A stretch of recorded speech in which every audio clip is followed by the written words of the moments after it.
کہ لیب سے یہ ٹیسٹ کروا کے لے آئیں. تو اگر وہ ٹیسٹ فارغ ہیں تو ڈاکٹر صاحب کیا کریں گے اس میں؟ لائق ترین ڈاکٹر بھی ساری جو بلڈنگ کی بنیاد رکھیں اس پیشنٹ کی ٹریٹمنٹ کی وہ غلط ہوگی، اور اینڈ آف دا ڈے جو پاکستان کے اندر مریضوں کے حالات ہیں وہ آپ کے سامنے ہیں. تو میرا جو اس کے اندر انشاءاللہ انپٹ شامل ہوگا، الائیڈ ہیلتھ کے جتنے بھی پروفیشنلز ہیں ان کو باعزت طریقے سے پوری دنیا میں کیسے روشناس کرایا جائے، ان کا سٹیٹس کیسے بحال رکھا جائے، اور پھر پوری دنیا کے اداروں کا الائیڈ ہیلتھ کا آج کل ہم اس کے اوپر، ہمارے سیکرٹری صاحب بھی یہاں تشریف فرما ہیں، ڈاکٹر ابرار صاحب بھی، اس کے اندر ہم ریسرچ کر رہے ہیں کہ پوری دنیا میں الائیڈ ہیلتھ کے اندر کیا پڑھایا جا رہا ہے. اگرچہ میرا یہ شعبہ نہیں ہے، میرا تو کام بالکل جھٹکا سا ہے، سیاست کی، وکالت کی، سیکرٹری رہا، ممبر قومی اسمبلی رہا، بہت سارے اداروں کا چیئرمین رہا، لیکن اس کے اندر بھی انشاءاللہ جو میرا مشن ہے الائیڈ ہیلتھ کے اندر ہم جو بیرون ممالک کے اندر بھی سبجیکٹ پائے جا رہے ہیں ان کے مطابق پورے پاکستان میں جناب چیئرمین ہم نے ایک ہی سلیبس لاگو کرنا ہے. اور 2 نمبر اداروں کا تدارک کیسے کرنا ہے. آج ہیلتھ کے اندر بہت بڑی پیمانے پہ جو تباہی ہے وہ ان پروفیشنل لوگ جو آپ کو سڑکوں پہ، مارکیٹوں میں، محلوں میں بیٹھے ہوئے ہیں جو مریضوں کی تباہی نکال دیتے ہیں، ان کو روکنا، اچھے لوگوں کو کس طرح اپ گریڈ کرنا. لیکن اس کے لیے میری آپ سے ریکویسٹ ہے کہ اس میں آپ نے میرا ساتھ دینا ہے. اور میں نے جو بورڈ کی پہلی میٹنگ تھی اس کے اندر بھی جناب چیئرمین نے گزارش کی ہے کہ پاکستان کے اندر پیسے جن کے پاس ہیں ان کے لیے پڑھنے کی کوئی پرابلم نہیں ہے، وہ پوری دنیا میں کہیں بھی پڑھ سکتے ہیں ایجوکیشن کے لیے. لیکن جن کے پاس پیسے نہیں ہیں وہ یتیم اور مسکین بچے، آج پاکستان کے اندر جو اکنامیکل حالات ہیں آپ مجھ سے زیادہ بہتر سمجھتے ہیں کہ کتنے سارے بچے، چاہے وہ الائیڈ ہیلتھ ہو، ایم بی بی ایس ہو، یا کوئی بھی سبجیکٹ ہو، پیسے دے کے پڑھ سکتے ہیں. ہم نے جو پہلی میٹنگ کی allied health professional council of Pakistan کے بورڈ کی، اس کے اندر ہم نے گزارش کی کہ جتنے بھی یونیورسٹیز اور کالجز یہ سبجیکٹ پڑھا رہے ہیں وہ 5% کوٹا فرشتوں کے لیے رکھیں گے. فرشتے آپ سمجھتے ہیں نا، اور پریوں کے لیے رکھیں گے جو میرے بیٹے اور بیٹیاں پاکستان میں. اور میں مشکور ہوں وحید صاحب کا، شہزاد صاحب کا، جناب چیئرمین کی، انہوں نے وہ کوٹا لاگو کر دیا کہ 5% کوٹا یتیم بچوں کے لیے، ڈسیبل بچوں کے لیے وہ الاؤ کریں گے. اور مجھے امید ہے کہ انشاءاللہ ہم سارے مل کے allied health professional council of Pakistan کو بھی مستحکم کریں گے. گلے شکوے بہت ہیں، چاہے آپ کسی سے بھی کر لیں، لیکن بیسک یہ ہے کہ آپ نے چینج کیا لانا ہے. اگر ہم تنقید برائے تنقید کرتے رہیں کہ کس نے کیا کیا، کس نے کیا کیا، کس نے کیا کیا، تو وہ تو میرے خیال میں سیمینار کے اندر اگر کوئی 4 دن ہو تو سب سے زیادہ آسان میرے لیے بولنا جو میرا ایکسپیرینس ہے تنقید کا. لیکن میں نے تنقید کو چھوڑ دیا 10 سال پہلے، سیاست کو بھی چھوڑ دیا 10 سال پہلے. صرف اور صرف یہ ہے کہ ہم نے مثبت کام کیسے کرنے، لوگوں کے لیے آسانیاں کیسے پیدا کرنی، ان بچوں کے لیے جن کے پاس وسائل نہیں ہیں ان کو کیسے پڑھانا ہے، ان مریضوں کے پاس کیسے جانا ہے جن کے پاس وسائل نہیں ہیں.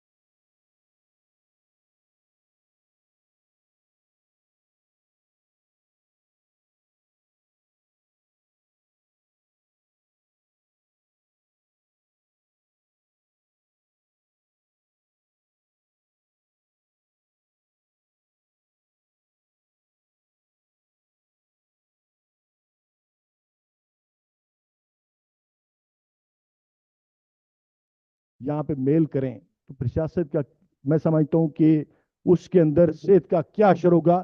لیکن ہم نے چینج لے کے آنا ہے. بکائی صاحب اس دن ایک بڑی کانفرنس کے اندر موجود تھے جو 3-4 گھنٹے رہی. میں نے وہاں پہ بھی گزارش کی کہ ڈاکٹر صاحبان تھوڑی سی اپنی گفتگو کو آسان کریں تاکہ جو آپ کے کلائنٹ ہیں، جو پیشنٹس ہیں ان کو بھی آپ کی بات چیت سمجھ آ سکے. بقائی صاحب نے اس دن بتایا کہ تقریباً کوئی 4 کروڑ کون سے پیشنٹ ہیں جی ڈائبٹیز. ان 4 کروڑ میں سے اس کو اردو میں کیا کہتے ہیں؟ ذیابطیس اور ڈائبٹیز. اگر 4 کروڑ میں سے پوچھا جائے تو 2 لاکھ کو بھی نہیں پتا کہ اسی کو شوگر کہتے ہیں. تو تھوڑی سی اگر میں سمجھتا ہوں کہ جو آپ کی کنفرنسز ہیں, آپ کے جو سیمینار ہیں, اس میں گفتگو ذرا شہزاد علی خان صاحب لائٹ ہو جائے تاکہ ان مریضوں کو بھی فائدہ ہو سکے جن کو بچانے کے لیے ہم کوشش کر رہے ہیں. 4 گھنٹے کی کنفرنس کے بعد اینڈ پہ بقائی صاحب نے بتایا کہ یہ شوگر ہی ہے. پھر لوگوں نے بہت بڑے پیمانے پہ تالیاں بجائیں کہ شکر ہے کہ یہ پاکستان کے لوگوں کی بات ہو رہی ہے. تو میری آپ سے گزارش ہے کہ جتنے بھی ہمارے اسکالرز ہیں, ڈاکٹرز ہیں, تھوڑے سے, کیونکہ آپ تو ماشاءاللہ بڑے ہی کوالیفائڈ ہیں, یہاں پہ جو بھی اسپیچ کی جائے آپ کو تو اچھے طریقے سے سمجھ آ سکتی ہے. لیکن اس سیمینار کو پوری دنیا کے اندر دیکھا جا رہا ہے, دیہاتوں کے اندر دیکھا جا رہا ہے, اور جن کے لیے ہم بات چیت کر رہے ہیں اس کو کس لیول پہ آسان کیا جائے. تو یقیناً آئندہ جو سیمینار ہوگا وہ پبلک کے لیے ہوگا, ان پیشنٹس کے لیے ہوگا, تاکہ زیادہ سے زیادہ ہم آسانیاں بانٹ سکیں, آسانیاں پیدا کر سکیں. Allied health profession council of Pakistan کے حوالے سے میری گزارش ہے کہ ہم نے جتنی بھی یونیورسٹیز ہیں پاکستان کے اندر یا کالجز ہیں جو یہ سبجیکٹ پڑھا رہے ہیں, ان سے میری گزارش ہے کہ آپ اپنی رجسٹریشن تھرو ویب سائٹ آپ allied health profession council of Pakistan کے اندر اپنی کرا سکتے ہیں. اس میں پہلی جو ہم نے رجسٹریشن کی جناب چیئرمین وہ ڈاکٹر شہزاد علی خان صاحب کی HSA کی, اور دوسری ہم نے کی اقرا یونیورسٹی کی. تو میں ان کا مشکور ہوں. لیکن میں دیکھ رہا ہوں کہ یہاں پہ گومن صاحب آپ کا بھی شکریہ جناب, آپ تو بڑا اچھا, آپ کی ساری ٹیم راولپنڈی میں بہت اچھا کام کرتی ہے. میں آپ کو دیکھ کے مجھے وہ سارے جتنے بھی رفائی کام ہو رہے ہیں پناہ کے زیر تمام وہ بھی یاد آ گئے. پاکستان کے اندر بہت بڑے پیمانے پہ لوگ چیریٹی کا کام کرتے ہیں. تو یہ 2 یونیورسٹیاں ہم نے سب سے پہلے رجسٹر کی, اور اس کے بعد جو allied health professional council of Pakistan کا کام ہے کہ جتنے بھی الائیڈ ہیلتھ ہیں پورے پاکستان میں, کبھی کبھی تو ہماری اسیسمنٹ غلط ہو جاتی, کبھی کہتے ہیں ہم 40 کروڑ 40 لاکھ ہیں, کبھی 30 لاکھ, لیکن راؤنڈ اباؤٹ 35 سے 40 لاکھ وہ لوگ جو allied health professional council of Pakistan کے میں سمجھتا ہوں زیر سایہ انہوں نے اس میں اپنی رجسٹریشن کرانی ہے, چاہے وہ کسی پرائیویٹ ہاسپٹل کے اندر ہوں, ریگولر ہاسپٹل کے اندر, کسی لیب کے اندر, کسی یونیورسٹی کے اندر, جہاں جہاں جس پوزیشن کے اندر ہیں سب نے اپنی رجسٹریشن کرانی ہے. اور جتنے بھی لوگ بیرون ممالک ہیں انہوں نے بھی ماشاءاللہ اپنی رجسٹریشن کرانی ہے. تو پھر آپ گیس کر لیں کہ جس کونسل کے پاس, ویسے تو ہماری پاکستان بار کونسل ہے وکلا کی, بہت ساری کونسل ہیں, لیکن آج تک کبھی آپ نے نہیں سنا کہ 35-40 لاکھ لوگ جناب چیئرمین کسی کونسل کے ممبر ہوں. تو میری آپ سے بھی گزارش ہے کہ آپ کے ساتھ بھی میرا ایک بہت درینہ دوستی بھی ہے, تلق داری بھی ہے, سب کچھ ہے. آپ سے بھی میری گزارش ہے کہ یہ قومی کاز ہے, اس کے لیے اگر آپ کو دن رات بھی کام کرنا پڑے تو کم ہے. اگر اس کو ہم میں سمجھتا ہوں پیرامیٹر کے اندر لے آئیں تو یقیناً صحت کے حوالے سے بہت بڑے پیمانے پہ چینج آ سکتا ہے. تو ڈاکٹر شہزاد علی خان صاحب میں آپ کا مشکور ہوں. بشک شہزاد صاحب کے لیے ایک دفعہ تالیاں بجا دیں کیونکہ یہ ہر وقت ایکٹیو رہتے ہیں. میں ہمیشہ کہتا ہوں کہ ہیلتھ کے اندر اگر 2 4 10 ڈاکٹر شہزاد علی خان جیسے لوگ ہوں, میں کسی کے منہ پہ تعریف نہیں کرتا, میں نے زندگی میں کبھی کسی پولیٹیشین کی بھی ٹیسی نہیں کی کبھی بھی, لیکن شہزاد علی خان صاحب ایک ایسے بندے ہیں جن کو میں پچھلے 8 مہینوں سے میرا بہت کلوز ورک ہے ان کے ساتھ. اگر ان جیسے لوگ ہوں ہیلتھ کے اندر چینج ضرور لایا جا سکتا ہے. Allied health professional council HSA بھی ایک ہیں, لیکن جناب چیئرمین اب آپ بھی ہمارے ہمسائے میں ہیں, آپ کو بھی ہم تنگ کرتے رہیں گے. مجھے پتا ہے کہ آپ کبھی کس ملک میں ہوتے ہیں کبھی کس ملک میں, لیکن اس کے لیے بھی آپ نے ہمیں 2-4 گھنٹے دینے ہیں تاکہ آپ کی قیادت کے اندر بھی آپ کا جو ویژن ہے, آپ نے بھی بڑے پیمانے پہ سرو کیا پاکستان کو, اور باقی بھی جتنے یہاں پہ لوگ بیٹھے ہیں, میری آپ سے اوپن ریکویسٹ بھی ہے کہ جو بھی allied health professional council of Pakistan کا ساتھ دینا چاہتا ہے وہ اپنی بے شک رجسٹریشن, ہمارے VC صاحب بھی بیٹھے ہوئے ہیں, وائس پریزیڈنٹ بیٹھے ہیں, ڈاکٹر ابرار ہمارے سیکرٹری صاحب بھی بیٹھے ہوئے ہیں, ہمارے باقی بھی ممبران بیٹھے ہیں, असद साहब तशरीफ फरमा है, डीजी साहब, सारी हमारी टीम यहाँ पे मौजूद है। आप अपने कार्ड इनसे शेयर कर सकते हैं ताकि हम आपको भी बुला के आपका जो तजर्बा है उससे भी इस कौमी काज में फायदा उठा सकें। थैंक यू वेरी मच, बहुत बहुत शुक्रिया, thank you.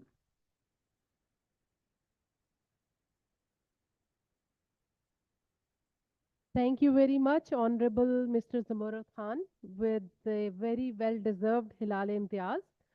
Uh, we are now thankful to the chief guest, the chairman, HEC, who is Sitare Imtiaz and Hilal Imtiaz, Professor Dr. Mukhtar Ahmed, who is a PhD from University of California and has 25 years of educational development and management experience, including teaching, higher education management policy, project planning, supervising, and he has worked with national and international organizations, and this brings him unique expertise of educational leadership.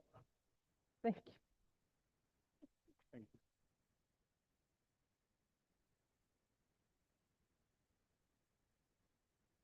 Bismillahirrahmanirrahim.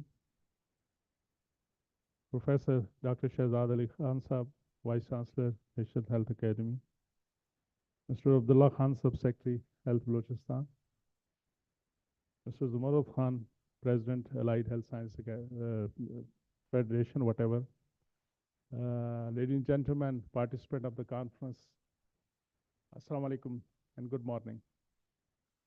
I think there are two issues we need to discuss. I need to respond. One is this very important conference.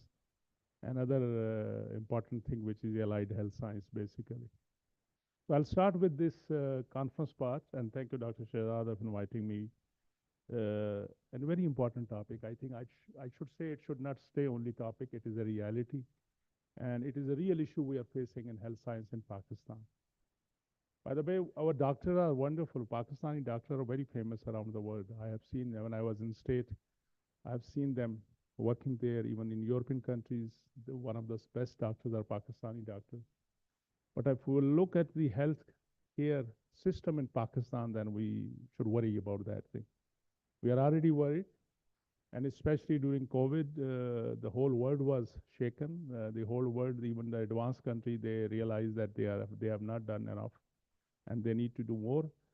In Pakistan, we also need to understand, being Muslim, we always believe that Allah kuch to karega, Allah ही करेगा.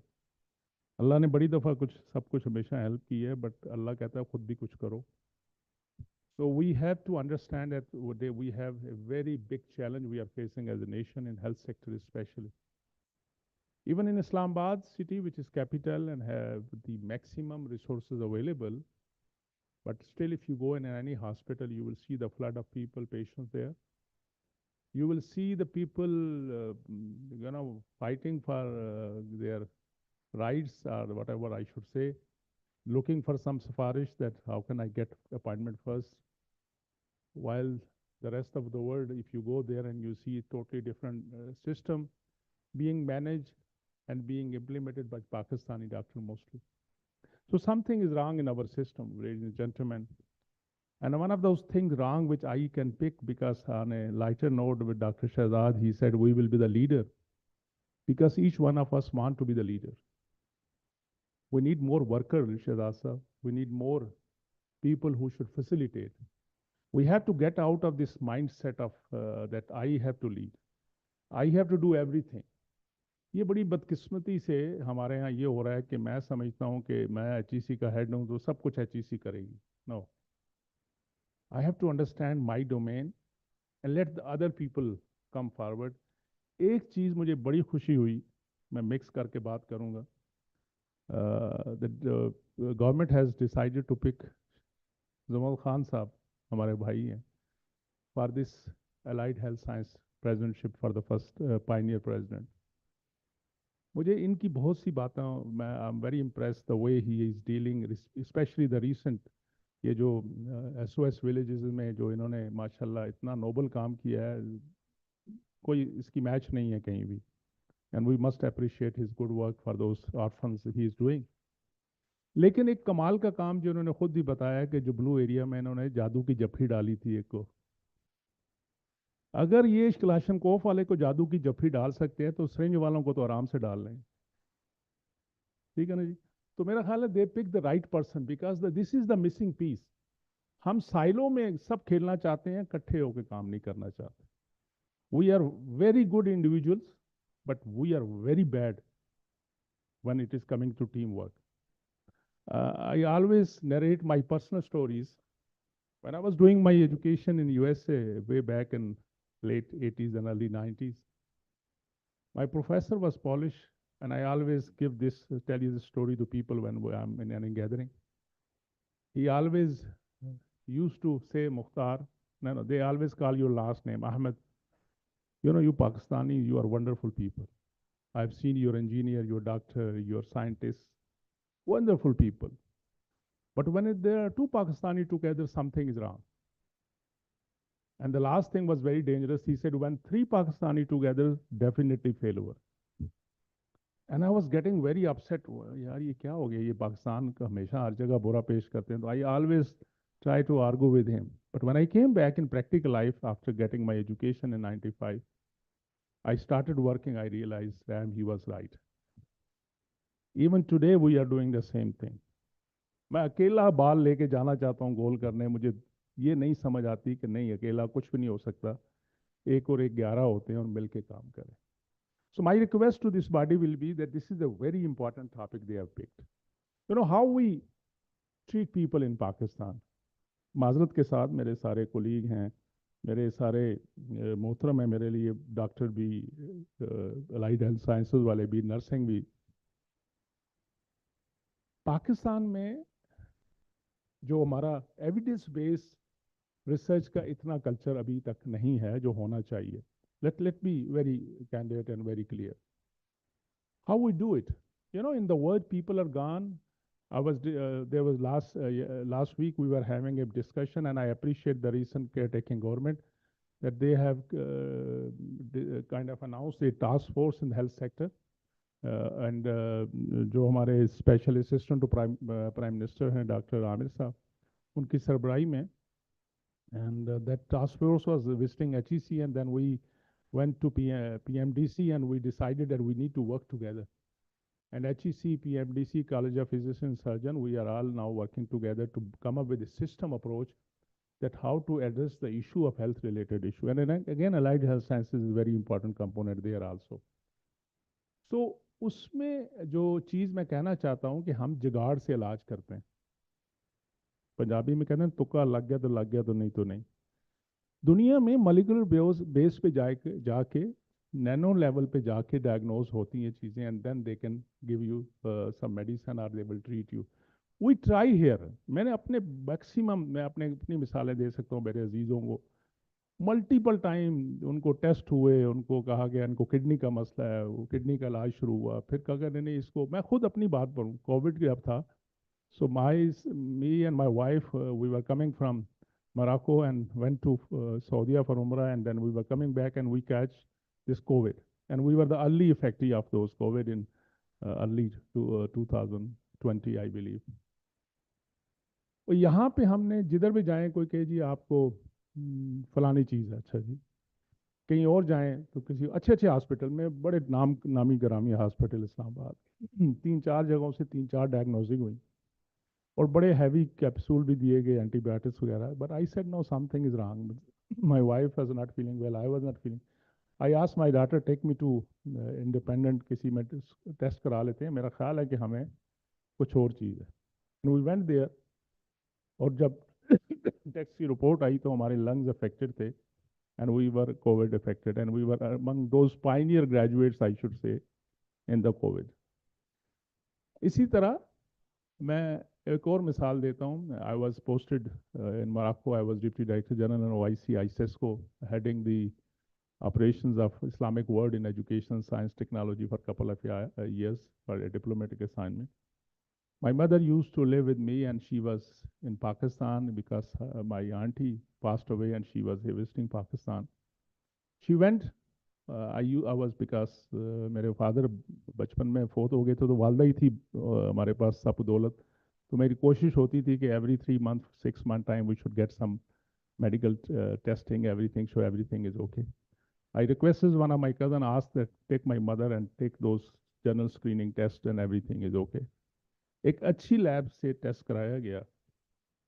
Believe me, when the report comes to me, I was like, मैं तो मुझसे संभला नहीं जा रहा था, इतना दूर बैठा हुआ। The diagnosis was that she is patient of cancer. I got so worried that I said, whatever first flight is, I have to go back Pakistan. Luckily, my cousin, he was Dr. Rafiq, he was heading the Benazir Bhutto Hospital. तो मैंने इनसे कहा, भाई अम्मी का एक repeat test करा लो, ये रिपोर्ट आई है। So I reached here next day, and luckily he immediately he received me and he said, don't worry, the report was wrong. What a country. So see, basically, these are real issues, ladies and gentlemen. Unless we have a system approach where we should not only wait something happened in Pakistan and then we should start worrying about those things. And I think the basic points are that we need to have a decision-based, data-based decision-making system in Pakistan. We should work on prevention rather than reaction type of thing. Let me share with you again one very good example. I was visiting Hungary. I was in Budapest because Hungarian government gave us scholarship, so I went there to sign an MOU.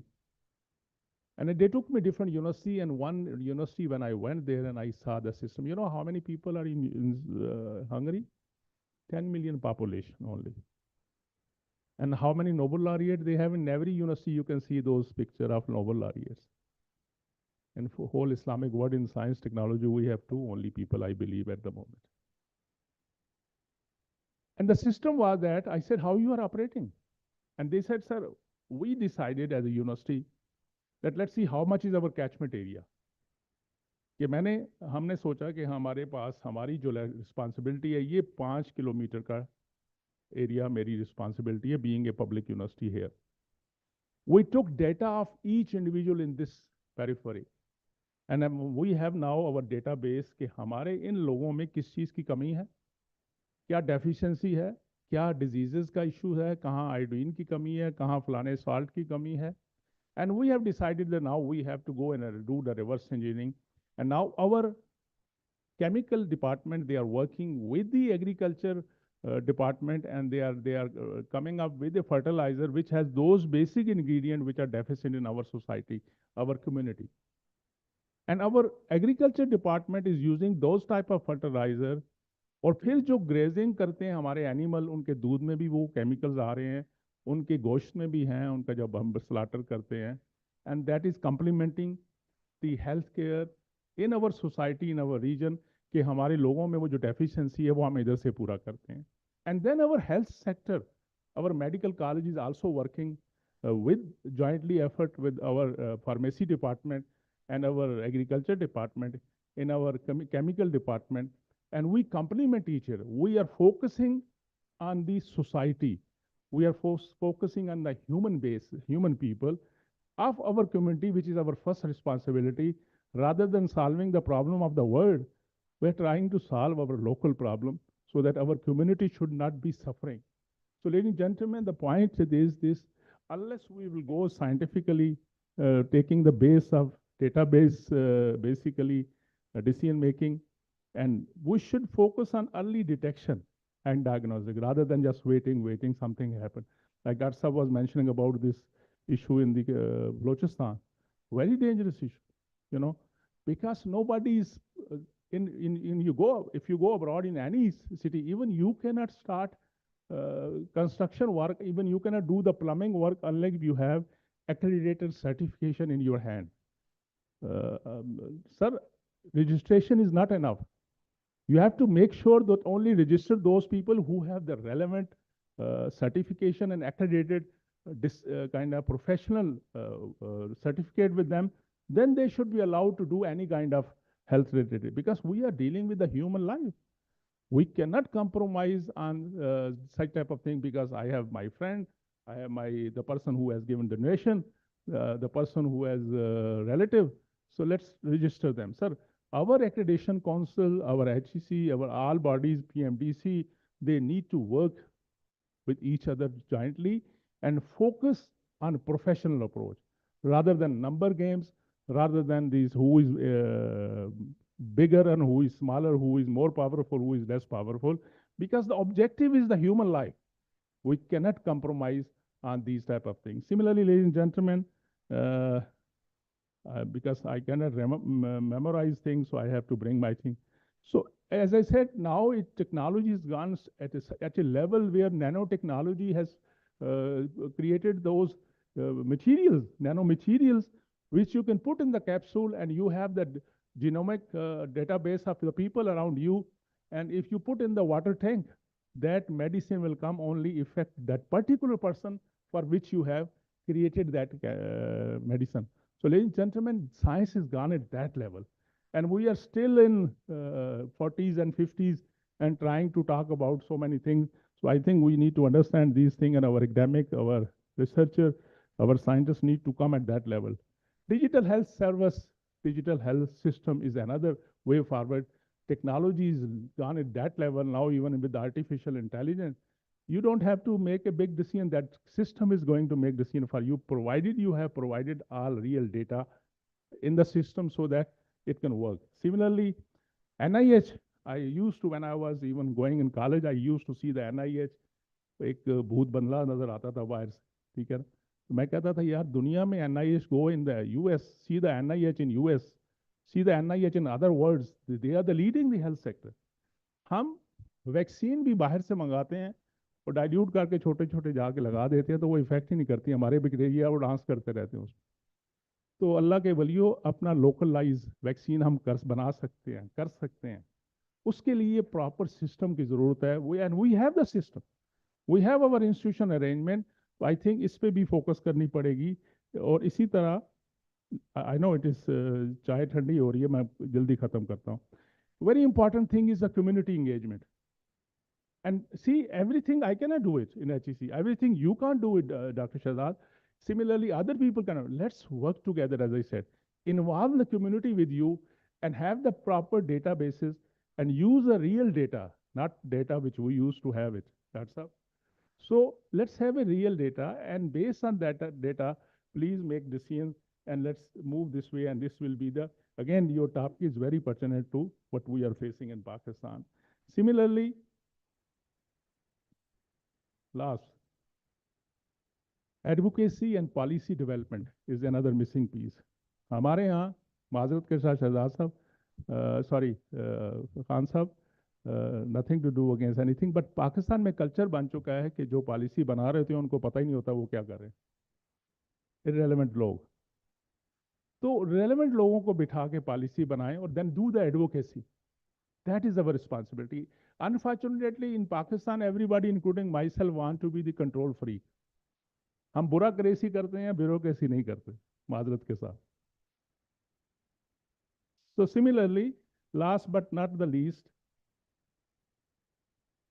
interdisciplinary approach. In silo, nothing can happen. Allied health sciences can't do anything unless you have the relevant interdisciplinary people working with you. Let's decide today under this very mashallah, very pertinent people sitting here, that let's work together as a team.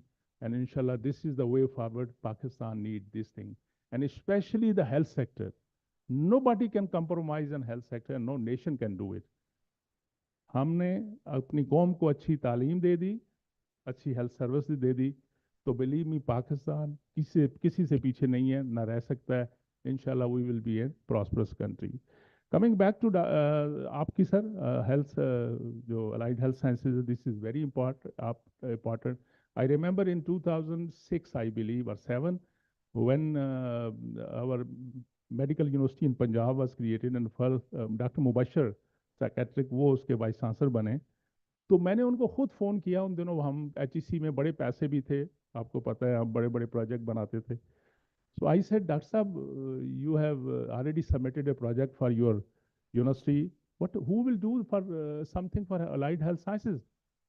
He said, I never thought about. फिर वो specially आए और हर जगह coat करते थे कि doctor, I was member operation planning at that time in HEC, हमेशा coat करते थे कि हम डॉक्टरों को सोचना चाहिए था, लेकिन ये एक नॉन PhD डॉक्टर था, लेकिन वो दूसरा डॉक्टर हेल्थ से रिलेटेड नहीं था, कि उसने हमें कहा कि लाइट हेल्थ साइंसेज पे भी काम करना चाहिए, which is very important. And I agree with you sir कि 10-10 मरले में जो हम डॉक्टर बना रहे हैं ना, फिजियोथेरापिस्ट, इन्होंने तबाही फेरी हुई है, और कॉस्मेटिक वालों ने तो लोगों के चेहरे बिगाड़ दिए हैं। ठीक है, तो इसके लिए ज़रूरी है कि प्रोफेशनल लोग बैठ के स्टैंडर्डाइजेशन करें और एक बार बनाएं क्वालिटी के। And nobody should be allowed, doesn't matter who how powerful और रिसोर्सफुल दैट पर्सन और इंडिविजुअल और ऑर्गेनाइजेशन इज, कि they can go below that. Of course that minimum standard need to be the benchmark. उसके ऊपर जो जितना करना चाहे वो आपकी अपनी क्रेडिबिलिटी बढ़ाने के लिए होगा। और इंशाल्लाह this is the way forward. Pakistan में Allah has blessed Pakistan with everything, smart people, wonderful young people in Pakistan, all kind of facilities. Missing piece है कि हम नीतें ठीक कर लें, हम कौम बन जाएं। मैं हमेशा कहता होता हूँ कुछ नहीं होगा अंधेरों को बुरा कहने से, अपने हिस्से का चिराग जलाना होगा। Thank you very much ladies and gentleman. Pakistan जिंदाबाद।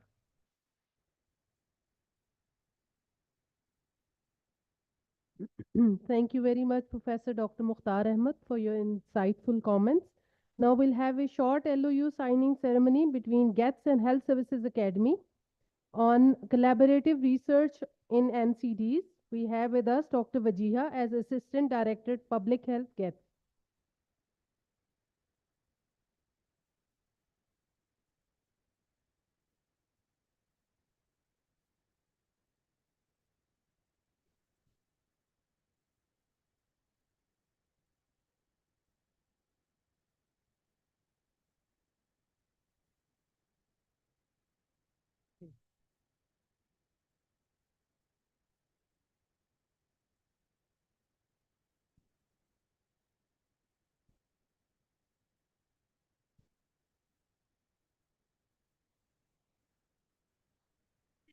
This LOU will entering into a 10-year relationship for non-communicable diseases between public sector and private sector nationally.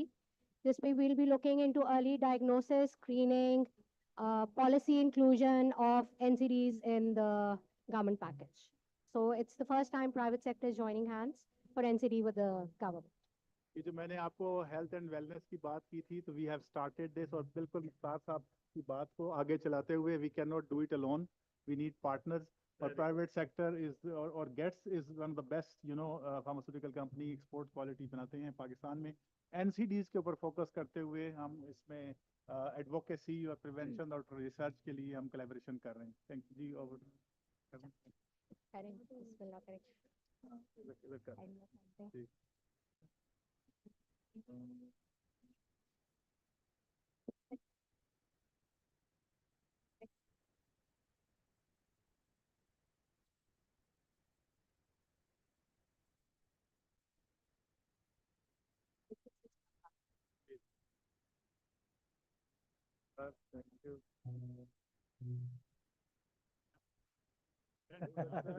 Very intense आगे हो गया।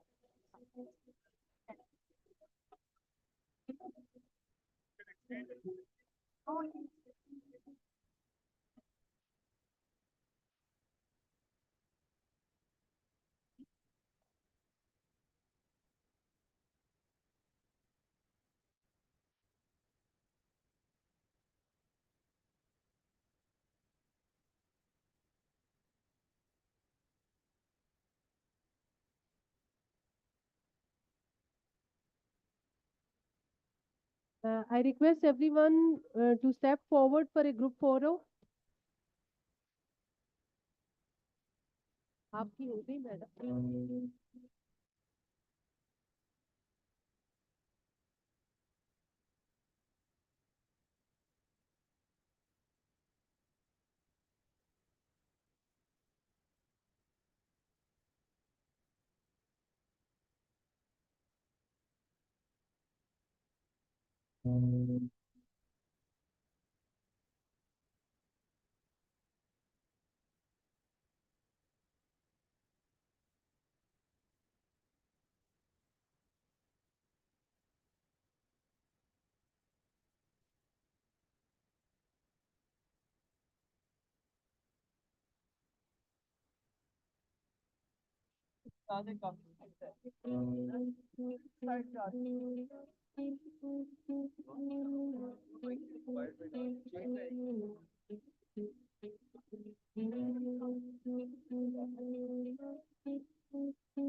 After the group photo, I would request our honorable guests to proceed for shield distributions.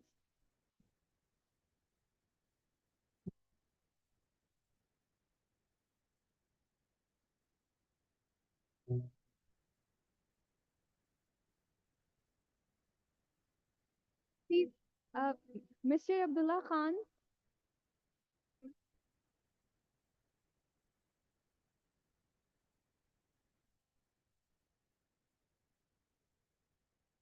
congratulations, sir. Thank you. Mr. Zamard Khan,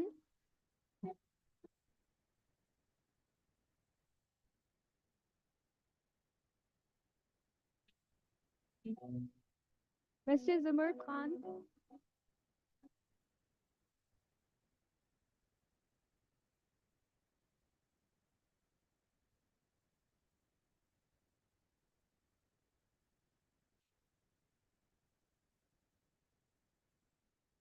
now I would like to request Dr. Shehzad Ali Khan to present shield to our to Professor Dr. Mukhtar Ahmed.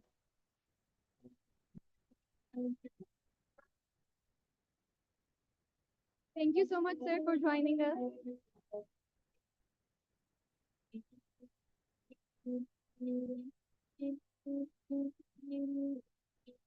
Now, I would like to request Dr. Shehzad to present shield to our moderator, Dr. Samina Naim Khalid. Thank you so much, ma'am, for hosting this event.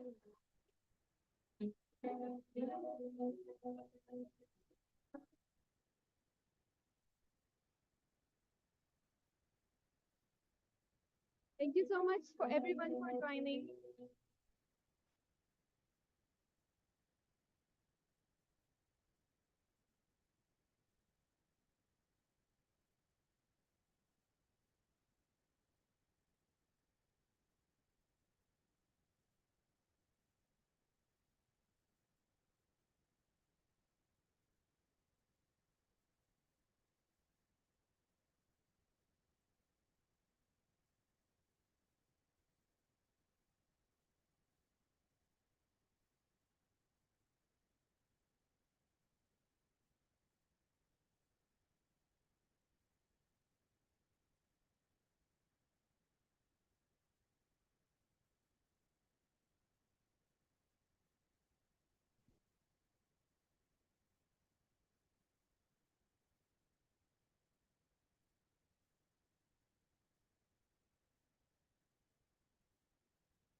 Dear participants, please gather for plenary session. We're about to start the first session.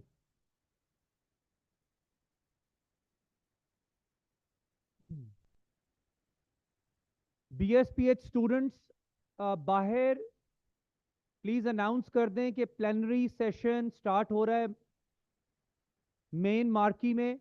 यहाँ पर तमाम हमारे वर्दी speakers और जिन्होंने attend करना है वो आ जाएं.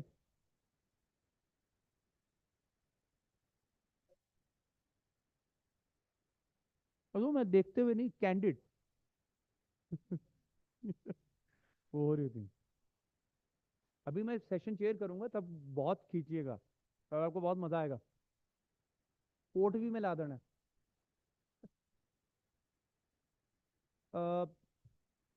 BSPH students, ushers, registration reception committee, please announce the participants to attend the plenary session. We're about to start the session in the main marquee.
Law.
Thank you very much, Dr. Umar Farooq, Dean Ayub Medical College, for joining us as chair for this plenary session 2, Transforming Healthcare.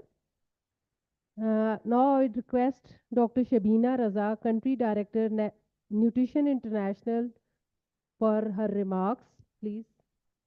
Thank you, Samina. Bismillah ar-Rahman ar-Rahim. Honorable Chair, Dr. Umar Farooq Saab, Dean Ayub Medical College, my colleagues at the head of the table, August gathering, Assalamu alaikum.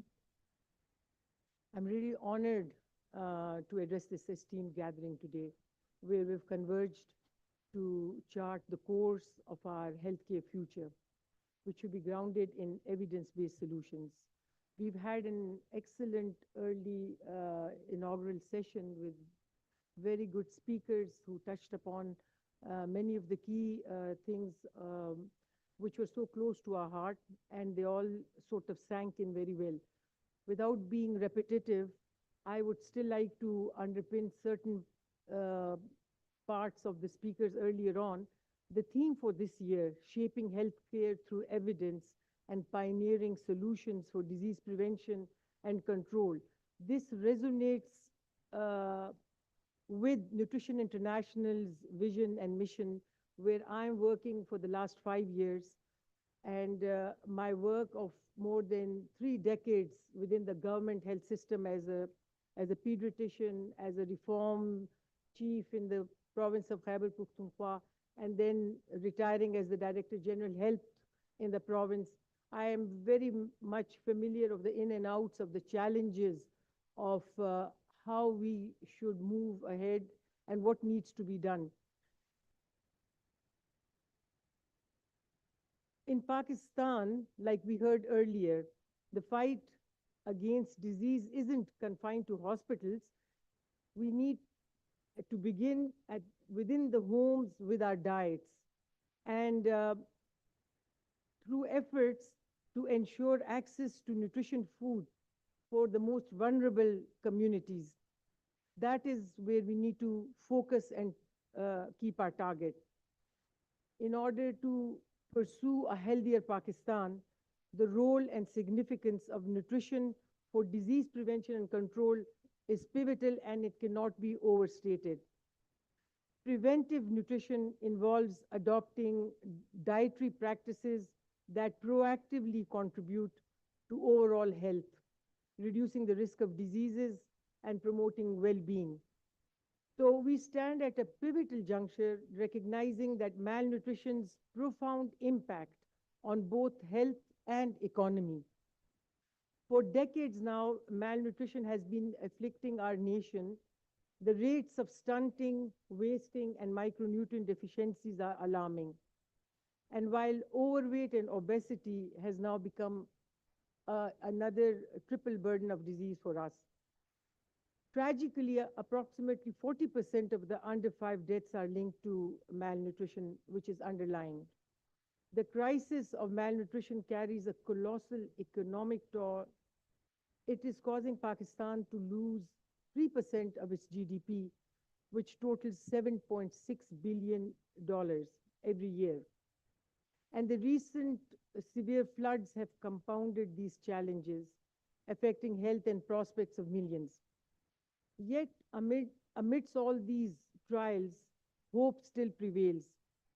With support from key nutrition partners, Nutrition International being one, the government of Pakistan has now spearheaded a couple of initiatives and have taken significant steps to combat malnutrition and its societal and economic repercussions.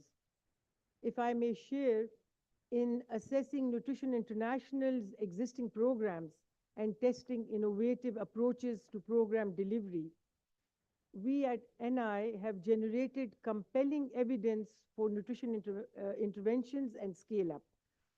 We focus on the continuum of implementation research, starting from the proof of concept to the proof of implementation, to informing scale-up, so as to improve the reach and equity of micronutrients interventions. Our recent research and evaluation collaborations include implementation researches on improving adolescent and maternal health and nutrition, which includes an implementation research project in District Sawabi in the province of Khyber Pakhtunkhwa. It is called Advancing Maternal Health through MMS Implementation Research in Pakistan. In short, we call it AMI. The IR on MMS, it tries to answer what implementation approaches should be used to improve the delivery of antenatal care, nutrition services, and introduce antenatal MMS in order to replace iron folic acid supplements for the pregnant woman in Pakistan. So we're looking at least 3 different interventions for improvement. One is an improved nutrition content and nutrition counseling tools and techniques, which are integrated into the antenatal delivery with emphasis on MMS. Then we're engaging with the pregnant woman's family members who come to the antenatal platforms. and we're building capacities and supportive supervision of the healthcare providers. Another implementation research is effectiveness trial, which is being initiated with the Benazir Income Support Program, cash transfers, to support this government in understanding the potential to improve adolescent nutrition and equity in access to improved nutrition through the BIS program. This project is being implemented in 6 pilot districts of Pakistan with 4 controls. Similarly, implementation research is being conducted in other core countries of NI, where we're assessing the impact and the processes of interventions to improve the quality of interpersonal nutrition counseling during antenatal and postnatal periods. Along with that, we're trying to strengthen the delivery systems for ensuring quality nutrition services during the first 1,000 days. As a global nutrition champion, we at NI have remained steadfast in evidence-based nutrition interventions of low impact and low cost, high impact. Journey has spanned over 2 decades plus, working closely with the national and provincial governments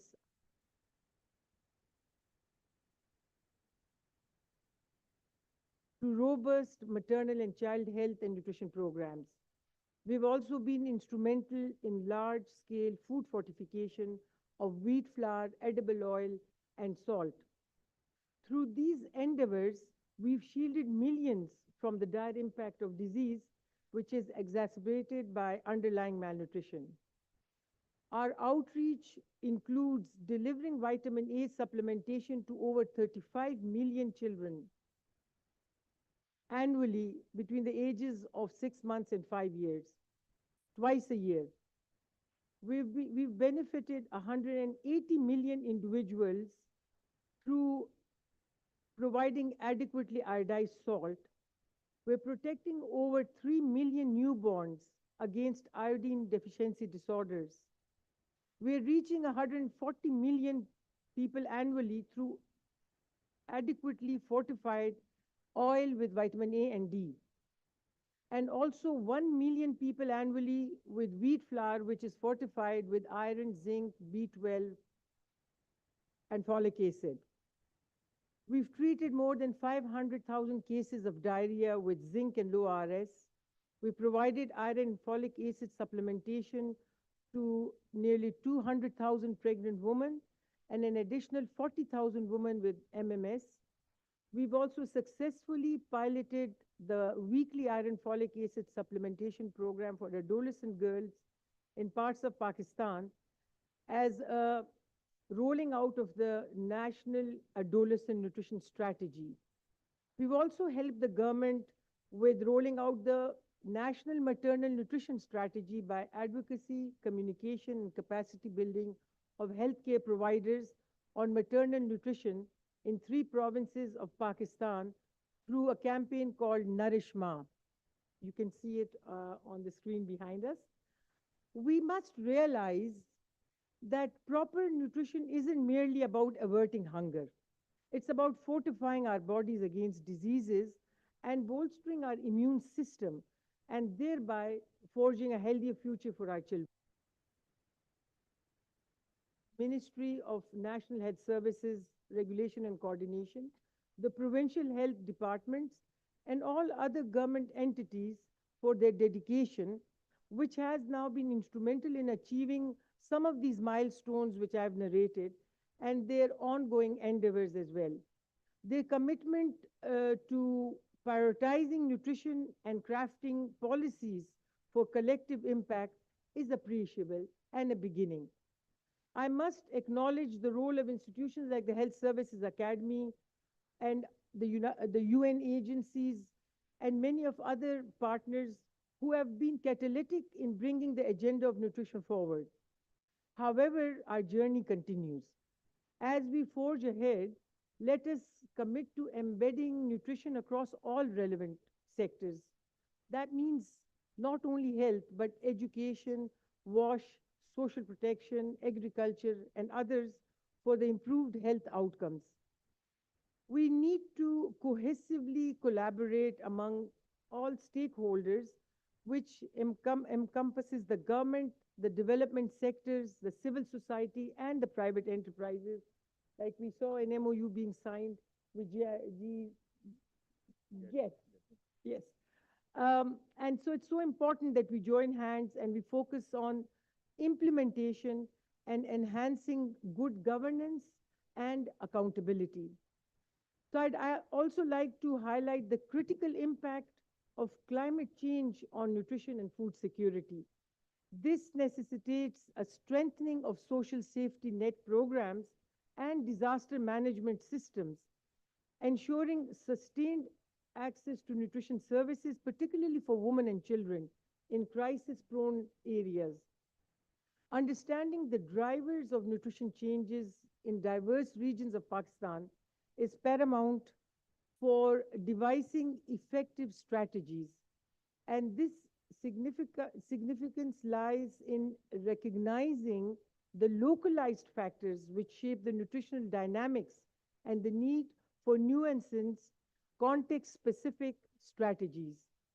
So the varied regions within Pakistan experience unique influences on nutrition patterns. Together, we must translate evidence and best practices into action to combat malnutrition, reducing the subsequent disease burden on our healthcare systems, as we heard our speakers highlight in the inaugural session. So in conclusion, the pursuit of a healthier Pakistan through nutrition as a tool for disease prevention and control is paramount. From embracing preventive nutrition to addressing chronic diseases and navigating current nutrition challenges, a comprehensive approach is imperative. So let us strive together towards a future where nutrition lays the foundation for a healthier and more resilient nation by reaching the last mile to achieve better health and nutrition. And here I would like to quote our president of Nutrition International, who at the 6th Global Conference of Micronutrient Forum held in October this year said, "We must raise our voice and take action in order to see a change that we desire." And this, I say, will start with each one of us. Thank you for your attention.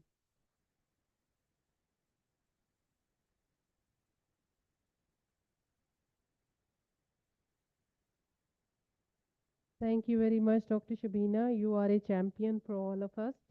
Now I request Mr. Raza Kazi, who is Director ACCM, who is going to talk on behalf of Country Director Save the Children.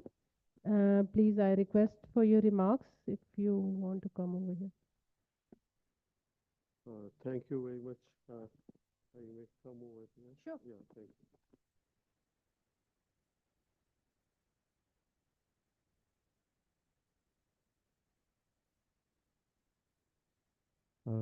Good noon, ladies and gentlemen. Honorable Chair, Health Services Academies, Academia, highly professional, seasoned professional doctors, distinguished guests, excellencies, representatives of the UN agencies and international organizations, esteemed government officials, and other development and humanitarian actors. Thank you so much. It's an honor today to be among you. In today's ever evolving healthcare landscape, achieving transformative change necessitates strategic partnerships and alliances. A prime illustration is the impactful collaborations between the government of Pakistan and Save the Children. Together, we've addressed critical food security, health, and nutrition challenges in the country. Notable benefits includes Save the Children's wonderful work across the country that Save been doing since long in Pakistan, serving the communities in Pakistan, uh, and supporting the government, health professionals in doing such amazing work here. But now, doing away with the solitary pursuits, healthcare organizations no longer live in isolated islands. Instead, they are becoming interconnected hubs, hubs of innovation, as well as cutting edge solutions working in harmony with diverse range of partners. These partnerships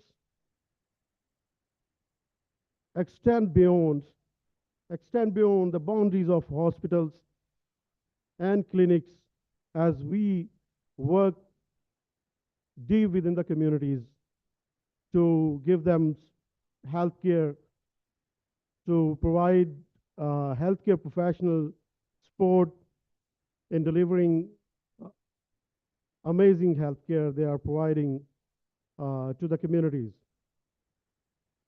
Solidifying the commitment, civil society partnerships are also playing a pivotal role in the transformative healthcare development, and humanitarian actors, local organizations, and non-profits. It is even more necessary for all of us to account for the effects of climate change, which has already severely impacted health and well-being of vulnerable communities and hampered the functionings of health systems today. The scientific evidence have indicated that the women and girls are amongst the most vulnerable and most impacted ones within the communities when we go witness in Balochistan, in the far-flung areas and impacted areas of Sindh and across the country. So it is important to integrate health and climate change now. Globally recognized health institutions like the Aga Khan University's Center of Excellence in Women and Child Health and HSA, Health Services Academy, are fostering innovation through collaborative research, clinical trials, and data sharing efforts. In this regard, Save the Children has a unique role in amplifying women and children's voices, encouraging leadership in the climate movement in the country. Without addressing the crisis directly, today children will bear the greatest brunt of climate change, health burdens, especially those living in the most vulnerable regions in the world and in this part of the world particularly, because Pakistan is among the most and the top 10 climate vulnerable countries. We aim to continue to support children, especially the most marginalized ones who are disproportionately affected by climate change, to be part of the solution. We want to be part of the solution and influence decisions through those communities, those children, impacted children, to make health system much better. In conclusion, I believe the future of healthcare lies in the dynamic and multi-sectoral partnerships. As healthcare providers, tech companies, pharmaceutical giants, community organizations, and research institutions come together today, we are witnessing a transformation that holds the promise of better, more accessible, and more personalized care for all. By nurturing those collaborative alliances We are not only improving healthcare, advancing sustainable food systems, but also enhancing the overall quality of life for individuals, especially children, youth, and women. Together, we are to build a healthier future. I thank you all.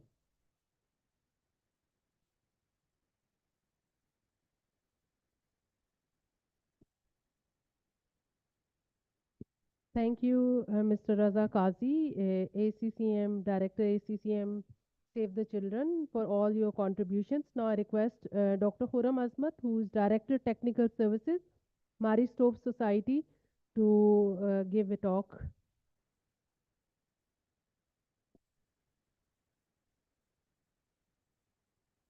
Presentation. Assalamu alaikum, everybody. I have a presentation. Can you please put out the presentation?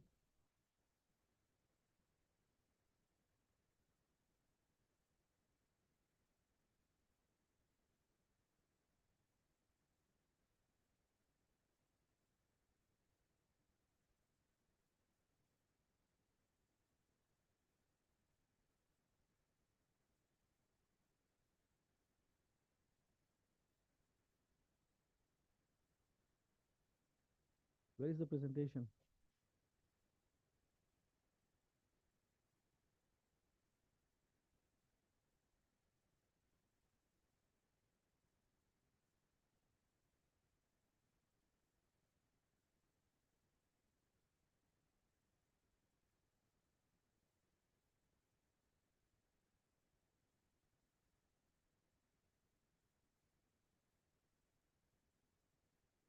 Rania,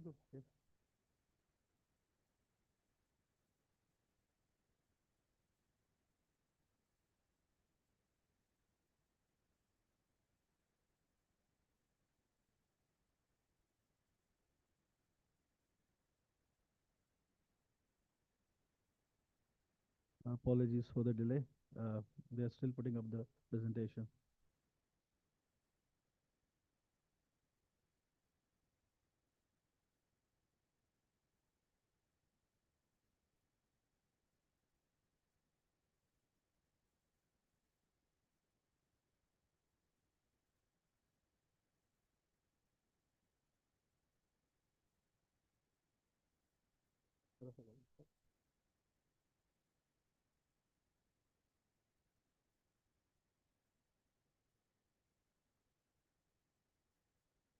Okay, while they are setting up the presentation, let me set up some background.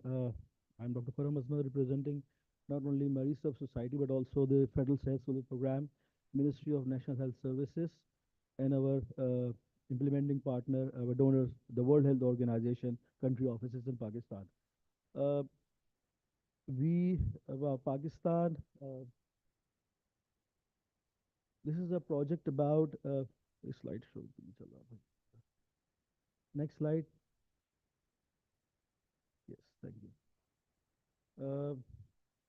We all know that there is a insurance program, a health insurance program working in Pakistan since 2016-17, and it started way back in the federal region and then KP, while as the other provinces like Punjab and Balochistan followed. The existing program provides coverage to registered beneficiary families for secondary and tertiary care. So the coverage is for inpatient only. It does not include primary health care. And today, the world is celebrating the Universal Health Coverage Day. And primary health care is considered as an engine for health care. And unfortunately, primary health care was not part of the plan. And any investment in primary health care, if you invest $1 in primary health care, you will have a benefit of more than $10 in secondary and tertiary care savings. So way back in 2018-19, the government decided to pilot a project where primary healthcare can be part of this insurance project, but we need evidence to make a policy decision. So ministry, the Health Solar Program Federal, the World Health Organization, Maristo, we all joined. I'm very happy that we have disseminated this yesterday with the federal ministers present in Islamabad, and today I'll be sharing some of the scientific finding with you. These are the collaborators. I can see few of my co-investigators sitting in this pandal. So I've already talked about primary healthcare, and I'll move on a bit more. So within our model, in the existing health insurance program in Pakistan, which is known as Sahel program, there is a gap. So primary healthcare is not part of it. And where in the countries where primary healthcare is part, it serves as a gatekeeping. It serves as a referral mechanism to higher facilities. So what is happening? The outpatient patients, the people who require primary healthcare services, they are going to the secondary care, but it's not covered. So government wanted to test that model so they can see the feasibility. So we started a pilot in Islamabad to examine and document the indicators around outpatient services uptake and intake, to see the gatekeeping, to develop a referral mechanism for higher care facilities. We used a capitation-based financial mechanism where we are paying the private sector practitioners. So it's a public-private partnership sort of a model. And to learn from the indicators like reduction in the out-of-pocket expenditure, improvement in satisfaction, quality of care improve, and so on. And whatever evidence is generated, that will be used by the policymakers at the ministry so that they can integrate the results, and maybe the existing model will have all three components: primary, secondary, and tertiary. So these are some of the outcome indicators on the extreme right side.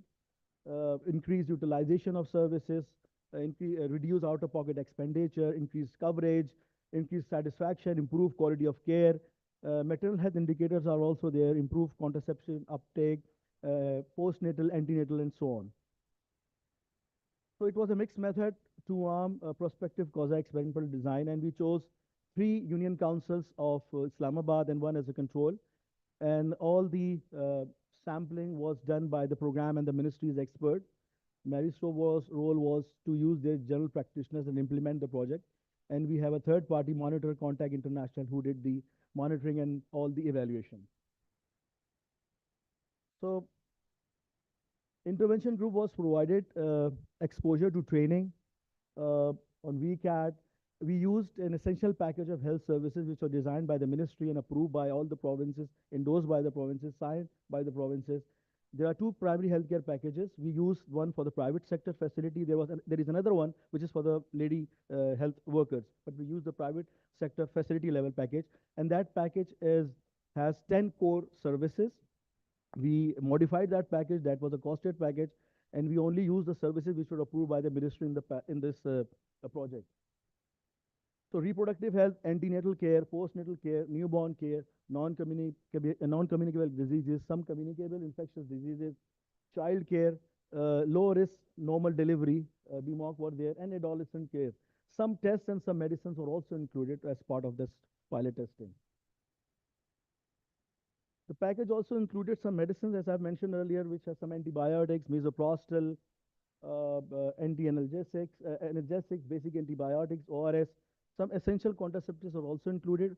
Short-term methods were all there, and long-term IUCDs. So we could not have included implants because they cost very high, and permanent methods were also not part of it. Some essential labs are also there, like 2 CBC per family, dipstick for urine testing, blood glucose, and so on. We thought to have immunization part of it, but unfortunately the cold chain mechanism and the ministry, at the end they said immunization cannot be part of this first step of the pilot. Maybe in the second round we can do that. We use, as I mentioned, the capitation-based financial mechanism, and the package was counted for $17.55 in 2020 and 2021. At that time, the PKR cost was $2,900 per family per year. So in Pakistan, based on the census, previous census, the family size is 5.8. Now it's like 6.1 or 2. So every family can visit a GP allocated in their nearby area. 1 visit or 10 visits, there was no cap, and they can take all these services throughout 12 months period. That's the implementation framework. There was pre-pilot phase, then there was a baseline, there was implementation for 12 months, and then the end-line evaluation. During that period, between monitoring was also being done. We use 4 facilities in Islamabad and in the suburbs area, the rural union council, and 4 GP clinics were included. The total enrollment beneficiaries from the government sampling was 863. The baseline was also done on 863 families, but the families who took the services, their number was around like 764 because there was migrations, some effects of the COVID and so on.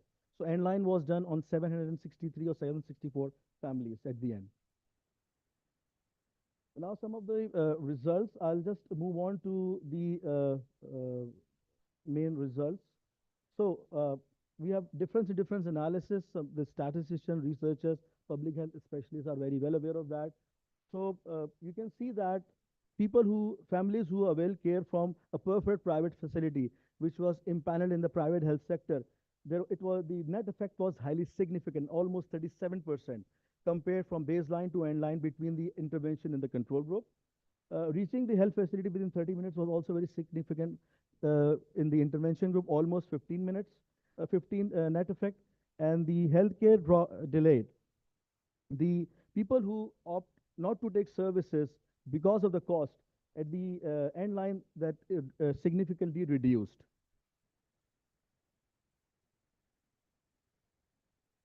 Also, we have the number of antenatal visits, 1, 2, 3 were highly significant. Use of supplements during antenatal periods was highly significant, the net effect, and the postnatal checks up to 3 to 6 days were also very highly significant. Delivery in a private health facility was highly significant. Modern contraception use were highly significant, and use of post-abortion services were highly significant. Patient satisfaction was highly significant in the intervention group compared to the control group. And that's very interesting. The out of expenditure in the intervention group reduced significantly, over 75% between the intervention and the control group. Both direct and indirect health expenditure was significantly reduced in the intervention group. So they were like saving money instead of putting more for catastrophic events.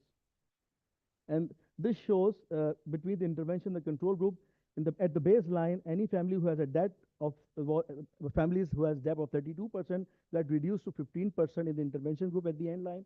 And people who have a health-related debt was like around 57, 58%, that reduced to 9.6% at the end line. So that's a very highly significant result.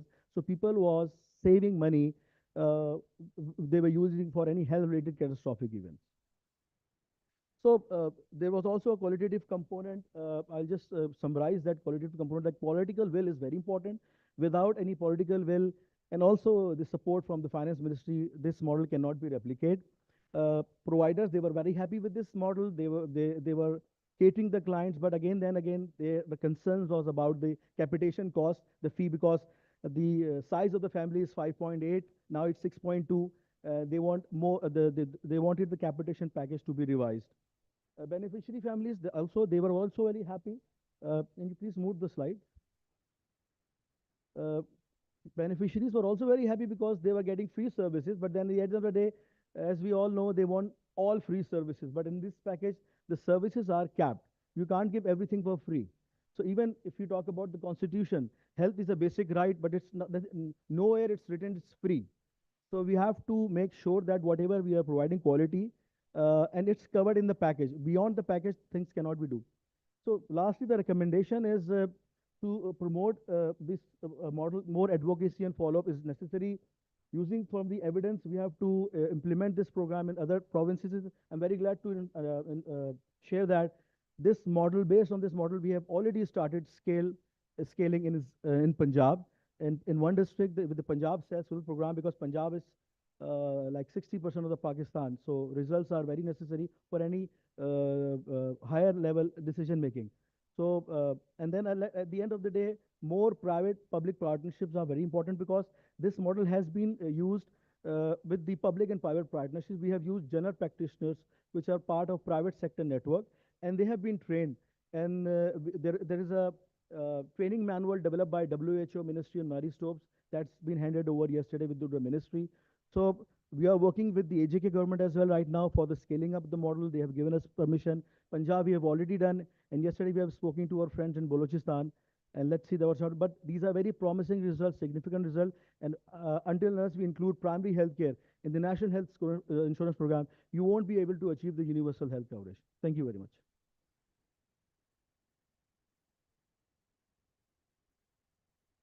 Thank you very much, Dr. Khurram.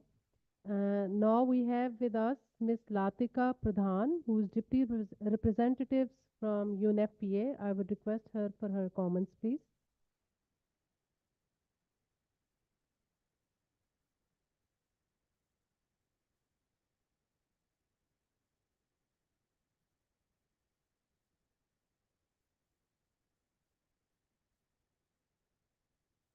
Respected chair of the panel, dignified members in the dais, ladies and gentlemen, Assalamu alaikum.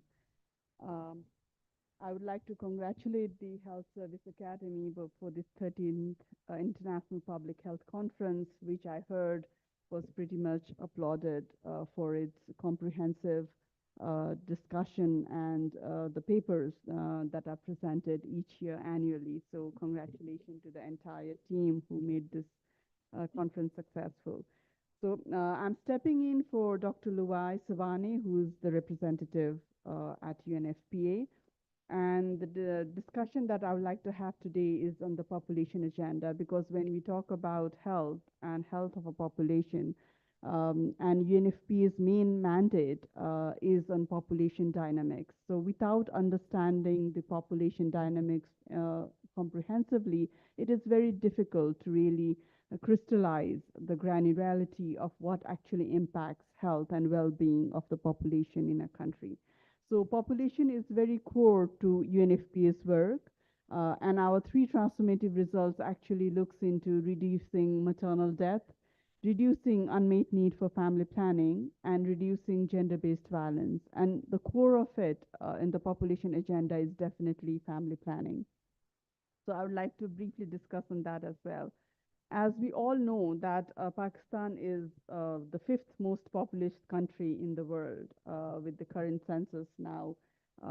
We all know the numbers of 241.49 million population, and the growth at 2.5% is quite high. So if our population keeps growing at the same trajectory, by 2036, we are expected to reach the fourth spot. So we really have to be critically look into the demographic shift our country is going through, and how we can maintain and retain and reap the benefit of demographic dividend, so that we can have a impact in terms of its economic implications, the healthcare in particular, its impact on education, the impact on environmental and climate change consequences, and a social impact, because population as a whole is all of us as an individual. And the growth actually impacts on how the society we live in, the public health impact that we face in, has a crucial impact on terms of how the population dynamics actually unfolds in the country. So when I talk about family planning, I can see that in Pakistan, the women who are married and of the reproductive age and want to space or delay pregnancy are also not getting access to family planning services in here. So it's more about how we really address the unmet need for family planning. And I'm really glad to share that Pakistan had a very progressive policy decision that was made in 2018 by the Supreme Court, where the Suamoto case was being declared, and there was a detailed judgment and recommendation which looked at lowering total fertility rate, increasing the contraceptive prevalence rate. And there were recommendations not only in the policy front, but also in terms of investing in family planning, and had also talked about the rights for all women to access family planning services, and investing more on making sure that you have a method mix, you have choices in the facility. There is sufficient supplies of commodities, there is sufficient human resources in place. So it is multifaceted. It is not that you handle one thing, you have a policy, you have a decision made, but the actualizing those decisions require a multi-sectoral interventions. And that also requires to look into what are the public health dynamics, what are the socio-cultural norms and barriers that is an obstacle to women and girls accessing these services. So actually, the responsibility lies with how we make it part of the comprehensive when we talk about universal healthcare, how do we make sure that it's more comprehensive? How we make sure that it's integrated? Mm. So some of the things that has been I want to highlight, that is about balancing the goal of Tawazun and this Suomoto declaration is to really unlock the women's potential and empower women, especially to make choices about their own lives in terms of when they would like to have a baby, when they would like to delay pregnancy. I think those are the rights that women need for a family to thrive. And safeguarding the reproductive health and rights in terms of making full investment in making sure that there is comprehensive and integrated services that women are offered and women and girls can access.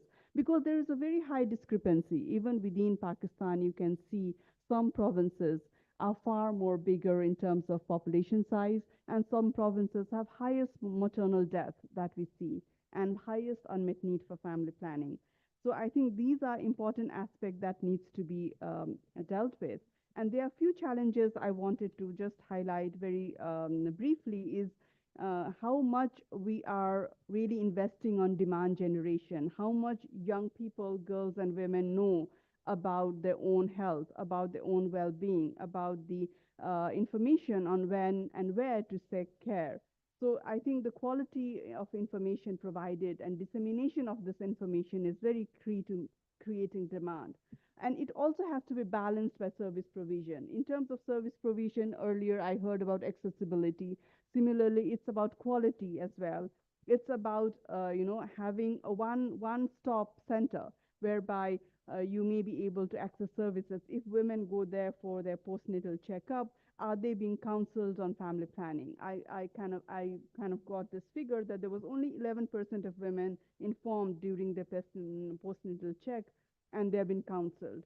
So we have very less. There are missed opportunities that we see that could be catered to in making more integrated and comprehensive health services.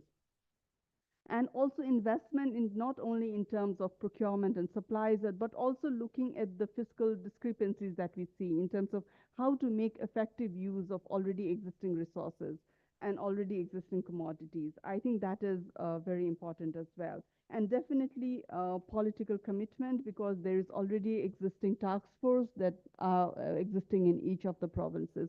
And how active are these task force? Are we making those forums and mechanism functional is also one thing that is very important to look into. And out here coming from UNFPA, I really would like to highlight that how robust our framework is in terms of data collection. Do we have evidence? And this conference very much relates to having evidence in terms of really contributing to public health and well-being.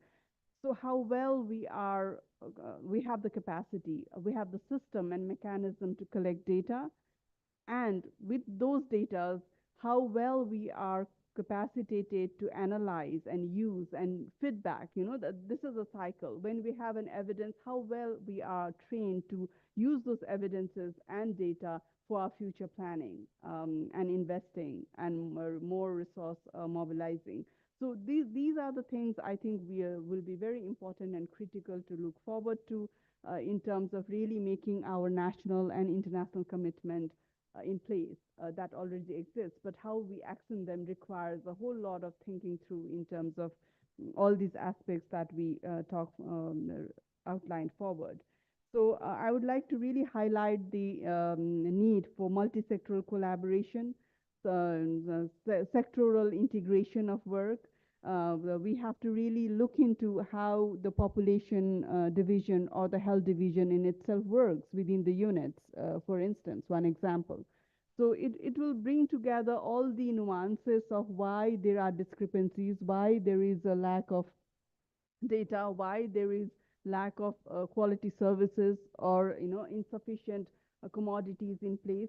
So these will require an integrated and collective effort from all of us. And thank you so much for today.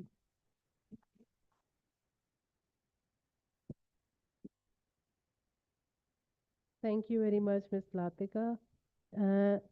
Since we have parallel sessions going on in the halls, the audience is accumulating over there. So I'll request our guests to stay a little short Dr. Fauzia Asad, Country Director, Japaigo. I'll request her to give her presentation. So we have to wind it up because the guests have arrived for all those scientific sessions. So let's be a little quick. Thank you. Thank you very much. Bismillahirrahmanirrahim. Assalamu alaikum and very good morning to all of you. Honorable Chair, distinguished speakers of this plenary session and August gathering. Today, if you can please place the slide deck. Thank you. So today's topic on which I'm going to share some insights on behalf of Japaigo based on whatever experiences we have right now on emerging infectious diseases. It is something which I think everyone would like to agree is that we are living in a new normal after COVID. In a post-COVID-19 area where we are more prone to health hazards, new, unknown, and known pathogens. UNFPA just mentioned about that Pakistan is the 5th populous country. So with population comes lot many other repercussions too. Okay, so and then urbanization is also going on. We are getting different transformations in the societal fabric with the different lifestyles and dietary habits now. So everything is leading towards emerging infectious diseases. As I'm presenting on behalf of Japaigo, so you know Japaigo for decades as someone who is expert in family planning and reproductive health care. But now we have expanded our portfolio to some new dimensions, including infectious diseases, global health security agenda, immunization, and humanitarian support.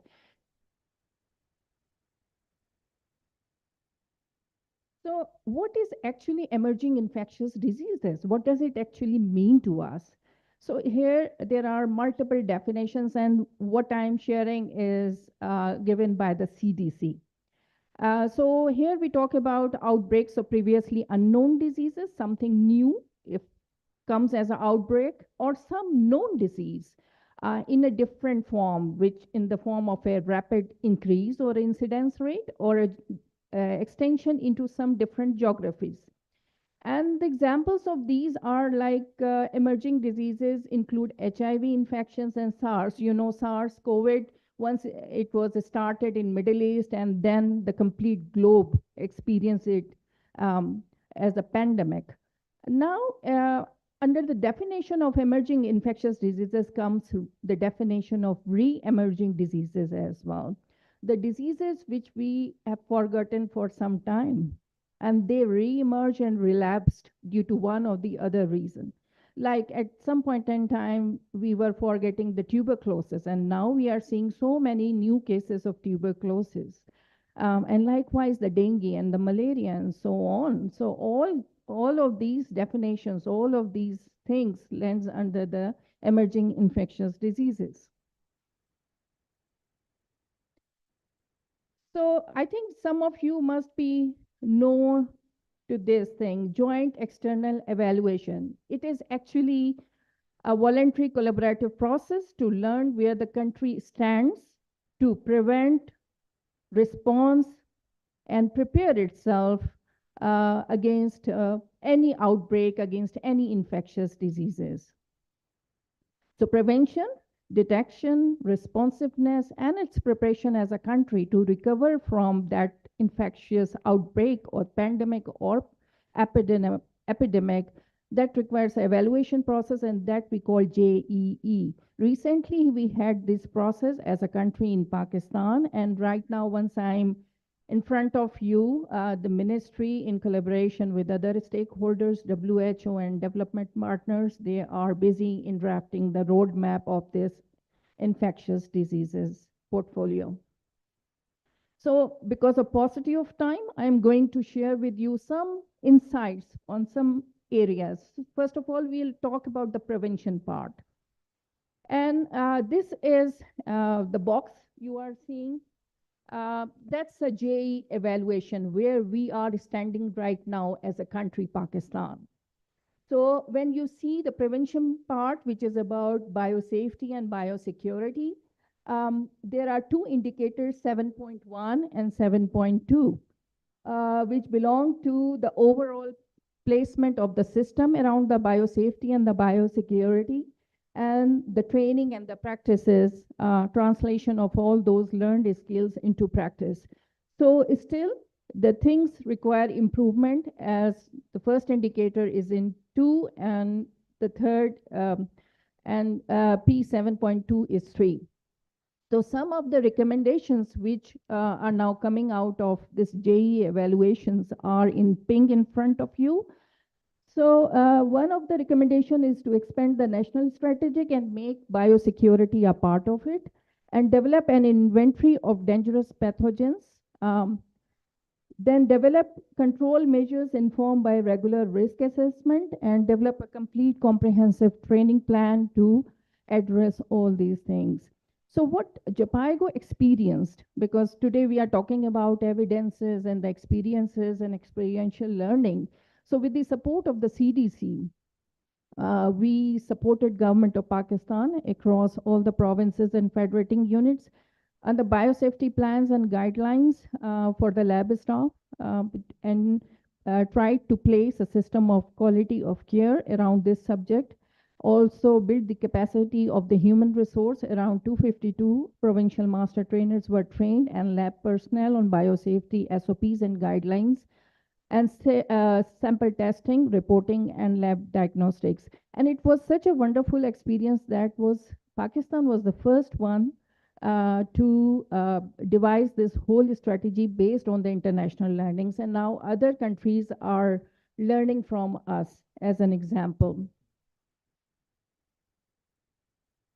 So these are some of the areas you can see. I am not going to into the details of this, but these are some of the pertinent areas which were taken care during these biosafety guidelines and SOPs generation.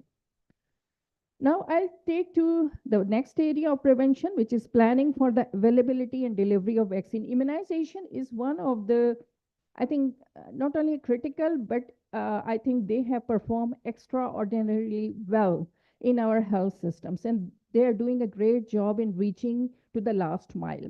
Right now, they're covering more than 3.5 million of population, but still the biggest challenge for a universal access is reaching to the remote and conflict areas, and to rebuild the trust on the static facilities of EPI. So again, you can see the scoring of JE on in the box, and some of the recommendations in the pink. And one of the recommendation is about quality of the care. The quality of the care, if you are going to improve quality of care, that is going to facilitate rebuilding the trust of the community on your health systems. So I'll quickly go to the evidence we tried to create, and during COVID, we got an opportunity with the support of the Gavi with the name of COVIX Facility Grant, where we provided support to multiple COVID mass vaccination and COVID vaccination sites across all the 4 provinces. We came up with a checklist in consultation with the Department of Health and Ministry, and then monitored it through a COBO Collect forum of WHO, supported the supportive supervisory mechanism, planned actions, and it was such a robust exercise within the 24 hours to bring quick changes and rectify all the bottlenecks which were actually required during the pandemic. So this was actually the baseline data which we took during the baseline on 2021. And after a year of constant follow-up, we have seen a good improvement in all these areas which are just in front of you, whether they are related to the data management, infection prevention practices, their waste management, or AEFI readiness measurements. So these are some of the pictorial glimpses from those efforts. Now, after prevention, I'll take you to this next, Pakistan's national lab system is strengthening detection part of it.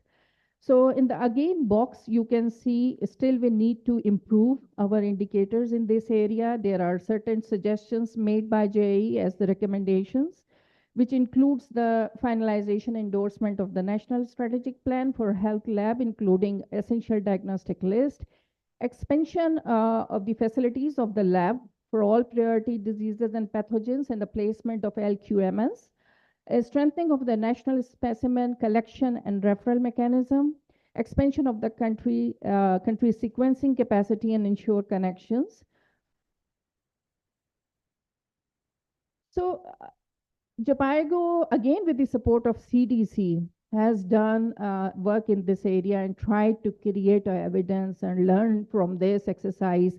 We facilitated this process through a process starting with the WHO-led assessment exercise for the public health labs. We developed guidelines and SOPs based on the gaps identified during that part.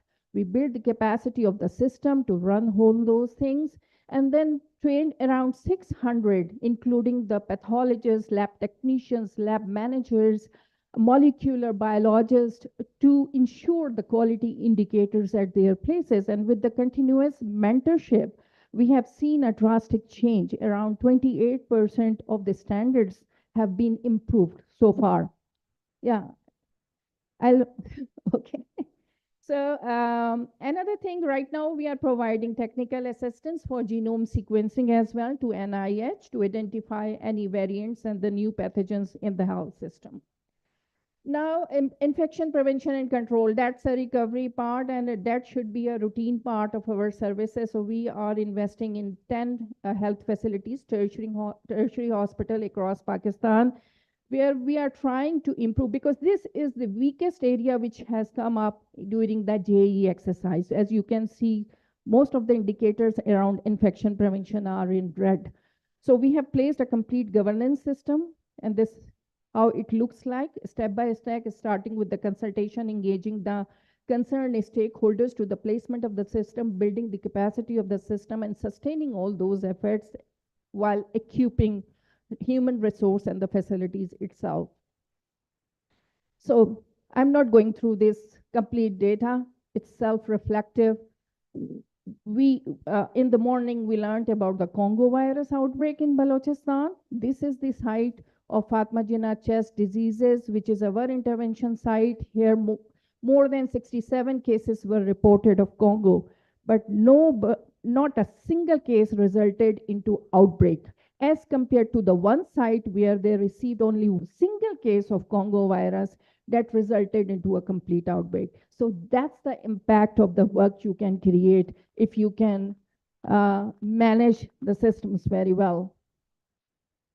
Now, the last thing is point of entry border health services. Again, this is an important, because every infection can cross the borders. So you have dry ports, airports, and the seaports. And you have to place the system where these things can be addressed at the first point of contact. So these are some of the recommendations in front of you. So we also try to build the capacity of the system by human resource development on these different SOPs, and supported some provision of the equipment and all that at Port Qasim and some of the other sites to equip them with these. And during COVID, we also got an opportunity with the support of UNFPA as a rapid response mechanism to build the capacity of the quarantine with the support of NAFRAN and NDMA at that time. So this is my last slide, very important one. It's a food for thought, and I just want to put all these things, all the public health specialists and the students today in front of you. It's a point to ponder. We need to work on updating our national action plan for health security, because world is changing, world has changed. Increase domestic financing for health security. Everything for action requires money. So our finance department should be on board on this. Then institutionalization of health emergency management. We generally remain very focused on our routine work, but we should make ourselves prepared for the worst. And here comes the role of the emergency. And foster a One Health approach for prevention, detection, and response to One Health. So if we really want to take care of our country in terms of emerging infectious diseases, then we also have to think around the One Health approach, a very integrated approach. We have to take along not only the health, but animal and environment, all the stakeholders together. As in the morning, healthcare commission, education, higher education commission chair was also mentioning about interdisciplinary approach. So that's very important. Then invest in sustainable multidisciplinary health workforce for health security, continue to strengthen the surveillance and diagnostic capacities, and we are very good into this, but we need to sustain it and retain it. The last important thing, least, but not the last but not least, well, create a space for the two-way community participation, because every infectious disease starts from the community and ends into the community. So we have to take care of this perspective as well, which is right now deficient into our system. With this, I'll thank all of you for your patience and all the attention.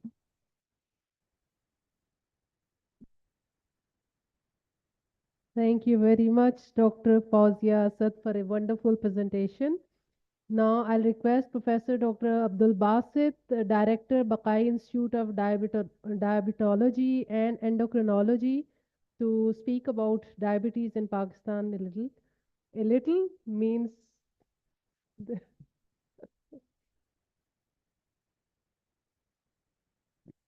I have my first slide, please?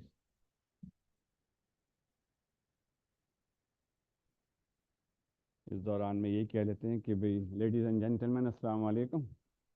A very coldish afternoon. 3 crore 30 lakh लोगों का मसला है सिर्फ diabetes का. Only 33 million people are affected with diabetes in Pakistan. So then I can only speak for 3 minutes or so, or 4 minutes or so in this public health conference in which only 1/4 of the population is affected. If we consider diabetes and pre-diabetes, क्या मेरी slides खुल सकती हैं please? Abdul Basit के नाम से हैं और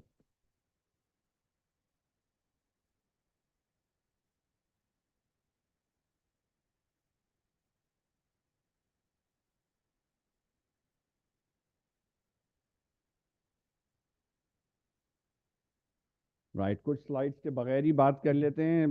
यहाँ से स्टार्ट करते हैं कि there was an international level event in Pakistan involving the Ministry of Health, WHO, IDF in 2014, which was called PDLF, and that was बेटा स्लाइड शो पे आ जाओ प्लीज. उसमें कुछ पॉलिसी डिसीजंस बने थे. Can you come on the slideshow, please? Thank you. So this was PDLF, 1st and 2nd of March 2014. The policy decisions were for NCDs and especially diabetes, talk of capacity building, primary prevention, policy planning, and diabetes care programs. Capacity building में पाकिस्तान में कितने काम की ज़रूरत है तो आप ये अंदाज़ा लगाइए. This is the 2021 IDF Atlas, जिसमें 33 million people are suffering from diabetes in Pakistan. I won't put the money on, I can't bet, but I can say certainly that जितने लोग ऑडियंस में बैठे सबके घर में डायबिटीज़ ज़रूर होगी. One way or the other, no household is now exempted from seeing the suffering of diabetes. So next slide हम आपको दिखाते हैं. Can you move it? ये काम नहीं कर रहा. Right.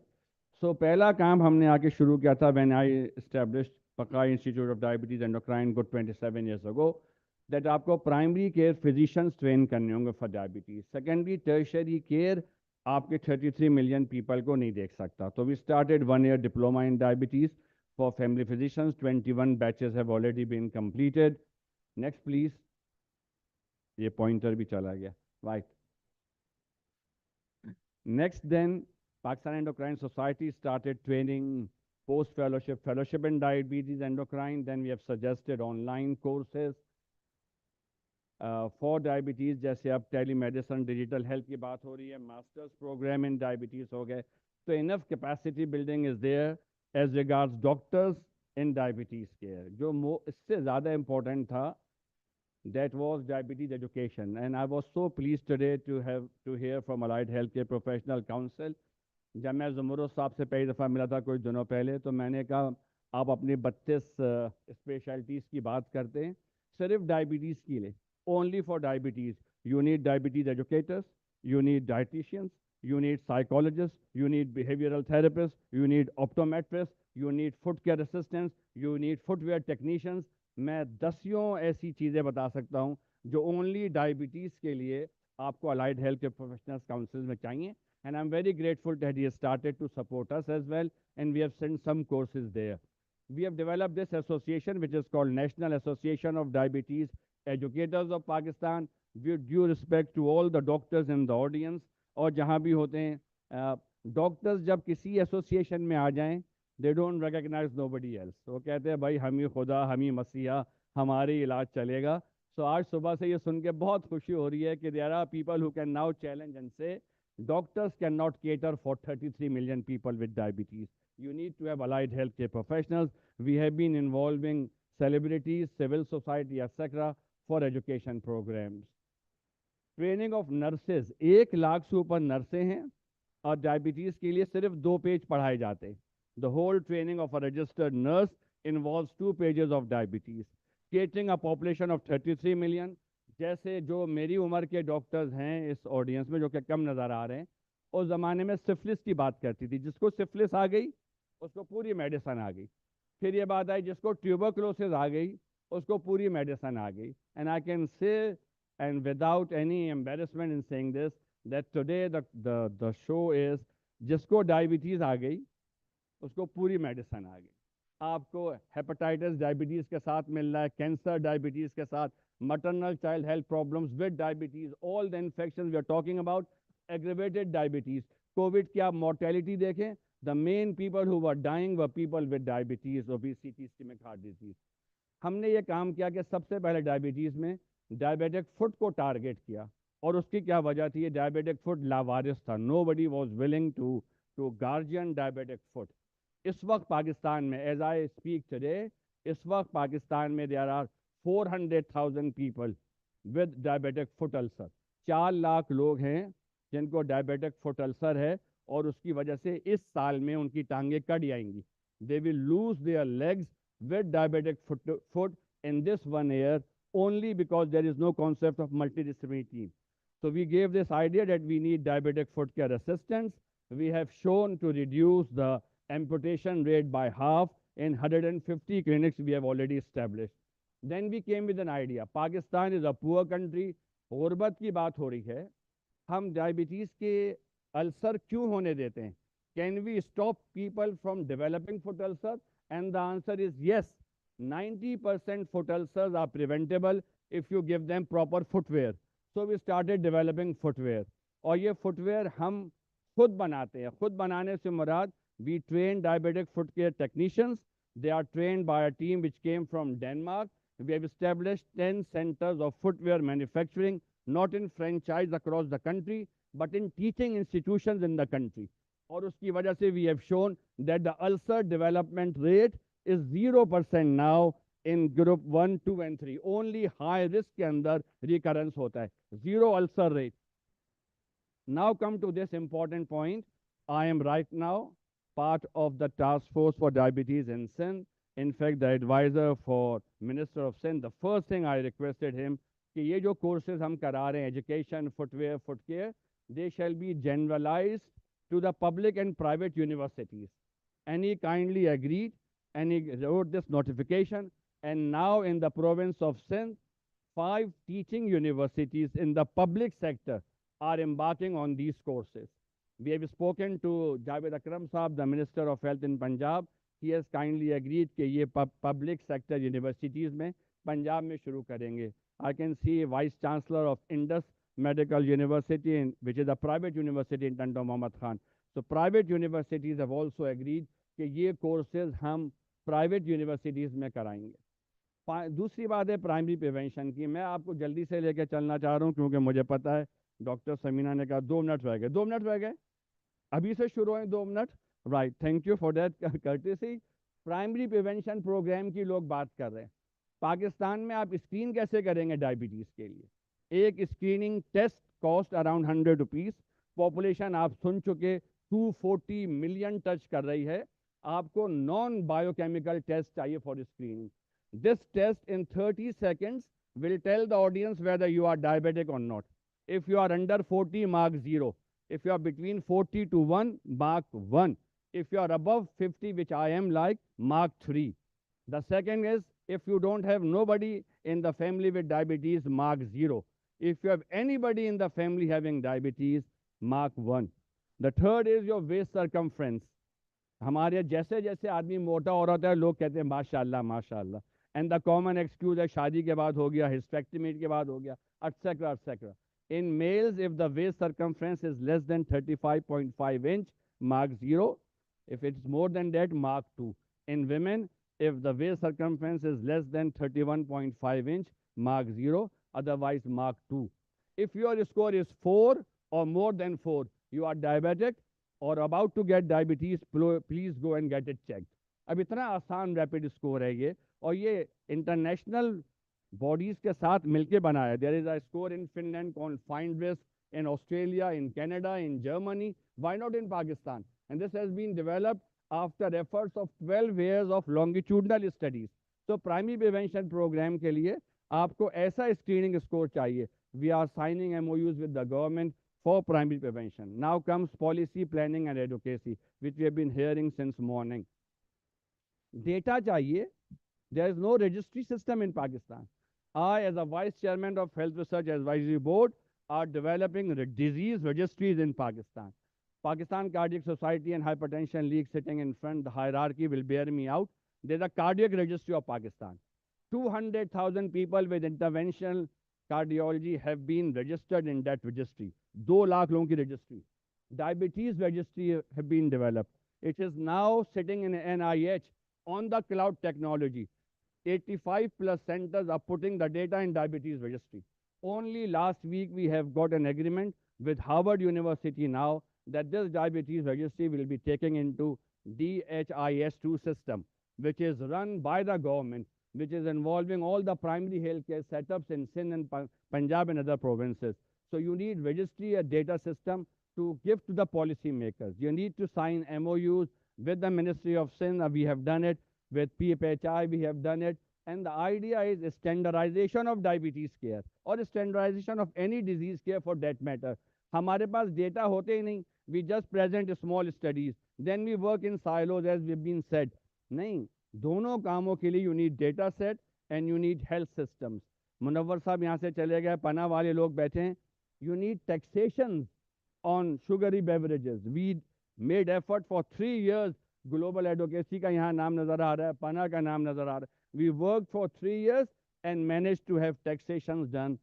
Final bit, 2 minutes only. You need to have a national level program. आप silos की बात करते हैं, integration की बात करते हैं, मगर कौन करेगा? Who will bell the cat?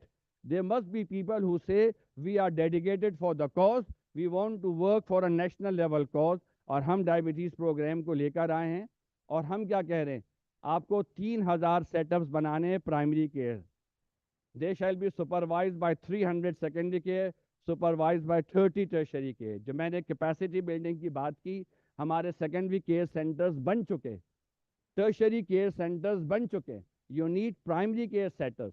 इसके लिए हमने एक फाउंडेशन बनाई which is called health promotion foundation. We are giving free consultations, 25% discount on strips, 25% discount on insulin, 50% discount on medicine. और इसके लिए हम MOU साइन करते फिर रहे हैं. We have signed an MOU with Roche. Yesterday was the launch. We are going to do online training of 3,000 doctors how to see people in the private care. We have done an MOU with Green Star. I know population planning was a failure or is a failure or still a failure. What things can be done to improve it? One is to liaison it with NCDs. Maternal child health is the window when a lady with her family is coming to a center asking, seeking for help. This is the time to guide her that you can prevent yourself and your family from diabetes. 7,000 outlets of Green Star in Pakistan. 2,000 outlets have doctors with them. We are establishing NCD and diabetes clinics there. The pilot clinics will be in Punjab and in Karachi. We have signed an MOU with Meri Sehat, which is an NGO. We are establishing teleclinics. Even primary care setups cannot be enough. You need to go to the rural and the peripheral areas where you need to have only educators sitting there and then connected digitally with the hub. So hub and spoke system. And we have signed this MOU with Meri Sehat, with an NGO. Gets Pharma and other pharma industry are now coming forward to support our project like this telemedicine project to have ensure standardization of care at the peripheral level. I finish here by thanking the multiple stakeholders, national, international collaborators. Once again, thank you to the organizers, and sorry for this overtime. Thank you very much. Thank you very much, Professor Dr. Abdul Basit, for insightful presentation and thought-provoking, of course. I'll request Dr. Wajiha Javed, who is Associate Director, Gets Pharma, to stay a little short because the sessions, the parallel scientific sessions, the people are getting distracted by it. Could I please have my slides? Okay, so what I feel is that today we're talking about something on a public health forum which hasn't really been something that public health has been talking about, non-communicable diseases. And we're trying to have an amalgamation from private sector and private societies and technical working groups from the private sector side with public sector and development societies. So this is the first time that NCDs from private sector is being discussed here, and I really have to thank Dr. Shahzad and Dr. Samina for this. I have today in the audience various eminent cardiologists and endocrinologists. Professor Basit को आप लोगों ने सुन लिया है. हमारे साथ Professor Ishaq हैं. We have the Indus University VC, Professor Feroz Mehman. They're also presidents of the Hypertension Society and the International Hypertension Society and PES. So just to state, I will पीछे करें slide.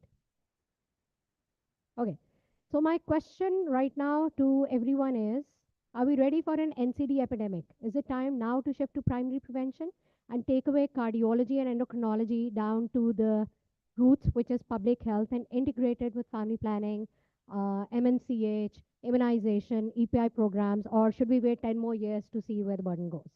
So I leave you all with that question. ये आगे जाएगा pointer? नहीं जा रहा. अगली slide please.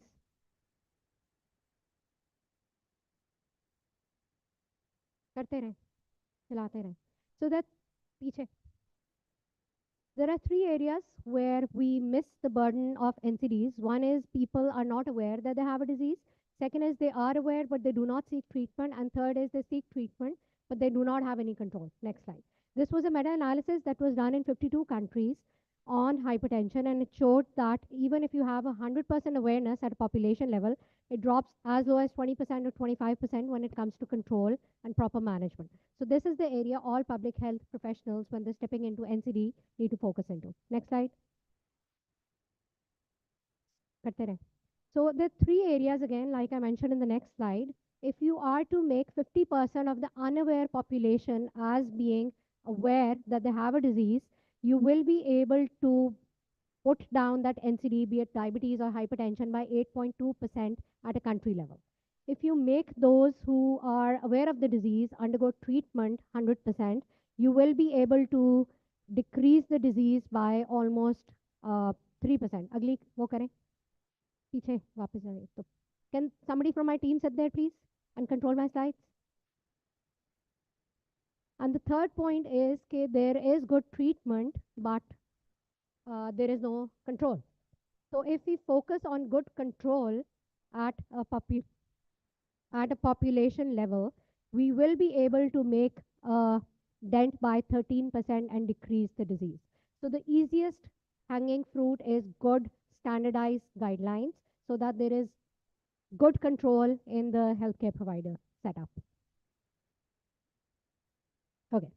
I will not talk about diabetes because Professor Bassett ने उसको already देख लिया, लेकिन almost इस वक्त 6.1% of the world has diabetes. Pakistan is number 3 in that.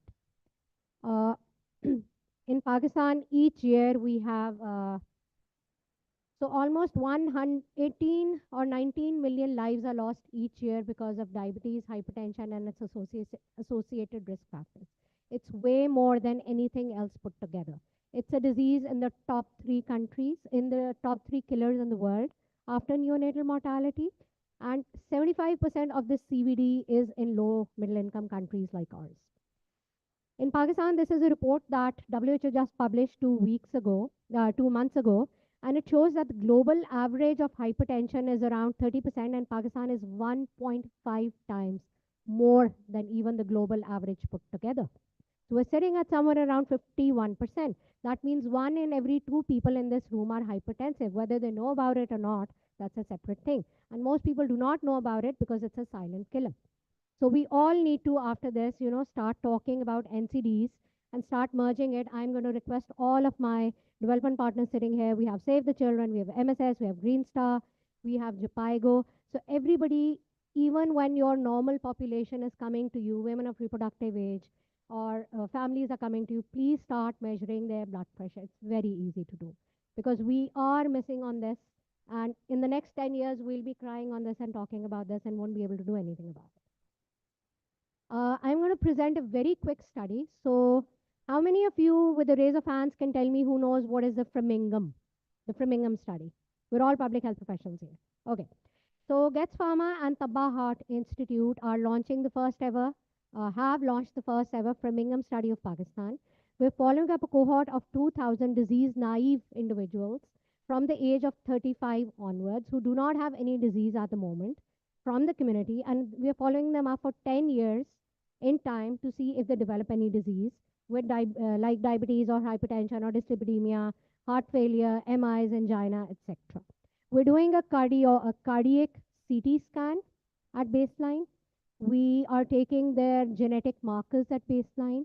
We're doing all of their cardiometabolic tests at baseline, and we're following them up every 3 to 4 years to see what kind of disease they develop.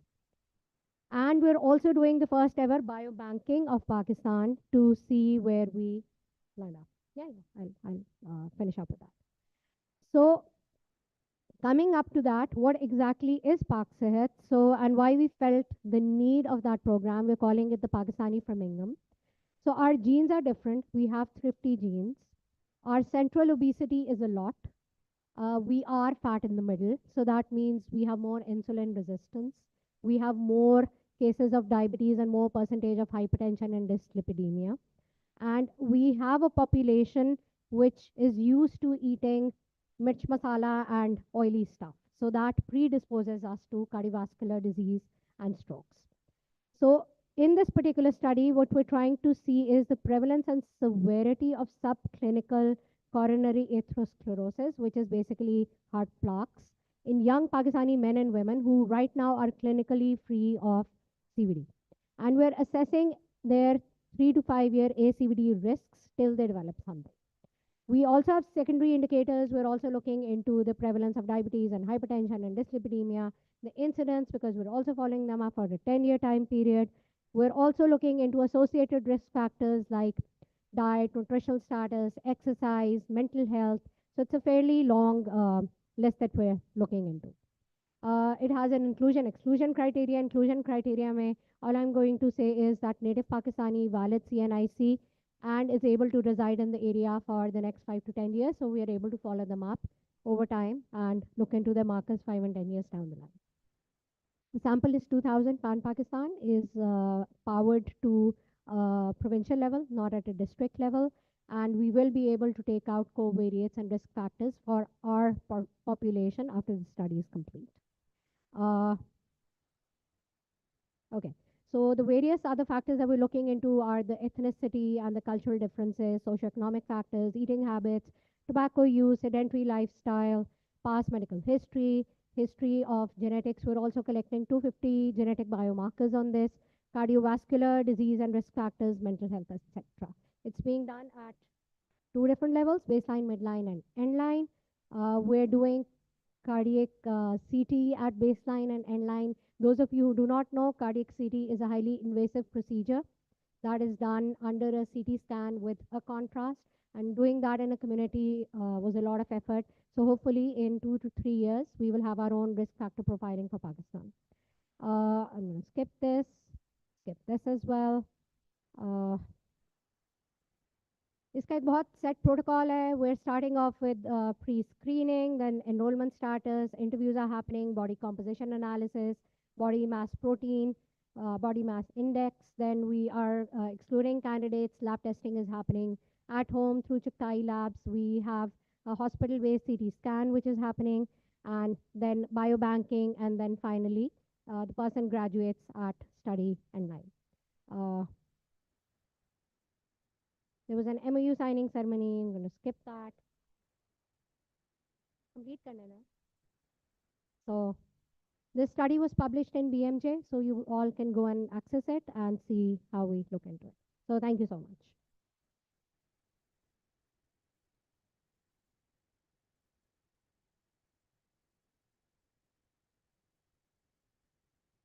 Thank you very much, Dr. Wajiha. Now I'll request Dr. Umar Farooq for his closing remarks, who's the chair of this session. Thank you very much for being patient. Thank you very much, Dr. Samina. Bismillah ar-Rahman ar-Rahim, ladies and gentlemen and speaker.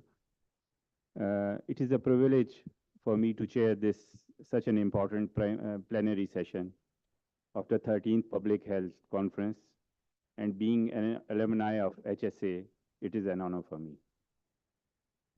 Transforming healthcare is a multidimensional and needs multiple strategies through multi-sectoral approach.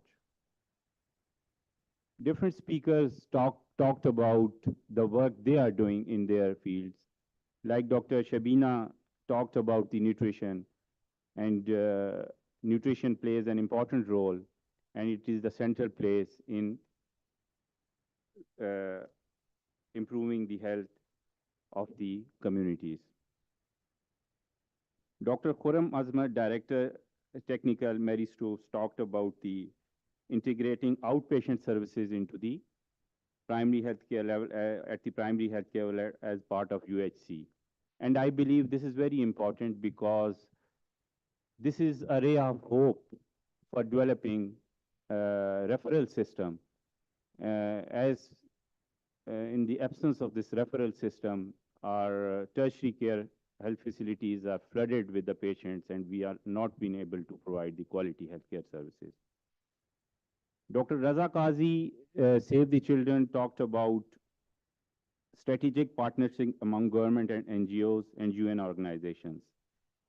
And keeping in view the diversity of the healthcare and expanding boundaries of healthcare industry, it seems very important and pertinent that the healthcare providers, tech companies, government, and UN agencies should come together and collaborate.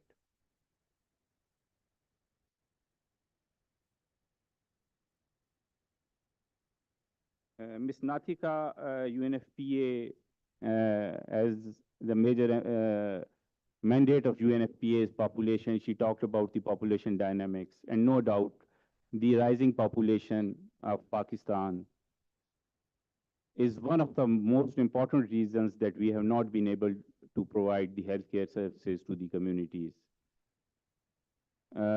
Because of the limited resources we have not been able to take care of this rising healthcare needs because of the rising population burden. Dr. Fozia Asad, Country Director, JPIGO, talked about this model of that is the Joint External Evaluation Tool. And before that, I was of the opinion that JPIGO works only for family planning and mother and child health. But this is very important that they have developed this tool, and it seems to be very useful. And the statistics and the results which they provided, it seems promising that it can take care of the rising emerging diseases, and I hope that it will be further piloted and we will get good results. Dr. Basit talked about diabetes, which all of us know that it's a very, very important non-communicable disease. And as Dr. Basit said, that this is the era in which if we learn about diabetes, we learn about all the healthcare needs. And the way he is doing the things regarding capacity building and integrating it into the primary healthcare is very important. And I think this is the way that we can take care of this rising epidemic of the diabetes. Dr. Wajiha, Gates Pharma, it was good to hear from a pharma company about primary prevention. So it's a good initiative, and I hope that other pharma companies will also work on it. So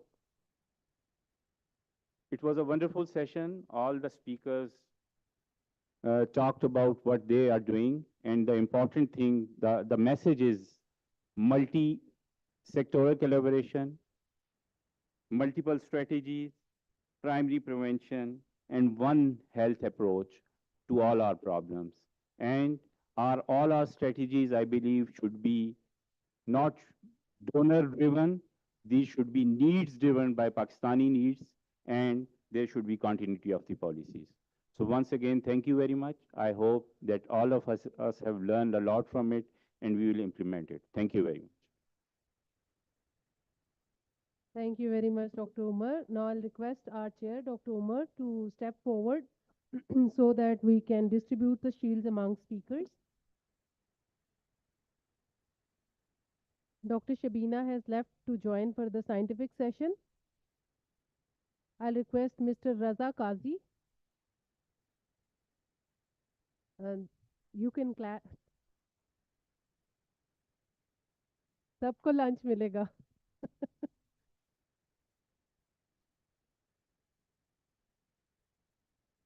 Miss Latika Pradhan.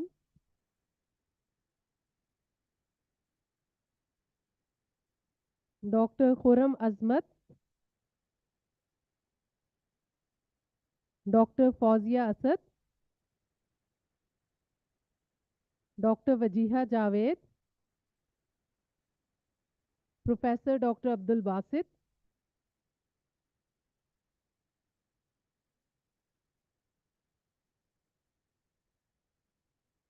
Can you all come forward for a group photo, please?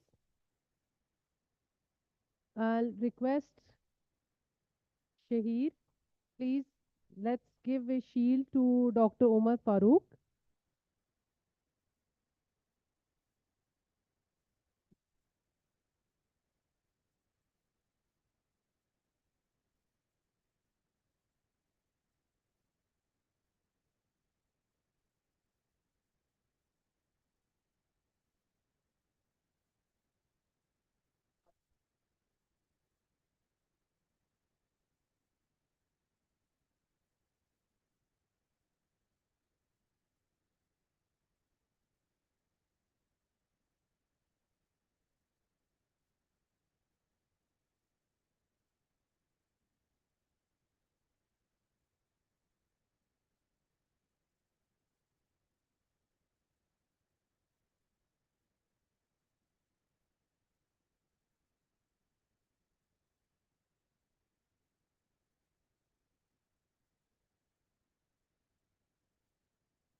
Hello everyone.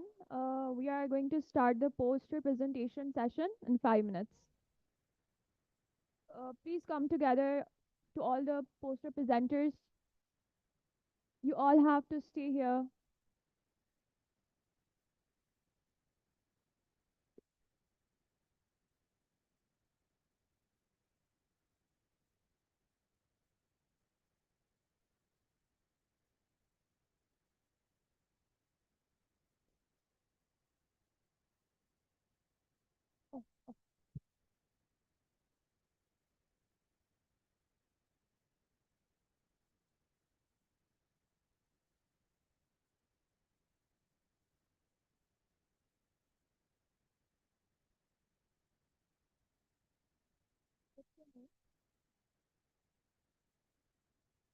Yeah, you are just there.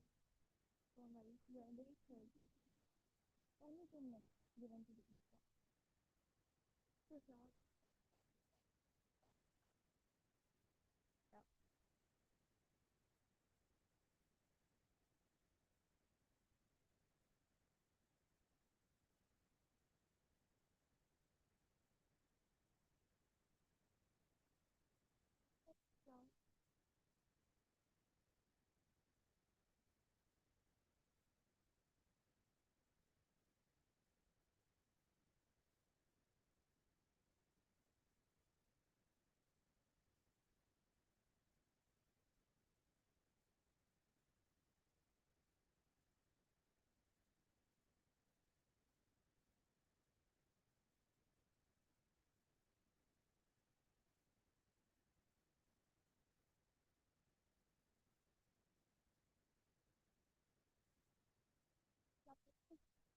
Yeah.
आगे already.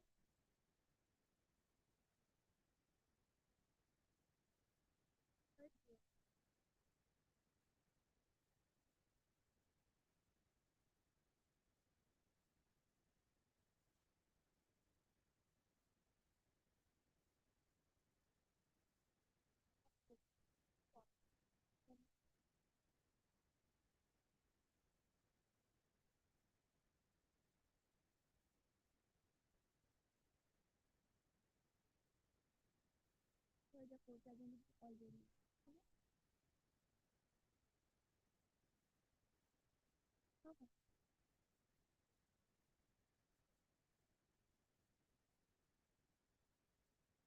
वो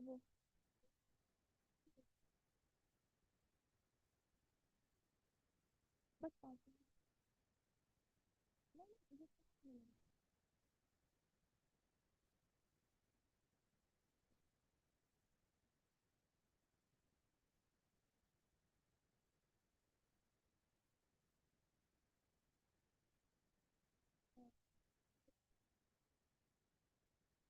साथ में 5 minute ना हाँ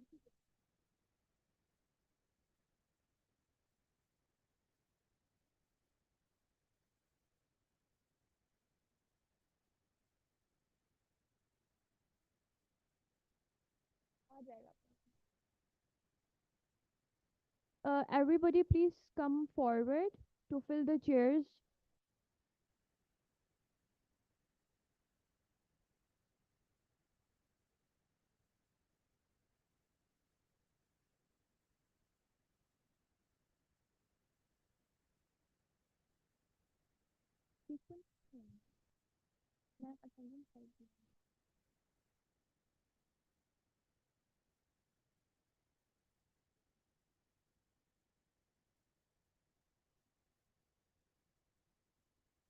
Now let's begin the session. Everybody please settle down.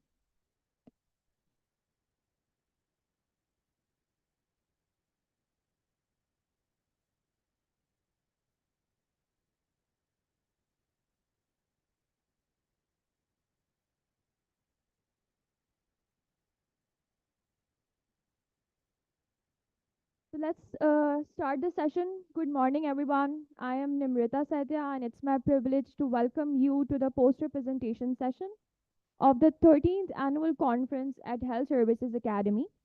Today we gather under the overarching theme that's shaping healthcare through evidence, pioneering solutions of disease prevention and control, and I'm the moderator of the poster presentation session.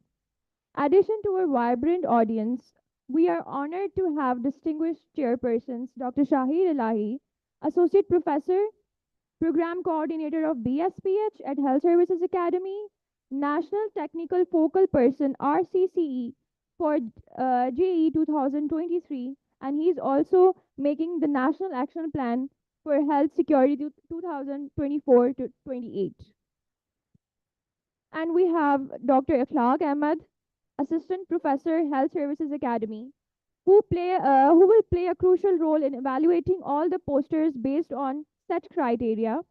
These experts will bring a wealth of knowledge and experience to the session, ensuring a thorough and insightful assessment of the groundbreaking work presented. Without further delay, I would like to call our first presenter, Dr. Himayatullah Khan, to please come on the stage and present your poster. Thank you. Thank you very much, Nimirta. Just to set the tone, we will be evaluating the posters based on few measurable indicators. And those who may have queries afterward can come to us and we'll answer your questions. The other bit is that let's keep it very short and crisp. Let's focus on the main idea, how you have developed it, how you have achieved or collected the data, and what were the main results. So let's keep it short and crisp so we may assess the novelty, the science, and the presentation in it. So welcome on behalf of Health Services Academy. मैं और इखलाक साहब दोनों तीन बाकायदा चीज़ें देख रहे होंगे आपकी तहकीकी मकाले में कि वो कितनी जेन्युइन है, कितनी जदीद है, कितनी रेलेवेंट है, आपने उसको किस बुनियाद पे प्रेजेंट किया है और उसकी साइंस कितनी पुख्ता है. तो इन चीज़ों का ख्याल रखिएगा. Let's keep it in between 4 to 5 minutes. So we may have ample time to ask questions if we may have about your methodology or objectives. Thank you.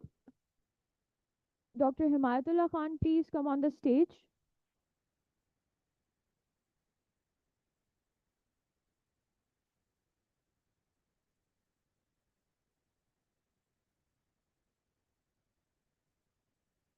Assalamu alaikum. My name is, as the moderator explained, Dr. Himayatullah Khan. I belong from Balochistan, 13th Court FLTP Fellow. I am really grateful to all the audiences and especially to the chief guest.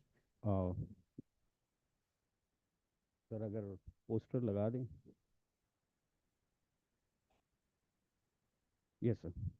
Sir, it is an outbreak investigation of measles in Union Council Eidgah of Tehsil Chaman, District Qila Abdullah, Balochistan, 2021. In it, as I would like to explain that measles is an acute viral, highly infectious airborne disease caused by paramyxoviridae virus RNA family. According to CDC report, there are 36 cases per million persons reported in each year. And according to WHO, there are 128,000 cases reported in 2021. In Pakistan, 10,399 cases of measles reported in 2021. mostly frequently these outbreaks occur in Balochistan. My aim of study regarding to investigate that outbreak which occurred in that UC and reported by DHO Chaman. Our team was formed at that time in the PDSRU Quetta to go and investigate and to assess the magnitude of the disease and to recommend control measures regarding it. So my study design was descriptive cross-sectional study. Duration is of about 15 days from 13th May to 27th May 2021. Study setting was UC Idgah of Tehsil Chaman of district Kila Abdullah. There were 37 suspected cases of measles.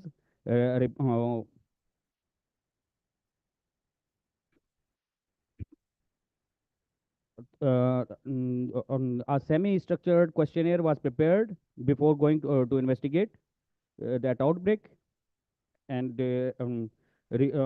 we before going towards to investigate in the field, we searched the data in the hospital record and data collected from different health facilities. Descriptive analysis was carried out, frequencies calculated, and attack rates were computed accordingly. The graph explains the epic curve and the age-wise distribution of measles cases, the gender-wise distribution of measles cases, signs, symptoms, and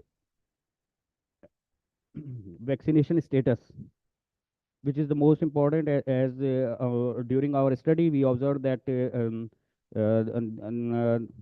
the data explains that percentage of vaccine status. If we observe that it is 54% were totally unimmunized, not vaccinated in our study, which the cases we found, and 30% were immunized of dose 1, MR1. And only 16% cases were found of MR2, both MR1 and MR2 antigen vaccinated. But again, the thing is that those cases which were immunized, and even then and they were measles positive, we investigated it and we found that the reasons behind this, what we observed is that there may be the issue of issue in service delivery. Regarding cold chain maintenance and all these things. Conclusion of the Dr. Mayatullah, yes, sir.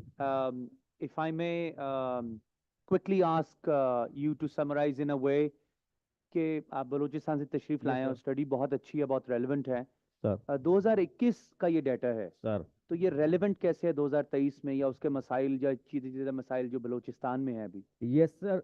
Now at this time, what you are you made the question, it is very important regarding it, that it is not updated, but the same things are regularly going on. Now I am also working in Balochistan at this time presently as an stop Jalmaksi.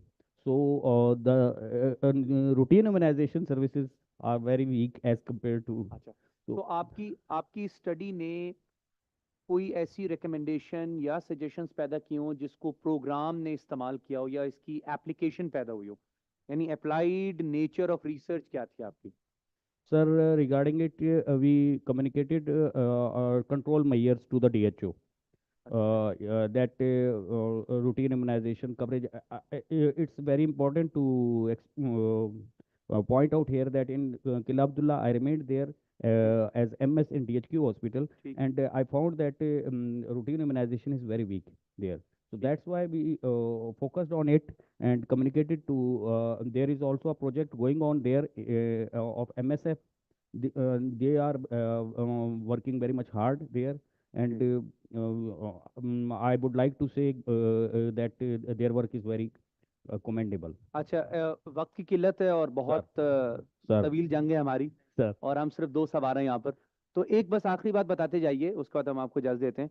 ये जो तस्वीर आपने इस्तेमाल की हैं, ये क्या आपके कैमरे से खिंची हुई है? और स्पेशली जो मीजल्स में आपने एक करेक्टर यूज किया है, सर ये कॉपीराइटेड है, ये क्या है? सर ये मेरी मेरा एक मतलब वहीं इन्वेस्टिगेट करने का फेलो था मेरे साथ, उसने ये पिक जो है ना लेके मुझे ये दी। आपके यूनियन काउंसिल की है? Yes sir. ठीक है, अच्छा, सही है, थैंक यू। डॉक्टर साहब के लिए तालियां तो बजा दीजिए। हाँ, let's keep it. Now I would like to call Nadia Rais for the poster presentation, and हर किसी को सिर्फ 2 मिनट का टाइम दिया गया है because we are running out of time and हमें अभी लंच ब्रेक के लिए भी जाना है। Objectives, methodology, crisp results. मेरा पोस्टर जो है वो लगा दें प्लीज। और अगर आप टाइम से एक्सीड करेंगे तो वो आपकी जो प्रेजेंटेशन के एस्पेक्ट में जो मार्किंग है ना, उसमें आपकी ग्रेडिंग नादिया रईस कॉम्प्रोमाइज हो जाएगी। जी।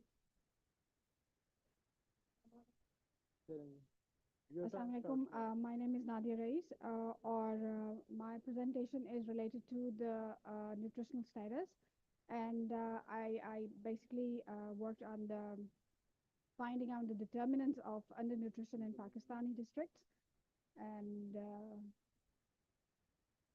फोल्डर में है इनकी प्रेजेंटेशन? नादिया इश्तियाक के नाम से आई होगी। नादिया इश्तियाक के नाम से देखिए। अंडरन्यूट्रिशन। आपकी स्टडी का नाम क्या है? Determinants of undernutrition in Pakistan.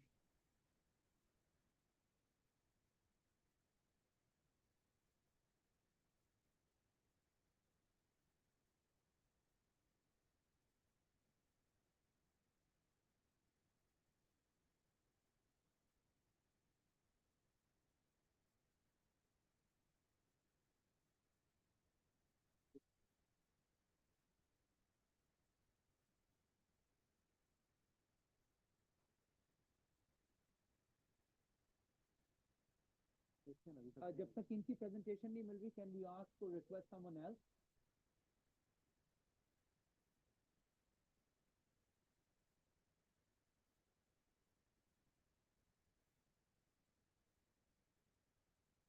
यही है।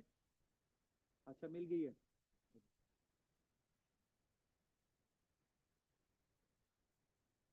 Okay, the topic for my presentation is nutritional status and determinants in Pakistan districts. Basically, it's a review report. Like I did the review literature review, and basically in order to assess the nutritional status in the Pakistani districts, and yeah, methodology. Can you please go down?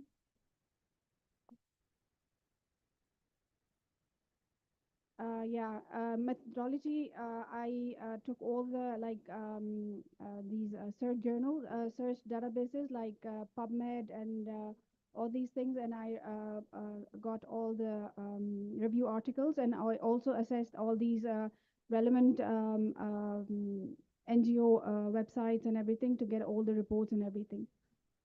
Basically, in order to assess the determinants, I used the UNICEF framework that was meant for the determinants of in which they have underlined all the determinants, and I came up with the basic causes and then underlying causes and the immediate causes. And in the immediate causes, there's a suboptimal breastfeeding and the inadequate feeding practices and the infections. And as we all know, we came out with this, the undernutrition is worse in Sindh and Balochistan.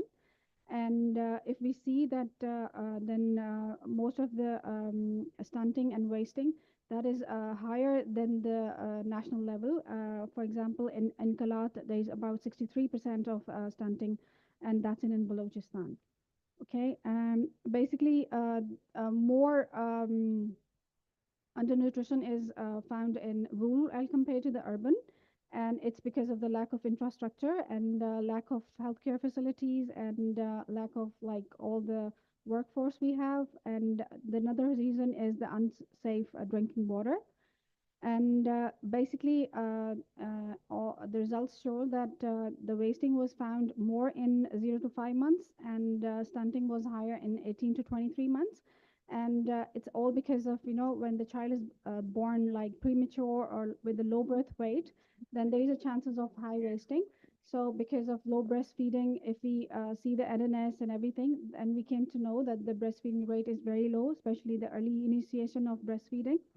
So that's why it's kind of, it is kind of justified that the wasting was higher among the 0 to 5 months. And the stunting was shown in 18 to 23 months. And by the time the child starts the complementary feeding and all the infections and everything, and when the child becomes wasted, and it leads to the stunting. Nadia, Yes. if I may quickly ask a couple of questions. Yes. जब हम कहते हैं literature review based study है, तो उसका कोई framework होता है, सिस्टमैटिक रिव्यू उसको हम कहते हैं. Yeah.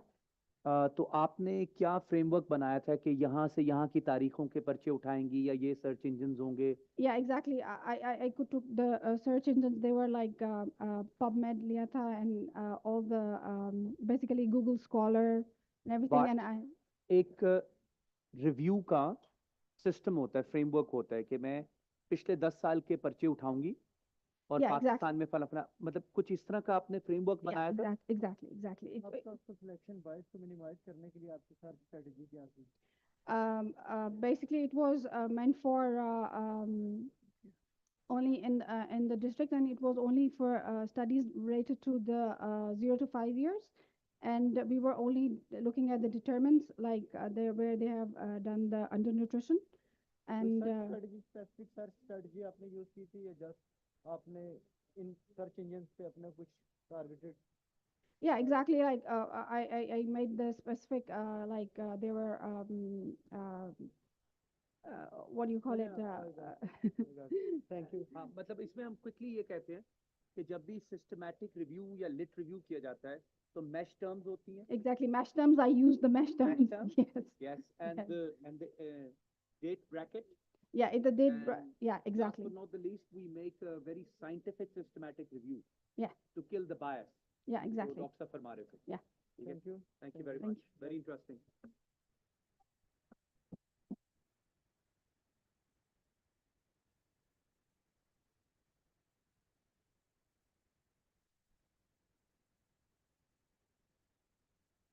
फिर हम सिर्फ 6 participants के पहले करते हैं and then we will wrap it up. Laiba Noor, please come on the stage and present your poster.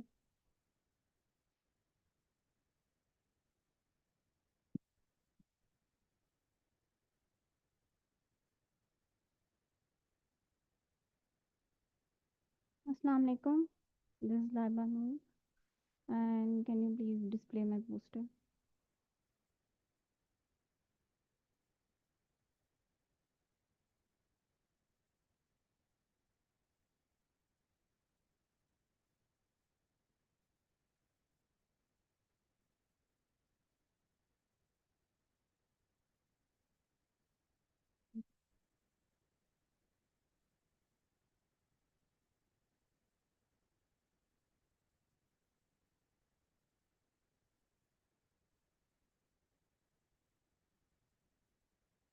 हाँ जी, हाँ जी. 2021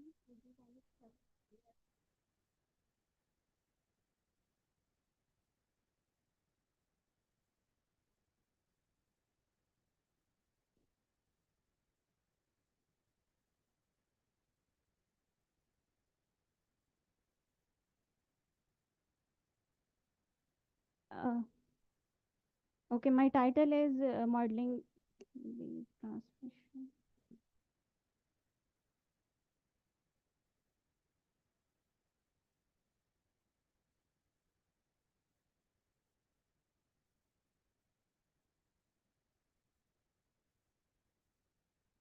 Modeling the transmission of wild poliovirus in Pakistan and the impact of environmental contamination on disease spread.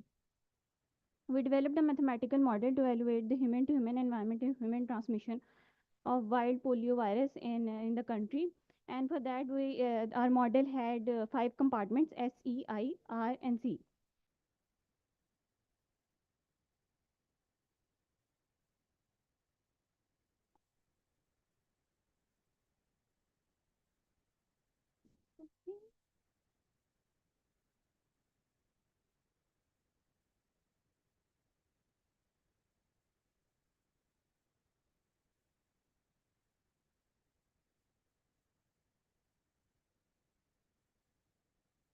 Further down.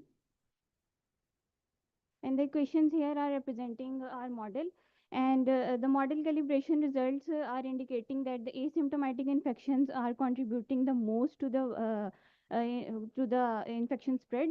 And the parameter estimation of beta E, beta I, and beta C, representing the exposed to susceptible, infected to susceptible, and environment to susceptible, are indicating that exposed persons are contributing the most, infected at the second, and environment at the least. And when we run the model simulations by changing the parameters of different virus characters, then we got to know that by immunizing the asymptomatic individuals, also focusing the still missed persons, children of under 5 years of age, and also the border surveillance, enhanced border surveillance, the people who are traveling to and from Afghanistan should be screened and immunized, then we can achieve the eradication in the next 5 years.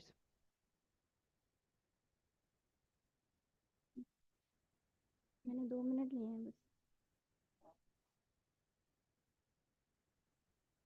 National बता दो. हाँ जी. वो reports ली थी मैंने CDC की, और जो Pakistan polio eradication के वेबसाइट पे जो रिपोर्ट्स मेंशन है. और आपकी जो मेथोडोलॉजी थी, इसकी वैलिडिटी क्या है?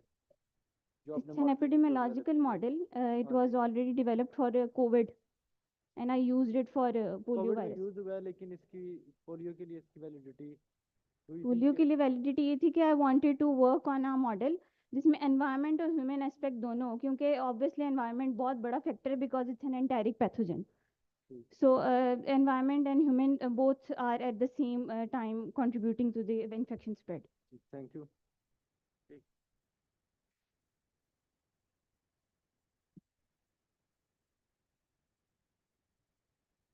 Now I would like to call Dr. Fatma Ali Raza. Please come on the stage and present your poster.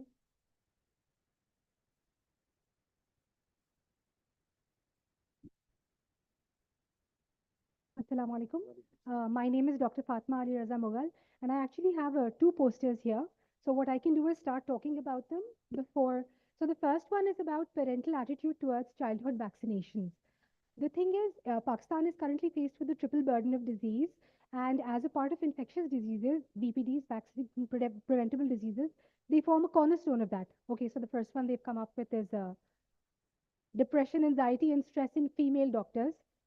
Not to impugn the lives of male doctors. I'm sure they have their own mountains to climb, but I chose to focus on this being a female doctor myself. This is a study that I conducted in 3 tertiary care hospitals of Rawalpindi. And this was a cross-sectional study. So we took the 42 item questionnaire DOS, the depression, anxiety, and stress scale, which is a pre-validated tool. And we went to 3 hospitals which had all designations from house officers to professor. And what we found was that depression and anxiety are more prevalent in junior doctors, whereas stress is prevalent across all designations. And the reasons that we found for this was, first of all, supervisor abuse, workplace harassment, which includes sexual harassment. There's a lot of bullying. Female doctors, because they have family lives, they have a lot of trouble in the work-life balance, shifts. So those were our findings. And we did recommend policies to those hospitals where we took our samples. They requested not to be named to create better work environment for female doctors. So that's my first study. इसमें already इस पे बहुत सारी studies मेरी नज़र से पहले भी गुजरी हैं, तो ऑलमोस्ट सिमिलर फाइंडिंग, तो आपकी Right. स्टडी में नोवेलिटी क्या होगी और इसकी इम्प्लीकेशन क्या आप सजेस्ट करती हैं, आपकी स्टडी का आउटकम क्या होगा? Outcome ये है कि we do need to, because we need to face realities that women also have, they're the primary caregivers in the home, so they do need a little support in the workplace as well. What's new? What's new in your study? So actually what was new was I took this a little step further and I further investigated sexual harassment of female doctors. So, but that is again another study for another day. That has been published separately as well. Thank you. Right. Second paper. Second लगा दो. So this is factors affecting parental attitudes towards childhood vaccination. And our main objective was to see the frequency of complete vaccination in children coming to the pediatric OPD at Fauji Foundation Hospital, Rawalpindi. And also the reasons, we wanted to find out the reasons for refusal or delay. And to this end, we conducted a cross-sectional study using a pre-validated questionnaire, which we got from the University of Washington Medical School. हमने उनसे वो लिया, permission Lee. And then we proceeded.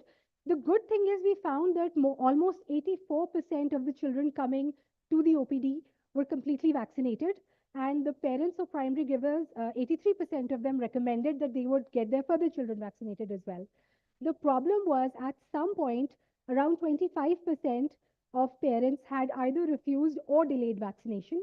और इसकी जो वजह हमें मालूम हुई, they had concerns about the safety and efficacy of vaccines. So that was something. And for our way forward, we're actually conducting a qualitative study on this now, so we can further study these factors and then put forth our findings. Dr. Fatma, very, very interesting. I thoroughly enjoyed Thank both you. of them. Very, very good ideas. But just in case, what was the selection criteria? For example, आप कह रही हैं रावलपिंडी में आपने इतना बड़ा data set लिया, OPD में कैसे आपने देखा कि किनको लेंगे, कन्वीनियंटली देखा, पर्पसिवली देखा? आप बात कर रहे हैं दूसरी वाली study की. Sir, it was our inclusion criteria was children who were not allergic to any vaccines, who were coming to the OPD. Basically, this was consecutive. Our sampling was consecutive. Just in case, मुझे कैसे पता चलेगा कि ये बच्चा allergic नहीं है to any vaccination? So we actually did not take data from children. We talked to the caregiver who was accompanying the child. जो ट्रीटमेंट सपोर्टर है या कोई पेरेंट है? Parent है या caregiver है. ठीक है. उनसे उन्होंने कहा कि कोई ऐसा रिपोर्ट तो नहीं हुआ सब समझे? रिपोर्ट तो नहीं, plus we had the vaccination cards, तो हमें नजर आ रहा था कि जी पहले हुए हुए हैं, इन केस जो बच्चे वैक्सीनेशन के लिए ही आए थे. सही, हम और नहीं उलझाएंगे आपसे. Thank you very much. Very Thank nice. you so much. Thank you.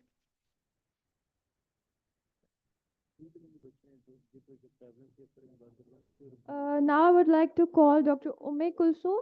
Please do the honor, ma'am. आ जाएं.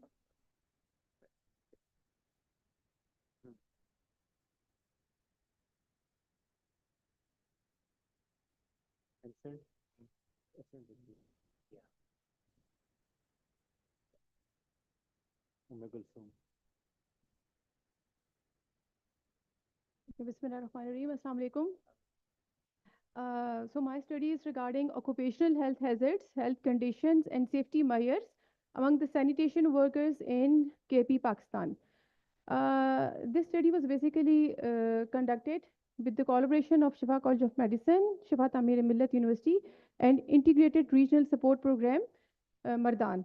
They are basically working for the sanitation workers. उनके पास employed होते हैं sanitation workers, उनके साथ हमने मिलके किया. The learning objectives of the study was to know the prevalence of different diseases and injuries among the sanitation workers, to determine the attitude and practices of the sanitation workers regarding occupational health hazards, and to know the safety measures they are using, the role of the use of personal protective equipments. So data was collected from 5 districts of KP. It was Peshawar, Mardan, Swat, Sawabi, and Abbottabad. Most of the data was collected from Peshawar because वहाँ की population ज़्यादा थी. It was basically a cross-sectional study, and convenient, non-probability convenient sampling was used. Our sample size was calculated to be 500 with anticipated proportion जो है 50% और margin of error 5%, 95% confidence interval. हमारे पास data आया 502 participants का, جس کو ہم نے انالائز کیا. اس میں ابھی اس time results of I can see ہاں جی, but still I can't see neither from here, neither from here. So I will tell what I remember. Mean age of the people was 35.9 plus minus 7.9 years. 97% of the participants were male, only 497 males and only 15 female. Then most of them were married. Literacy was low. They were all below secondary, means کہ انہوں نے 8th تک شاید پڑھا تھا, matric بھی نہیں کیا تھا. And then their monthly income, their work, how much time period they had work, it was divided into different, اور اس کے results show کیے ہوئے ہیں according to all the 5 districts show کیا ہوا ہے, which I can't read from here. And اوپر واپس ذرا جائیں, thank you, اور اوپر جائیں, اور اوپر جائیں. Okay, now here it is basically the occupational health attitude and practices, how many hours per week they are working. Like 55% were working 37 to 48 hours. Then how many holidays did they avail? 57% were had 11 to 20 holidays per year. How much they were working? جی یہ جو 502 ہیں جی ان کو آپ نے naan probability purposely select کیا. یس conveniently select جی. اور یہ جو 502 ہیں ان کے مذہب کے بارے میں پوچھا ہم نے. ریلیجن نو. ٹھیک ہے, تو بڑی اہم چیز ہے سینیٹیشن ورکرز پاکستان میں. Actually we asked in I think یہاں پہ آ رہا ہے data, 73% of them said that we had no other option, so that's why we are doing this work. 14% had witnessed death of a co-worker. پھر اس کے اندر dengue, typhoid, hepatitis سی, kits, sharps, hospital admissions, اس سارے کا بھی data ہے جو ابھی مجھے یہاں سے میں پڑھ نہیں سک رہی. تو یہ سیلف فلڈ فارمز تھے یا آپ نے؟ No, the integrated regional support program had we trained the workers and the trained workers. سے pictures اس میں اگر آپ دیکھیں تھوڑا سا نیچے جائیں, وہ pictures تھوڑی چھوٹی ہو گئی ہیں. Yes, یہ these are the pictures. We properly data collect کیا گیا ہے. The trained workers, ہمارے جو trained تھے انہوں نے collect کیا ہے. And اس میں پھر ہم نے یوز آف PPE کا بھی ان سے کلیکٹ کیا ہے. ماسک, آئی گوگلس کا تو بالکل, اور full protective equipment, mask and gloves. Expert آپ کی فائنڈنگ سے کوئی چیز ریکمینڈ کرنا چاہوں تو اینی پریونشن اور پروگرام آف پاکستان, تو کیا کروں گا؟ سر اس میں ریکمنڈیشن ہی دی ہوئی ہے. اس میں سر ہم نے یہی دیا ہوا ہے کہ there is need of strong advocacy and training programs for these sanitation workers, so that they can use at least, اگر اور کچھ نہیں کر سکتے at least personal protective equipment use کریں. And important thing is 77% of them are paying from their pockets for their health expenditures. تو کوئی ان کا ہیلتھ انشورنس کا بھی سسٹم ہونا چاہیے, so that they can be supported. Thank you.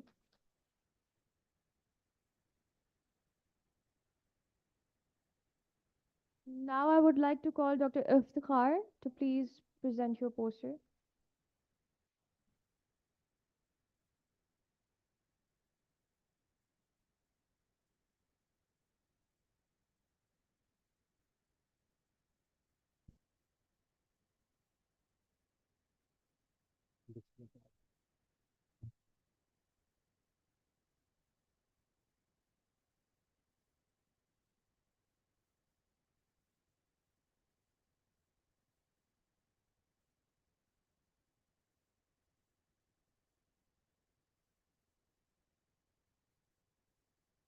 آپ کی پریزنٹیشن یا ریسرچ کا نام کیا ہے؟ اچھا, میں ڈاکٹر افتخار احمد ہوں, ٹیکنیکل آفیسر ہوں انفیکشن پریونشن پہ جپائے کے ساتھ.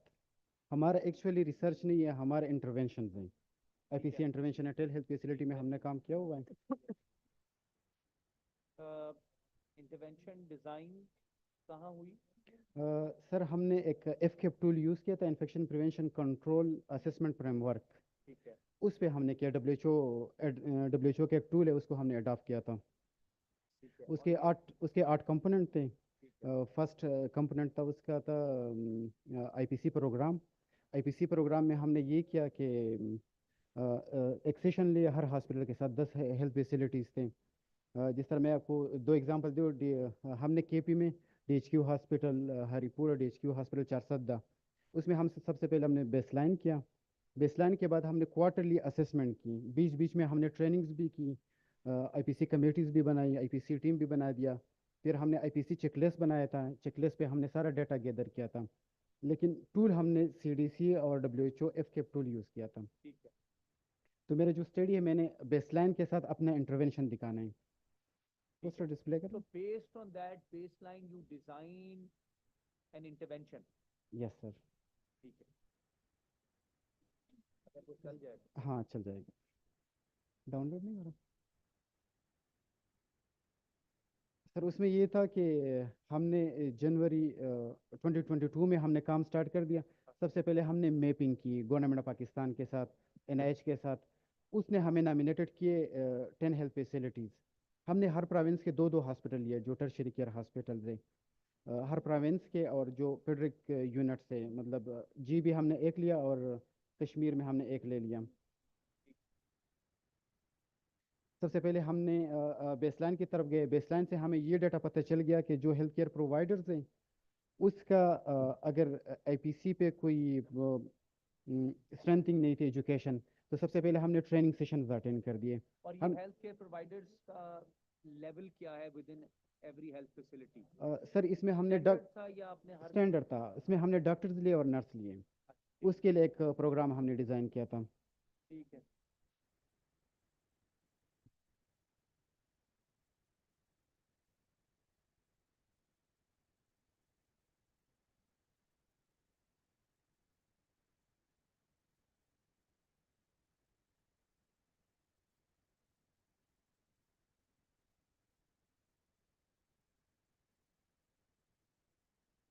ڈاکٹر ممتاز علی خان سے کوئی رہنمائی لی آپ؟ جی سر. ہمارا ٹیکنیکل ایڈوائزر ہے بیٹھا بھی ہے ڈاکٹر سبحان, اس نے کافی گائیڈ کیا تھا. اور ڈاکٹر ممتاز نے ہمیں میپنگ میں کیا تھا NIH وال نے. اور پھر ہماری پراپر IPC ٹیم تھی. اس میں ایز اے ٹیکنیکل آفیسر تھا, پھر IPC کوآرڈینیٹر بھی ہیں. ہم ہر پروونس میں جاتے تھے, کوارٹرلی ایک وزٹ کر لیتے ہیں. میرے خیال میں یہ آ گیا. چلیے انٹرونشن بتائیے کیا. ہاں جس میں انٹروینشن بتاتا ہوں. جس طرح صبح ڈاکٹر فوزیہ نے بتا دیا انٹروینشن میں کہ کوٹا میں ہم 2 ہاسپٹل میں کام کر رہے ہیں. کوٹا میں جو ٹرشری کیئر ہاسپٹل ہے وہ 3 ہیں. ایک سول ہاسپٹل ہے, ایک بولان میڈیکل کمپلیکس ہے, اور ایک فاطمہ جناح انسٹیٹیوٹ آف چیسٹ ڈیزیز ہے. فاطمہ جناح اور BMCH میں ہم کام کر رہے ہیں. اس میں پراپر IPC اسٹرکچر پروگرام ہے. اور سول ہاسپٹل میں نہیں ہے. سول ہاسپٹل میں جب کانگو وائرس کا پیشنٹ آ گیا تو اس کی فرسٹ فیز میں 8 ہیلتھ کیئر پرووائڈر کو کانگو وائرس ہو گیا. اور 64 cases Fatima Jinnah institute of chest disease میں تھے. اس میں کسی ایک ہیلتھ ایک ڈاکٹر بھی افیکٹ نہیں ہوا. تو یہ ایک بڑا انٹروینشن ہے جپائیگو کا. یہ سامنے پوسٹر لگا ہوا ہے.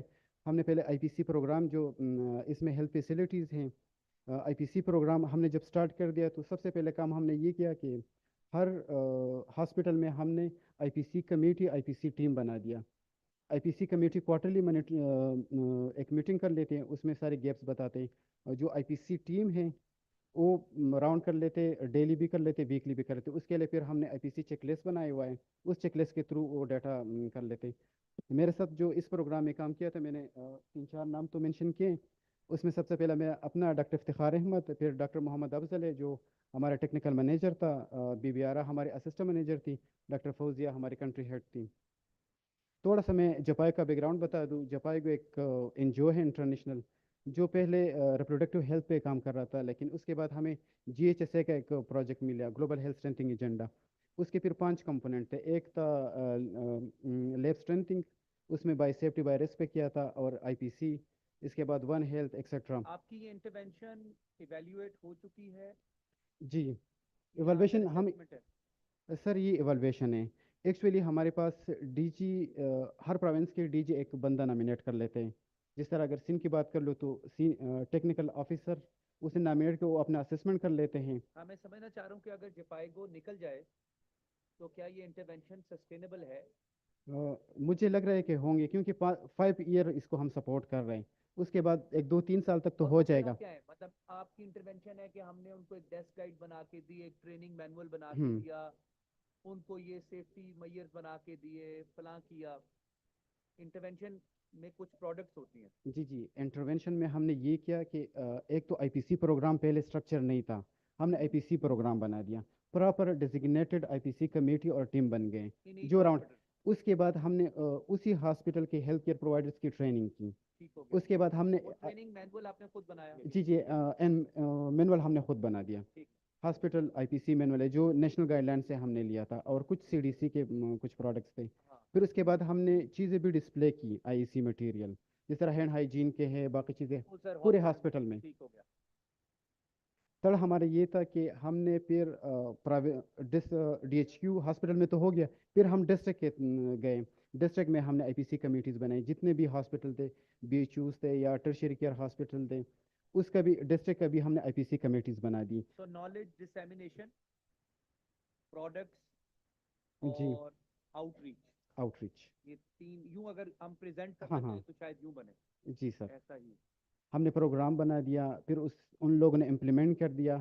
اب وہ لوگ اپنے ٹیکل ڈاؤن ٹریننگس کرتے ہیں, مطلب اگر جو ٹرشری کیئر ہاسپٹل یا ٹیچنگ ہاسپٹل ہے اپنے ایچ اوز اور ٹی ایم اوز کو بھی ہمارے ہی پروگرام اس کو بتا رہے ہیں. You give them any certification اور ٹریننگ سرٹیفکیشن کے وہ اس کے بعد پھر اپنے نیچے جی سب سر, کر سکیں. اس میں یہ تھا کہ ہمارا سی ڈی سی فنڈنگ تھی, تو اس نے ہمیں ایک دے دیا تھا.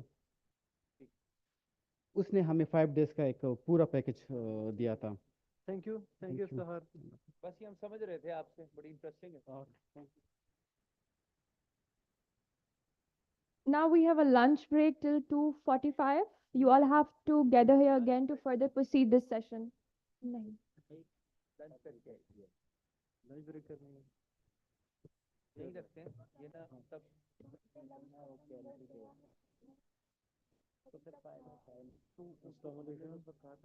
نہیں ابھی چل رہا ہوگا اسٹیج ہے ان کو.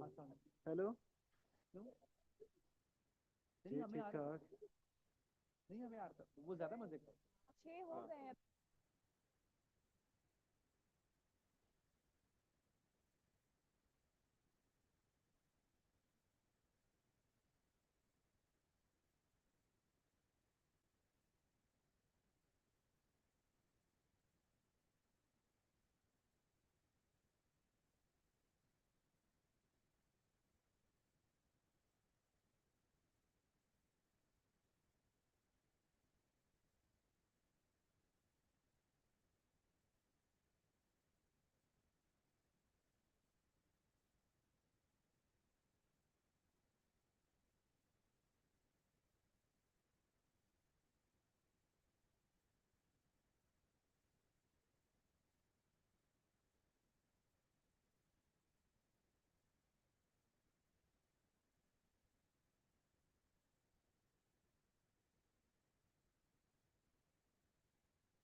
Hello. Now I would like to call Ayman Haroon to present the present poster. कहाँ चली गई?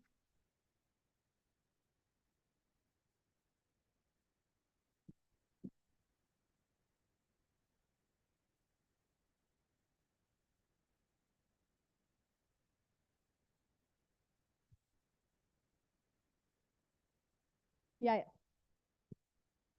So Bismillahirrahmanirrahim. Assalamu alaikum everyone. My name is Ayman Haroon. I'm the Senior Manager Programs at Greenstar Social Marketing. The poster that I'm presenting is per se not exactly a research article. This is basically a project brief that I'm sharing with you all of a program that we're running in Punjab. This program is called Khud Ko Pehchano. It's a youth-oriented program led by youth as well. One of a kind by Greenstar Social Marketing, funded by Punjab Population Innovation Fund and Population Welfare Department. Why am I sharing this with you all? Because it's not, I won't call it an innovative project, but the need of the hour.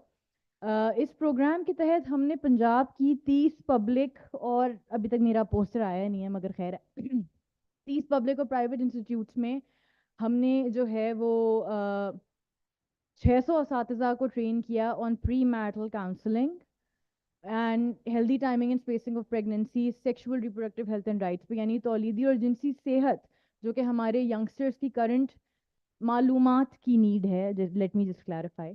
तो इसका programme का deliverable भी यही था कि हमें basic awareness देनी थी to the youth of Pakistan, to the youth of Punjab about sexual reproductive health and rights, वो क्या होते हैं, प्री मैरिटल काउंसलिंग क्या होती है. Because in Pakistan where 64% of the youth bulge, it's a massive opportunity for us to, use current family planning methods, contraceptives, and awareness create करें जो myths and misconceptions मिलते हैं.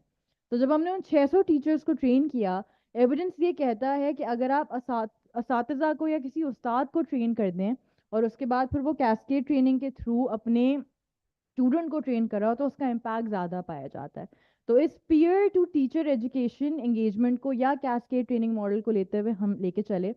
Every time we did a pre-test, then we did the training for 4 hours, 5 hours, and then we conducted a post-test, and we saw the knowledge enhancement.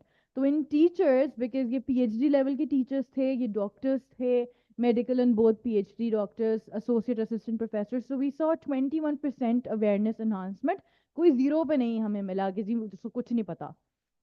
In terms of students, in teachers ने अब Ayman, तक just a quick point. Enhancement में आपने कुछ ऐसी categories बनाई कि इस disciplines of या इस discipline of knowledge के professors में enhancement ज़्यादा हुई, इसमें dissemination बेहतर हुई. For example, a professor of biology may have more than definitely one way of telling students as compared to maybe professor of anthropology. So इसमें कुछ आपने प्रोजेक्ट में देखा कि अगर हम आपके जरिए कुछ सीख कर आगे पब्लिक हेल्थ को सिखाएं तो क्या सिखाएं? So just to answer that question, we have not categorized it yet. हम जब इस प्रोग्राम को ख़त्म कर लेंगे, December 31st is the end of the project, तब we will look into the categorization of which field was, more powerful and had more knowledge enhancement. So हमने students में ये पाया, ख़ासतौर से मेडिकल यूनिवर्सिटी में ऑफ कोर्स ज़्यादा awareness पाई जाती है, जो कि हमें लगता है कि है ऐसा, ऑल्दो ऐसा नहीं है. हमने ये भी देखा कि मेडिकल स्टूडेंट्स में कई स्टूडेंट्स को कुछ नहीं पता था और कईयों को बहुत ज़्यादा पता था, thanks to Google. So my point is that we saw a over 30% knowledge enhancement, which was also our basic deliverable from the project. इस प्रोग्राम के बाद हमने ये नहीं किया कि जी खाली ट्रेनिंग तक हम महदूद रहे. हमने इस ट्रेनिंग को आगे मजीद लोगों तक पहुंचाने की कोशिश की थ्रू सोशल एक्शन प्रोजेक्ट्स. यहाँ पे नम्स यूनिवर्सिटी कुछ स्टूडेंट्स बैठे हैं. Nums university, Akhtar Syed medical college, Lahore College of Women University, Shalimar Institute of Health Sciences, and Fatma Jana Medical University के graduates, they won our grants. They sent us their proposals, तो हमने youth-led proposals भी मंगवाए और हमने फिर उन्हें grants दी कि आप अब community में जाके इसको आगे disseminate करें. So NUMS के बच्चों ने wheelchair bounded या differentially able ख़वातीन के साथ काम किया और उन्हें menstrual health and hygiene के ऊपर training दी. शालमार ने एक मेडिकल कैंप करवाया, उन्होंने अपने डोमेस्टिक स्टाफ को ट्रेन किया. I also got a chance to visit Lahore College of Women University. उन बच्चियों ने गवर्नमेंट एसोसिएट कॉलेजेस की, इंटरमीडिएट कॉलेजेस की बच्चियों को further menstrual health and hygiene पे, फैमिली प्लानिंग पे अवेयरनेस दी। उस प्रोग्राम का मकसद भी यही था कि हम लोगों को फैमिली प्लानिंग के बारे में बताएं, वो बातें जो माँ बाप नहीं बता पाते या सामने से वो खुद नहीं पूछ पाते। सो ये क्योंकि वो स्टूडेंट्स थे जो कि bachelors and above 18 onwards to 30, और ज़ाहिर है जब शादियाँ होती हैं तो they know nothing about it. So we went and oriented them, and we've seen a very, very positive feedback and observation about the program. हमने although 30 universities इसमें pilot किया है. Currently, it's on the table with the government of Punjab to be executed in 100 universities. So Green Star Social Marketing के लिए एक बहुत बड़ी बात थी इस program को run करना. I was leading that project. I in fact wrote that entire proposal, so this was very near and dear to my heart. And I feel very privileged to be sharing the learnings with you. Health Services Academy में मेरे आने का मकसद भी आज यही था, that Health Services Academy, the VC, Professor Shahzad Ali Khan, I'm extremely grateful to him. He was the steering wheel of that project. अगर वो मेरी मदद ना करते, ग्रीन स्टार की मदद ना करते, तो हम ये प्रोजेक्ट ना चला पाते. He was the first person that I came and I meet and I did the advocacy with. And I told him the entire initiative, what it's about, क्यों करने की ज़रूरत है, and he immediately created a WhatsApp group with all the VCs and everything, and then we started advocacy with them. So it was a process of massive advocacy, a lot of apprehensions, reservations, but we did that. Just the last question. Yes. अपनी clarity के लिए भी और बाकी audience के लिए भी कि नॉलेज और नॉलेज एनहांसमेंट, इसमें कुछ मेजरेबल इंडिकेटर्स तो होंगे कि ये नॉलेज हमने नॉलेज एनहांसमेंट है. बिल्कुल, हमने basically pre and post test के थ्रू इसको एनहांस किया, चेक किया. सो बिफोर ट्रेनिंग जो हमने टेस्ट किए, वी सॉ जी स्टूडेंट कहाँ खड़े हुए हैं या टीचर्स कहाँ हैं, और फिर जब हमने ट्रेनिंग की उसके बाद there was the same question pattern उन्हीं प्रेजेंटेशंस में से. Can you just quickly just tell us about a couple of questions? So basically, healthy timing and spacing of pregnancy के हवाले से एक does anybody know healthy timing spacing of pregnancy किस उम्र से करनी चाहिए? Can anybody answer that question? Any random तुक्का? आपने कहा 20 साल की उम्र से, राइट? कईयों को ये नहीं पता था. So 20, at the age of 20, healthy timing and spacing of pregnancy should be started. So this is what we did. इस तरह के और कई सवालात थे. Thank you so much, everybody.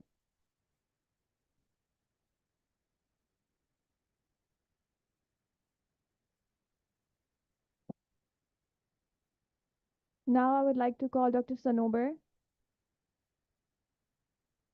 to present the poster. आ जाएं.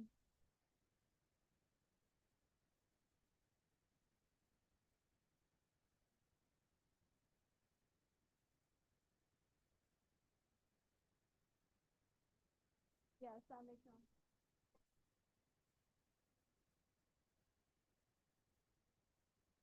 Assalamu alaikum. My name is Dr. Sanover. I'm the program manager of the Green Star Social Marketing. Actually, I'm here to review my project. This is basically a testing social marketing approach for uptake of lipid-based micronutrient supplement by middle and low middle income pregnant and lactating women in an urban setting. जैसे कि आप सब जानते हैं कि पाकिस्तान जो है वो triple burden of malnutrition हमारे मुल्क में है, और वी डोंट नो अबाउट बहुत सी वुमेन, चाहे वो पढ़ी लिखी हों या ना पढ़ी लिखी हों, दे don't know what basically the nutrition is. हमारे पास यहाँ पे एनआई एंड नरिश्मा भी इस पे काम कर रहा है. ग्रीन स्टार सोशल मार्केटिंग ने ये जो हमारी प्रेग्नेंट एंड लैक्टेटिंग वुमेन में nutritional deficiencies and they have the under nutrition, उस पर काम किया. और हुआ यह कि हमने Bill and Melinda Gates Foundation के साथ कोलैबोरेशन के साथ 2 डिस्ट्रिक्ट्स में, कराची, कुरंगी एंड रावलपिंडी डिस्ट्रिक्ट्स में प्रेग्नेंट एंड लैक्टेटिंग वुमेन को BEP supplement which is called Velma, वो हमने उनको दिया. And we start this project through 2 modalities. I mean, through the demand generation and the prescription based sales, right? We engage demand generation through community mobilizers. They go door to door and they spot sale to the pregnant and lactating women, and they also refer that PLWs who are undernourished, they refer to the HCPs. इसमें हमने देखा ये कि हमने अपनी service providers जो हैं उनको हमने ट्रेन किया, एंड उसके 3 चैनल्स थे। एक हमारी green star franchise social marketing के साथ जो लिंक्ड प्रोवाइडर्स थी उनको हमने ट्रेन किया, और हमारे जो NGS non green star providers थे उनको हमने ट्रेन किया। उन्होंने जो है बीईपी सप्लीमेंट उन अंडर नरिश्ड वुमेन्स को प्रेस्क्राइब किया। उससे हमने जो की लेसन लर्न किए उसमें ये देखा गया कि womens they don't know what to eat, they don't have the access of the nutritious food. So we have given them the nutritious food in a daily dose of Velma, which is a 75-gram sachet, and it contains a 400 calories. Within the 6 month, जो भी complications होती हैं in pregnancy, अगर तो वो undernourished है, it recovers. Like for example, low birth weight, postpartum hemorrhage, and stunting, ये सारी चीज़ें जो हैं वो उस खातून के अंदर जो 6 मंथ का कोर्स ले लेती है बीईपी सप्लीमेंट को, वो हमने देखा कि उसमें वाज़हतन फ़र्क आया। So this is the lesson learns, and the next step हम उसमें ये करना चाह रहे हैं कि अपनी ख़वातीन को बीईपी सप्लीमेंट के साथ साथ यूनीमैप को इंट्रोड्यूस करवाएंगे, and we will give the Unimap to the patients, to the pregnant and lactating womens. या if you have any questions you can ask.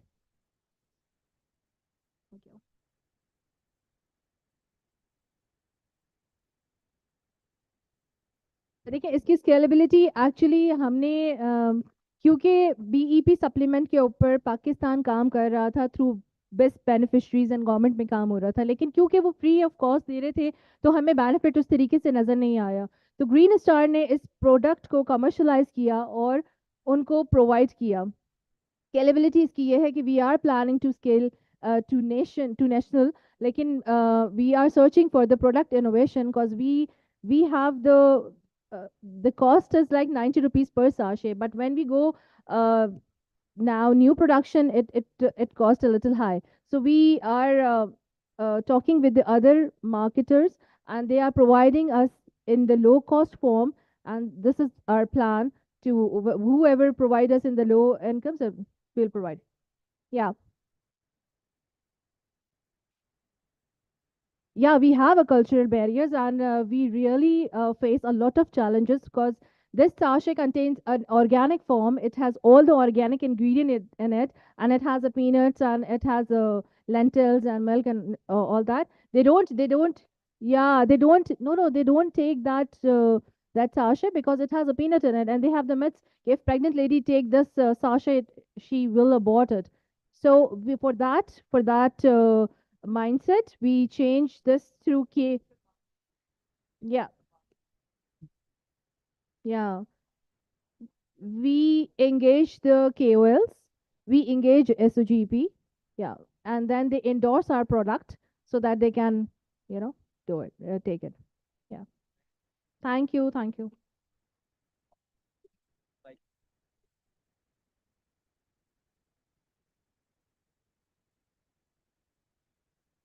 Now we have Dr. Saima Tahir. Please, ma'am, unse coordinate kar lein for your presentation.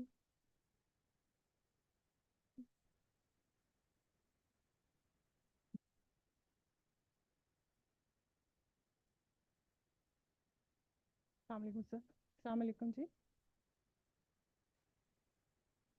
बहुत बड़ा कर रही हूँ। अच्छा sir, I am Dr. Saima Tahir. I am a fellow of the Field Epidemiology Training Program and currently placed at PGSRU in Health Directorate, Peshawar. Basically, as we are doing our course in the field epidemiology, we are usually given the task of carrying out outbreak responses. So same happened in 2022 in Patwar Bala village in district Peshawar, where there we some cases of fever, constant raise in fever cases were observed, and so a team was constructed along with the other teammates by the RHC team lead. So we actually use a questionnaire that was placed at the hospital too, and some after getting information from the OPD, we used to visit the villages and look for the active surveillance and the contact tracing, and getting knowledge about the patients' clinical picture and also about the awareness and all these things. And after getting knowledge from all those data, it was seen that we found that there were total 24 confirmed cases of dengue, and the males were more infected, like it's a ratio of 22 to 2, and the most affected age group was 15 to 24 years, and the positivity for NS1 was 100%. And overall attack rate was 0.3% per 100 population. And if we scroll down, can you please scroll down, sir? Yes. So we can see it's a positivity for NS1 in 24 of the cases, and only 5 cases were IgM positive and 2 IgG positive. And as the pie chart shows, most of the patients, they were 82% of them were not like adopting the preventive measures. That's why they got the disease. And the main objectives, sorry, I forgot to tell in the initial timings, was to find mainly the source of infection and the magnitude of the problem, and to recommend necessary actions, and to convey those things to the higher authorities for onward actions. And during, can you, okay.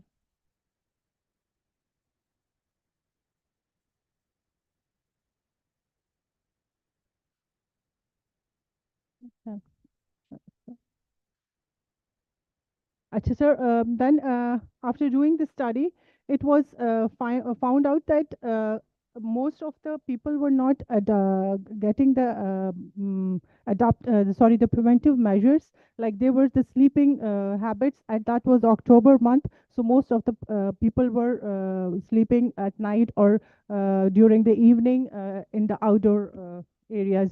So that was the main cause of that. But we couldn't found any larva in the samples. And we thought that the reason may be that it's actually an RHC. So people of different areas are coming along. So I don't think इसका कुछ positive हमें इसलिए शायद नहीं मिला. Thank you, और Dr. Saib. Very interesting. पटवार बाला में या इतनी पुरानी तहजीब है, तो कोई इंडिजिनस कोपिंग मैकेनिज्म्स तो होंगे. डिफेंस शील्ड के जरा आस्तीनों वाले कपड़े पहनिए, खद्दर का कपड़ा पहनिए, मच्छर मत Sir, काटे. I think you are living in Islamabad in a very posh area, or the F6, F7 area, and this area. If you go to the villages of our remote areas, people are totally uneducated about these things. लेकिन So we are मिसाल के तौर conducting पे awareness sessions. मिसाल के तौर पे अगर हम यूं कहें कि कितनी सदियों से इंसान रहता आया है, जी. उसको मच्छर से बचने का तरीका नहीं आया. सर वो है ना, आपका वो मैं सिर्फ ये उसको अर्ज कर वैल्यू रहा हूं, नहीं करते. नहीं, मैं सिर्फ ये अर्ज कर रहा हूं कि हम डेंगी ना भी कहें, लेकिन मच्छरों की भरमार हो तो उससे काटने के लिए कोई तो एक इंडिजिनस मैकेनिज्म होगा ताकि इस स्टडी को सस्टेनेबल बनाया जा सके. Definitely sir, one of the मिसाल के तौर पे प्याज खाकर सोते थे ठीक बुजुर्ग. है. प्याज खाने से मच्छर नहीं आता, मच्छर नहीं काटता. लहसुन काट के रख देते थे चारपाई के नीचे. मैं इतना पुराना आदमी हूँ. ठीक है sir. Sir but then the environment जिसमें आप रह रहे हैं ना सर, वो पुराना नहीं है ना सर. नहीं, गांव के लोग हैं हम भी. ठीक लेकिन है इसका सर. मतलब है कि इंडिजिनस कुछ सर मैकेनिज्म्स होते हैं, प्रैक्टिसेस पर हैं जिनको लेकिन लोग नहीं करते सर, उनको फॉलो नहीं करते सर. लेकिन it was interesting that I've shown in the pictures that we didn't find any larva मतलब एक अहम in चीज the आपने ये samples. देखी कि वो बाहर सो रहे हैं जी बिल्कुल. अक्टूबर के महीने में भी, जी. और कोई वो नेट्स भी नहीं है No, या no, कोई no, ऐसी sir. चीज नहीं. Or ठीक sir, है. we also observed that that were not even provided by the government. The health department ने भी उनको नहीं दिया, तो definitely उन्होंने नहीं दिया, तो वो नहीं यूज कर रहे थे. बिल्कुल ठीक है. सही है. Okay. Thank you very Thank much. you so much. Very interesting. Okay.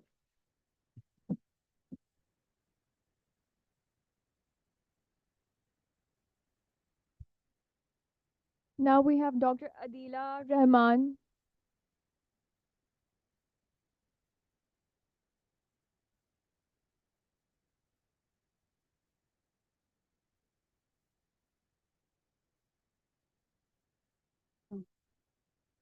जी, अस्सलाम वालेकुम everyone. So, Dr. Dila Rahman, Assistant Professor working at the Department of Sociology, Fatma Zaman University. This is my intervention study to promote health and improve healthcare knowledge among university graduates. And this was a pilot study actually conducted at Fatma Zaman University. As it was an intervention study, so we adopted the program science approach by following the different methodology of the intervention studies. First, we have conducted the baseline survey of all the 365 students of Social Sciences Department at Fatma Zaman University. On the basis of the baseline survey and the medical profiling, we did the medical screening of 369 students. Screening include oral health, physical health, dental health, mental health, SRH, and their nutrition wellness as well. So after conducting, we have developed our own questionnaire baseline, and we have taken the ethical approval of that baseline survey from the ethical board of Fatma Zaman University and the medical ethics. Yes, we have designed. Exactly, and we had a team of the physical, they were basically medical doctors. For the oral health, we have consulted Rifa International Hospitals, and they have developed that particular tools. So after profiling, we collected the data, and on the basis of the medical screening, we have found out that students need certain kind of sessions to improve their healthcare knowledge. So then we have developed our own training manual, which is also available on university website, and it is also the copyright of Fatma Zaman University. And that was a training base. We trained our faculty members, and then they delivered training to the students for 2 semesters, 1 year, 2 semesters, different sessions. And after that, we again conducted the medical screening and the baseline endline survey, and the results you can show if you can go. The result was remarkable in some aspects because where they had less knowledge, they increased their knowledge. Where they were practicing laws, particularly in the breast cancers, they were now able to screen their breast by their own self-examination tools or methods. So in SRH and breast cancer, there was a remarkable improvement just by giving them the sessions or improving their healthcare knowledge. So overall feedback was that the participants enhanced their not knowledge but the practices as well, and that intervention was successful. As a way forward, we proposed this intervention to all the other universities, and Medical University, Rawalpindi Medical University also adopted this training manuals, and they Makes want. sense. Yes. अगर अगले phase में आप सिर्फ social sciences के students ना लें और students भी लें We have already proposed to the Fatma Zaman University. ताकि वो कंपेयर हो सके Yes, we're not only taking our own universities, but our Pindi other Medical University and other universities are also taking.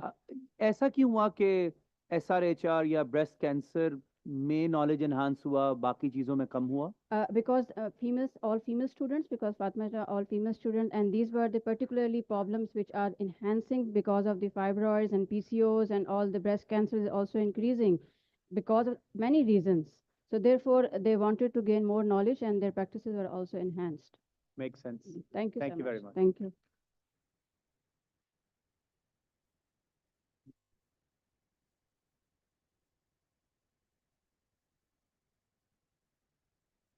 Dr. Humaira.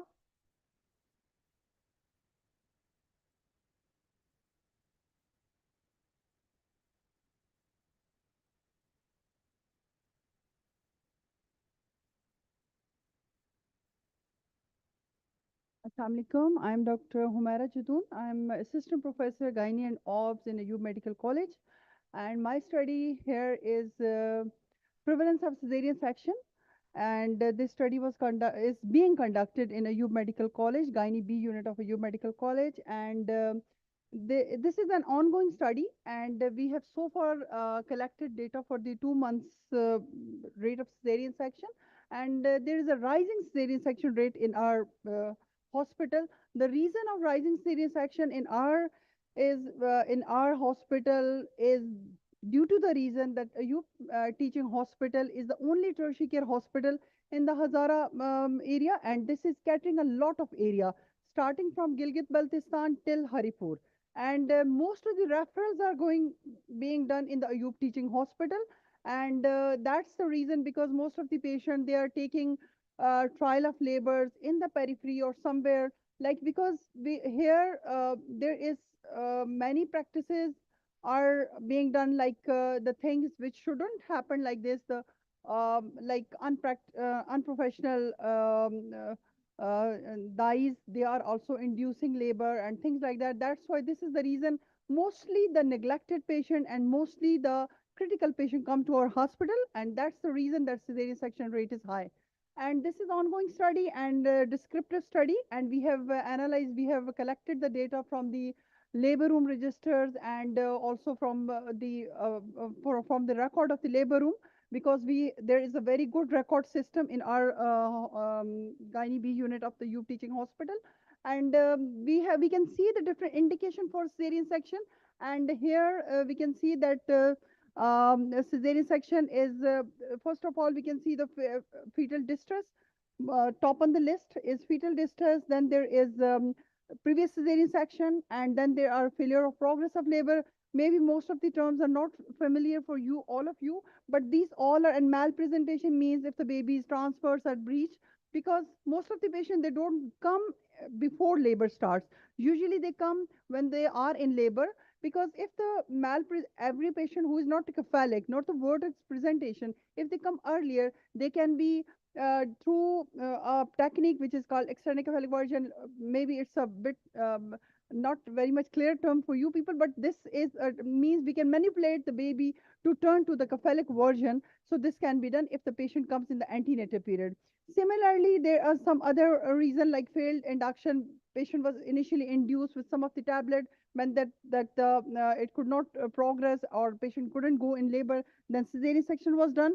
And more of the, you can see in the lowermost indication, that is they are very high risk patient. When the afterbirth or placenta is lying in the lower part, mostly the delivery can be done by cesarean section and the placental abrasion. So this study, the purpose of this study is that because the 50% rate of cesarean section is there, which is quite higher, and it is higher than the international standards, or so it is very high from our international standard.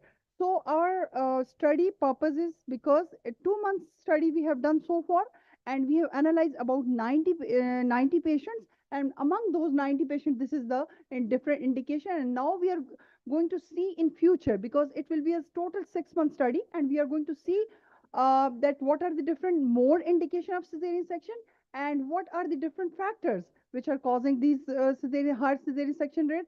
And our plan is that we should be able to reduce the cesarean section rate, because cesarean section is actually surgical procedure, so it is increasing the it can increase the maternal mortality and morbidity. Thank you doctor साहबा। एक चीज़ तो वाजे है कि provider driven decision है C section Pakistan में भी, पूरी दुनिया में भी। इसका मतलब है कि फैसला माँ नहीं कर रही, सास नहीं कर रही, आखिर में मौलेज ही करता है, और उसके बहुत सारे मतलब उसके बहुत सारी वजूहात हो सकती हैं। yes. लेकिन आप अगर हमें शायद आगे दिखाएं या अगले साल आप प्रेजेंट करें कि क्या वो पहली प्रेगनेंसी थी, क्या वो दूसरी थी प्रेगनेंसी, उसमें फासला कितना था, क्या सिर्फ दाइयों ने केस खराब किए, या वहां पर आरएचसी के हाथ से भी कुछ खराब हुआ, या एम्बुलेंस का ना होना था, क्या सड़क जो थी वो एबल बॉडीज के लिए सिर्फ थी, इस तरह की चीजें। I am coming to this point.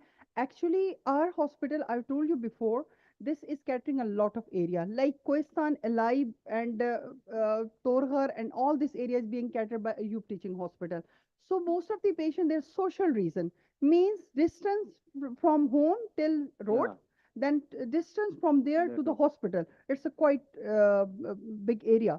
And luckily we have got now in Batgaram, there are many good gynecologists are there, and most of the patient of the Koistan, they can come to Torga, they can come to Batgaram, and they can be managed तो over there. आपको for example अगर refer हो रहे हैं जी, तो वो refer आपके पास कुछ तो होगा कि आप देखें कहाँ से रेफर हो रहे हैं, इतना जो पेशेंट लोड आ रहा है कहाँ से आ रहा है। Actually, thing is that what we need to do to reduce the cesarean section rate, एक तो ये है, some of the cesarean section are performed, you can see over here, cesarean section performed on maternal wish. Maternal wish पे जो cesarean section, because first baby है, and they say I cannot take the trial of labor because there is some of the reason, fear of labor, tocophobia जिसे कहा जाता है, वो reasons भी हैं, लेकिन उसके अलावा जो है like hypertensive disorder, अगर वो early आ जाएं तो क्या किया जा सकता है, उसे कंट्रोल करके we can have a vaginal delivery. लेकिन uncontrolled blood pressure के साथ, fits के साथ जब पेशेंट आती है, usually we have to go for cesarean section. और दूसरी बात ये है कि रेफरल जो है DHQs hospitals کو uplift کرنے کی ضرورت ہے, and this can be done by only the government کر سکتی ہے کہ وہاں پہ جو ٹرینی میڈیکل آفیسرز ہیں یا میڈیکل آفیسرز کے نمبر کو زیادہ کیا جائے, ICU فیسلٹیز دی جائیں, بلڈ بینک سروسز دی جائیں, تو اس طرح یہ ہو سکتا ہے کہ وہ کیٹر کر سکتے ہیں لو رسک پیشنٹ کو اور ہماری طرف سے ہائی رسک پیشنٹ آئیں. آئی ایم لوکنگ فارورڈ جب آپ کی یہ اسٹڈی مکمل ہو. انشاءاللہ. Thank you ma'am. Thank you so much.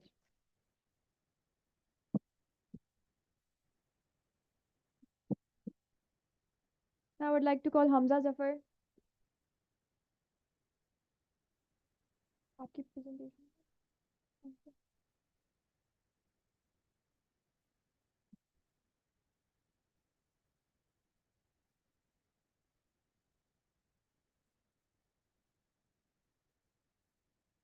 Assalamu alaikum. My name is Hamza Zafar and I am recently graduated in Bachelor of Science in Anesthesia from Bacha Khan Medical College.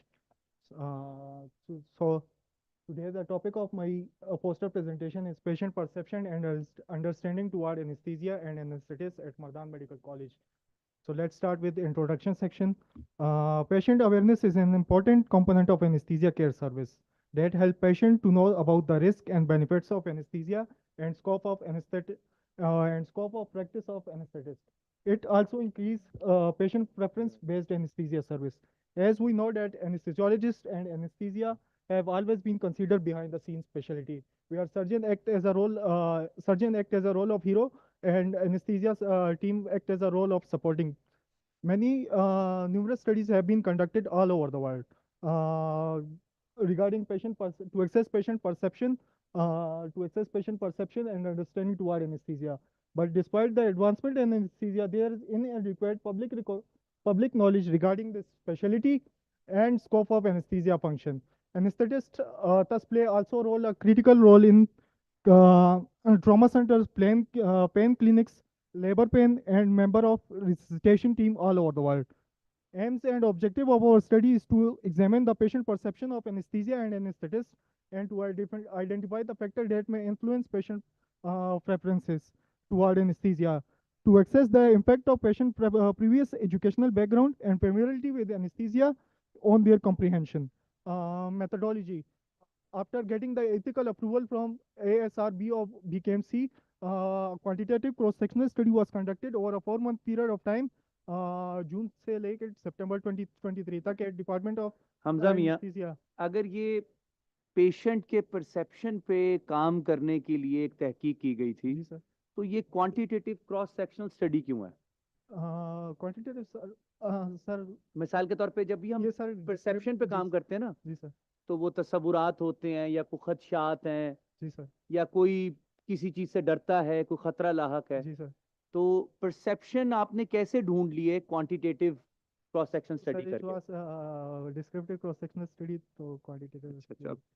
ہم آپ کو بہت تنگ نہیں کریں گے. کوئی بات نہیں. ہاں ٹھیک ہے, تھینک یو ویری مچ. سمجھ آ گئی, ہم نے پورا اسٹڈی کیا ہوا ہے پہلے بھی. جی سر, ریزلٹس وہ ہم کنکلوژن ایک آدھا بس بتائیں. ٹھیک ہے, ہم نے ویسے آلریڈی پڑھ لیا ہوا ہے. جی سر. Sir, firstly, we have invest more time to educate patient about their care, explaining management strategies, benefit and risk of spinal or general anesthesia, جتنے بھی procedures ہوتے ہیں. اگر آپ نے کبھی یوں چلے یوں آسان کہیے بالکل سب کو سمجھانے کے لیے, آپ نے کسی کو اینستھیزیا دینا ہو تو آپ کیا فرماتے ہیں ان کے کان میں جا کے کہ میں اسرائیل علیہ السلام ہوں؟ نو سر. کیا فرماتے ہیں کہ میں سلانے آیا ہوں, تھوڑی سی تکلیف ہوگی, یہ ہمیں یوں سکھائیے. جی سر. سر ان کی پہلے سے پری آپریٹو کاؤنسلنگ ہو چکی ہوتی ہے. جب وہ او ٹی میں آتے ہیں تو ہم ان سے کہتے ہیں کہ ہم بے ہوشی کے ڈاکٹر ہیں, آپ کو اینستھیزیا دیں گے. ان کو پہلے جنرل اینستھیزیا اور ریجنل اینستھیزیا دونوں پریفرنسز بتا چکے ہوتے ہیں. اگر ان کیس ان کو جنرل اینستھیزیا پریفر کرتے ہیں, اگر وہ اسٹریس اور فیئر میں ہو تو ہم جنرل اینستھیزیا دیں گے, کیونکہ ریجنل اینستھیزیا جو ہوتے ہیں وہ اسپائنل بیس پہ ہوتے ہیں, تو اس سے پوسٹ آپریٹو کمپلیکیشن زیادہ ہوتے ہیں as compare to general anaesthesia. تو دو چوائسیز ہوتی ہے, اگر وہ جنرل کو چوز کرتے ہیں, اسپائنل کو چوز کرتے ہیں, تو وہ پیشنٹ کے بیس پہ ڈیپینڈ کرتے ہیں سر. اور دوسرا یہ سر, جو ہم نے اسٹڈی کنڈکٹ کی تھی وہ رورل ایریاز کی تھی, تو اس طرح وہاں پہ پراپر کاؤنسلنگ اور پیشنٹ کی مطلب ایجوکیشن وہاں پہ. مرد و زن میں کوئی فرق ہے؟ خواتین کے لیے اگر اینستھیزیا آپ دینے جا رہے ہیں تو وہ کیا فرماتی ہیں؟ مطلب فرق نہیں ہے سر, لیکن تھرو پراپر پروٹوکولس کے تھرو ہم جاتے ہیں, ان کو یہ پروسیجر سمجھاتے ہیں. اگر وہ کوئی ایک پرسیپشن بس بتا دیں پیشنٹ کی. سر وہ زیادہ تر اصل میں اسٹریس فیئر اسٹارٹ میں ہوتے ہیں نا سر, تو اس وجہ سے ان کو اوور کم کرنے کے لیے تھینک یو سو مچ سر. بھائی ان کے لیے تو بہت تالیاں بجا دیں، اور پریشان ہو گئے تھے. نہیں وہ اللہ کا واسطہ ڈاکٹر صفیہ مجھے کلوا سیدہ ایمن عباس شاہ.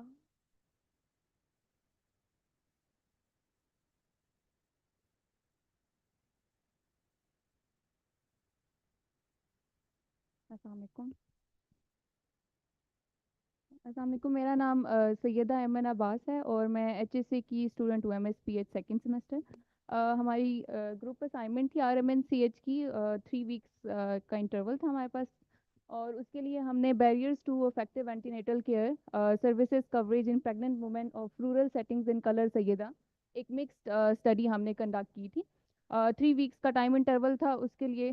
تو بیسکلی اس میں جو چیز اچھا اس میں بیسکلی یہ ہے کہ میٹرنل مورٹیلٹی جو ایمن ہے میں نہیں پوچھ رہا، ڈاکٹر اخلاق پوچھ رہے ہیں کہ مکس اسٹڈی کیا ہوتا ہے.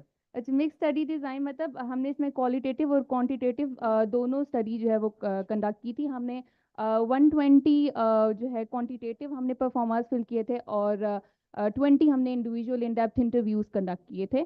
اور اس کے رزلٹ میں بیسکلی اس میں ہم نے یہ دیکھا تھا کہ ایک تو کہ ہمارے پاس یوٹیلائزیشن جو ہے وہ ہم نے کوانٹیٹیو کے تھرو اسٹڈی کے تھرو چیک کی تھی، اور جو بیریئرز ہیں to antenatal care services coverage وہ ہم نے through qualitative study I D Is جو ہے وہ چیک کیے تھے. تو اس میں جو ہمارے پاس مین جو ہمارے ریزلٹس تھے جو basically P D H S Pakistan demographic health survey کا جو ڈیٹا ہے اس کے مطابق رورل سیٹنگز میں 41.7% جو پریگننٹ وومن ہے وہ اینٹی نیٹل کیئر سروسز جو ہیں وہ یوٹیلائز نہیں کرتی. تو اور وہی چیز ہم دیکھنا چاہتے تھے یہاں پہ بھی کلر سیدہ کی رورل سیدھا سیدھا بتائیں کہ اینٹی نیٹل کیئر وزٹس کے لیے یا اس کا بیریئر یا مورد الزام کس کو ٹھہرایا آپ نے؟ سر اس میں جو مین بیریئرز تھے ایک تو فیملی کا اپروول جو ہسبینڈ کی پرمیشن ہوتی ہے، فیملی پرمیشن ہوتی ہے، ایک مین وہ چیز آ جاتی ہے. دوسری چیز ہمارے پاس جو تھی ٹرانسپورٹ کا اور ڈسٹینس کے ایشوز تھے جو کہ مے بی ہم اس کو ایسے لے سکتے ہیں کہ ویٹنگ ٹائمز کیونکہ فیمیلز کا جو ہے وہاں پہ زیادہ ہوتا ہے، اور جو اکمپننگ جو بھی ان کے ساتھ لوگ ہوتے ہیں ان کو بھی ٹائم نکالنا پڑتا ہے کہ وہ ان کے ساتھ وزٹ کریں. تو اس چیز کو مد نظر رکھتے ہوئے ڈسٹینس اور ٹرانسپورٹ کے ایشوز اور رورل ریزیڈنسز جو ہیں یہ ہمارے پاس مین بیریئرز تھے جو کہ ہم نے آئیڈینٹیفائی کیے تھے. ہسبینڈ کی پرمیشن چاہیے ایسکارٹ کرنے کے لیے جانے کے لیے، یا ان کے ساتھ کوئی ساس جاتی ہے، نند جاتی ہے، کون جاتا ہے؟ سر موسٹلی تو فیمیلز ہی اکمپنی کری تھی. جو ہمارے ساتھ جس بھی ممبر نے ڈیٹا کلیکشن کی تھی انہوں نے ہمیں جو بتایا تھا اس کے اکارڈنگ فیمیل جیسے کہ ساس ہوتی ہے یا سسٹر ان لا ہو گئی یا پھر سسٹر ہو گئی، تو اور ان کے لیے ان کو باقاعدہ ٹائم نکالنا پڑتا ہے، باقاعدہ ان کو پہلے بات چیت کرنی پڑتی ہے کہ ہم نے فلاں دن جو ہے جانا ہے تو کیا آپ فری ہوں گی، تو ان کا اویلیبلٹی بھی اس کے اندر بیچ میں آ جاتی ہے. تو یہ سارے فیکٹرز جو ہیں ہاں وہ میں نے سرسری دیکھا تھا. آپ نے یہ بھی کہیں فرمایا ہے کہ غالباً اے این سی کوالٹی نہیں تھی ان کی جی سر کلر سیدہ میں. جی اس سر سے کیا وہ مراد ہے؟ سر ایک تو اس کا جو ویٹنگ ٹائم ہے کہ ان کو ٹی ایچ کیو کیونکہ وہ وزٹ کر رہی ہیں دور سے آ رہی ہیں اور ان کو ویٹنگ ٹائم، اور اوپر سے پھر جو ڈاکٹر کا ایٹیٹیوڈ ہوتا ہے تو وہ مین چیز بھی اس میں آ جاتی ہے ایک کہ ان کو اس طرح سے ڈیل نہیں کیا جاتا جس طرح وہ ایکسپیکٹ کر رہی ہوتی ہیں کہ ہمیں اینٹی ڈیل کیا نیٹل جائے. کیئر کی کوالٹی ڈاکٹر کے بولنے اچھے یا برے بولنے سے تو منسوب نہیں کی جا سکتی. وہ تو ہم یہ دیکھیں گے بلڈ پریشر ٹھیک ہے، وائٹلز پورے ہیں نہیں ہیں. جی سر کیئر تو یہ ہے سر لیکن جو ہماری سیٹنگز میں اگر ہم کلچرل کنٹیکس میں دیکھیں تو سیٹسفیکشن جو ہے پیشنٹ کی وہ ڈاکٹرز کے تھرو جو ہے ان کا کیسا ہے، وہ ڈیل کیسے کر رہے ہیں، ان کا ایٹیٹیوڈ کیا ہے پیشنٹ کے ٹورڈ، اس کے تھرو وہ زیادہ کوالٹی کو ڈیفائن کرتے ہیں. لیکن جب ان ٹرمز آبجیکٹیولی آپ کوالٹی کی بات کرتے ہیں ایک کوریج اور ایک افیکٹو کوریج، جی جب سر ہم افیکٹو کوریج کی بات کرتے ہیں تو 4 اے این سی ایک خاتون کی ہونی چاہیے، لیکن ہر اے این سی کے اندر کیا بیسک سروسز کو ملنی چاہیے جو آپ نے دیکھی؟ سر جو بیسک سروسز ہیں جیسے کہ بلڈ ٹیسٹ ہو گئے، الٹرا ساؤنڈ ہو گئی، اسکریننگز ہو گئی فار ڈفرینٹ ڈیزیز جیسے کہ انیمیا ہو گیا یا پھر سیکشلی ٹرانسمیٹڈ ڈیزیزز ہیں، تو وہ چیزیں ہیں. لیکن جو ہم نے جتنا بھی آئیڈیاز جو کنڈکٹ کیے اس میں مین جو چیز تھی وہ یہی تھی کہ ایک تو ہمیں ویٹ بہت زیادہ کرنا پڑتا ہے، وہ ایک ہمارا بیریئر ہے. دوسرا ہمارے ساتھ کوئی اکمپنی کرنے والا جو ہوتا ہے ان کو بھی پھر ایشو ہوتا ہے اویلیبلٹی کا، اور ہمیں اتنا ٹائم نہیں دیا جاتا ہاسپٹل میں، تو وہ کوالٹی کو اس چیز سے ملاتے ہیں. Thank you. Thank you sir.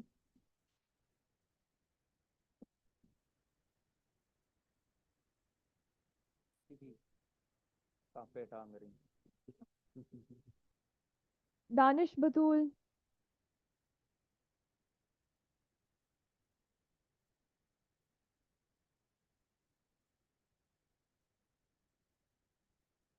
अस्सलाम वालेकुम। अस्सलाम वालेकुम। अस्सलाम वालेकुम।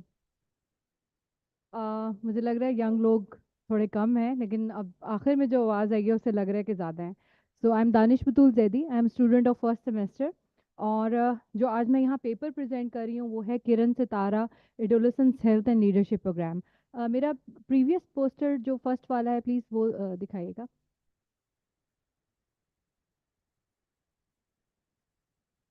तो बेसिकली आज हम सुबह से बात कर रहे हैं कम्युनिटी इंगेजमेंट की, पार्टनरशिप्स की। सो ये एक वही एक सक्सेसफुल इंटरवेंशन है जिसमें हम देख सकते हैं कि how we can believe in young people's potential and how we can develop schools as center for community development and engagement. So this program is all about adolescents engagement in terms of positive interventions towards zero TB communities in Karachi and in other parts of Pakistan. So थोड़ा इसको अगर zoom करें, this programme was initiated in 2017 in collaboration with Indus Hospital Network. Indus Hospital Network thought that schools जो हैं वो बहुत बड़े infrastructure रखते हैं, उसमें टीचर्स भी रोज़ आते हैं, कम्युनिटी का भी इंटरेक्शन वहाँ पे रोज़ होता है, और वहाँ पे सबसे इम्पॉर्टेंट जो चीज़ है वो स्टूडेंट्स हैं. So why we just don't take this intervention into the schools, जहाँ पे हम बात करते हैं कि हम उन हाउस होल्ड्स तक नहीं पहुँच सकते जहाँ पे हमारे कम्युनिटी मोबिलाइजेशंस फेल हो जाती हैं, जहाँ पे हमारे प्राइमरी हेल्थ केयर के जो प्रोग्राम्स हैं वो इंटरवेंशन कहीं लैक करती हैं, तो हम स्कूल्स को क्यों ना सेंटर फॉर कम्युनिटी इंगेजमेंट बनाएं. तो यही एक सोच लेकर ये प्रोग्राम डेवलप किया गया था, और इसमें किरण सितारा एक लड़की का टैग है, जिसका एक लेबल है, जिसको हम कहते हैं कि एक वो बहुत ब्राइट स्टूडेंट है, जिसमें लीडरशिप कैपेसिटीज़ हैं, जिसमें लीडरशिप की वो खसूसियात हैं, वो एक अच्छी बातचीत करने वाली है, वो कम्युनिटी मोबिलाइज़र है, वो एक बहुत अच्छी कम्युनिकेटर है. तो हमने ये प्रोग्राम कैसे शुरू किया, इसमें अगर हम देखें तो हमने फोकस जो है इसमें स्कूल को किया, एडोलेसेंस गर्ल्स को किया और कम्युनिटी को किया, क्योंकि हम कम्युनिटी का जो पोटेंशियल था उसको यूटिलाइज करना चाहते थे through the schools and through the young girls. और इसमें जो है सबसे इम्पॉर्टेंट चीज़ जिस पे हमने इस प्रोग्राम को स्केल किया वो ग्लोबल फंड की फंडिंग थी ज़ीरो टीबी प्रोग्राम में, क्योंकि पाकिस्तान जो है वो 5th मोस्ट ट्यूबरक्लोसिस बर्डन जो है वो कंट्री है टोटल इस दुनिया में. और आप देखें कि टीबी के पेशेंट्स ढूंढना इटसेल्फ बहुत मुश्किल है. तो इस प्रोग्राम को जो है टीबी के बेस पे स्केल किया गया, जिसमें हमने ये देखा गया कि हम 3 चीज़ों पे फोकस करेंगे: सर्च, ट्रीटमेंट एंड प्रिवेंशन. कि उन मरीजों को ढूंढेंगे, उनका ट्रीटमेंट कराएंगे, और टीबी को ख़त्म करने के लिए प्रिवेंशन जो हमारी बाकी कम्युनिटी है उसको हम प्रिवेंट करेंगे. तो हमने इसकी जो मेथडोलॉजी है उसमें अगर देखा जाए तो सबसे पहले हमने स्कूल्स जो हैं गवर्नमेंट के जो पब्लिक स्कूल्स हैं इनके साथ एमओयू साइन किए, जिसमें schools education and literacy department government of KP के, government of Sindh and government of Punjab शामिल हैं. हमने उनको ये रिक्वेस्ट की कि हम स्कूल्स में जो आपकी 8, 9 और 10 क्लास की बच्चियां हैं उनको एक करिकुलम हम पढ़ाना चाहते हैं, जिसमें वो एक 10 आवर्स का करिकुलम है जो कि 2 हफ्तों में कंप्लीट होगा, और उस करिकुलम पढ़ने के बाद जो है वो बच्चियां कम्युनिटी मोबिलाइजेशन करेंगी, वो अपने इर्द गिर्द जो हाउस होल्ड्स हैं वहाँ पे वो टीबी के पेशेंट्स जो हैं वो उनको स्क्रीन करेंगी. तो बेसिकली 3 सवालों पे हमने उनको ये प्रोग्राम हमने स्केल किया कि घर में कोई टीबी का मर्ज है किसी का, और 2 हफ्ते की खांसी है. तो आप देखें कि ये प्रोग्राम इसके अगर मैं रिजल्ट देखूं तो हम लोग इस पूरे ईयर के अंदर ये करिकुलम जो है वो 32,639 बच्चियों ने जो है ये करिकुलम पढ़ा. इसी तरह से हमने 102 स्कूल्स जो हैं वो इंगेज किए, और इसी तरह से इसमें हमने शी लीड्स कॉन्फ्रेंसेस भी करवाई. और आप देखें कि इसमें प्रोजेक्ट के लोकेल इस वक्त आप देखें कि ये सबसे पहले हमने स्टार्ट किया कराची में. कराची के 6 डिस्ट्रिक्ट्स इसमें शामिल थे, उसके बाद हैदराबाद, सखर, जहाँ जहाँ इंडस हॉस्पिटल के प्राइमरी हेल्थ केयर सेटअप्स थे उन जगहों पे इसको शुरू किया गया. ग्लोबल फंड की सपोर्ट से पेशावर में, इसके अलावा रहीम यार खान में इंडस हॉस्पिटल का एक बहुत बड़ा हॉस्पिटल है भोंग में, वहाँ पे भी इस प्रोग्राम को हमने इनिशिएट किया गया. बेसिकली हमारा टारगेट स्कूल्स में बच्चियाँ, हमने उनकी टीचर्स को ट्रेन किया, बच्चियों को ट्रेन किया, बच्चियों ने कम्युनिटी मोबिलाइजेशन की, ना कि सिर्फ वो टीबी के पेशेंट्स लेकर आई, उन्होंने primary health care immunisation coverage जो है उसको इम्प्रूव करने में इंडस हॉस्पिटल को जो है वो बहुत हेल्प की. रिकमेंडेशंस में ये देना चाहती हूँ कि देखें हम प्रोग्राम्स बनाते हैं. Exactly. We need to focus more on young girls, women, हमारी जो पॉलिसी प्रैक्टिसेस हैं प्राइवेट एंड पब्लिक पार्टनरशिप्स की, उसमें हम ये ज़रूर देखें कि हम ख़वातीन और बच्चे जो एक बहुत लो लेवल पे हैं, जिनकी एक्सेस नहीं है कम्युनिटी में, उन लोगों को आगे लेकर आएँ। और स्कूल्स को आप सेंटर फॉर कम्युनिटी इंगेजमेंट बनाएं, स्कूल्स को यूटिलाइज़ करें। हमारे पास एक बहुत अच्छा ह्यूमन रिसोर्स है टीचर्स की सूरत में, उनको यूटिलाइज़ करें। और इसी तरह से मैं चाहूँगी कि हम जितनी भी आगे हमारी इंटरवेंशंस आ रही हैं उसमें हम यंग लोगों को जो है वो ज़रूर शामिल रखें, और इसी तरह से हम एक अच्छा और एक सेहतमंद माशरा बना सकते हैं। नौकरी is another thing. I am more looking into the perspective of health entrepreneur. Thank you.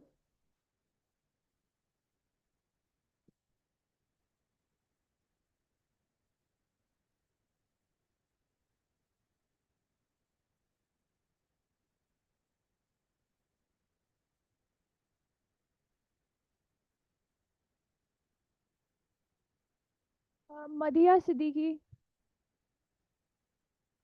you have only 3 minutes. Ma'am, please adhere to the time. Madhya Siddiqui.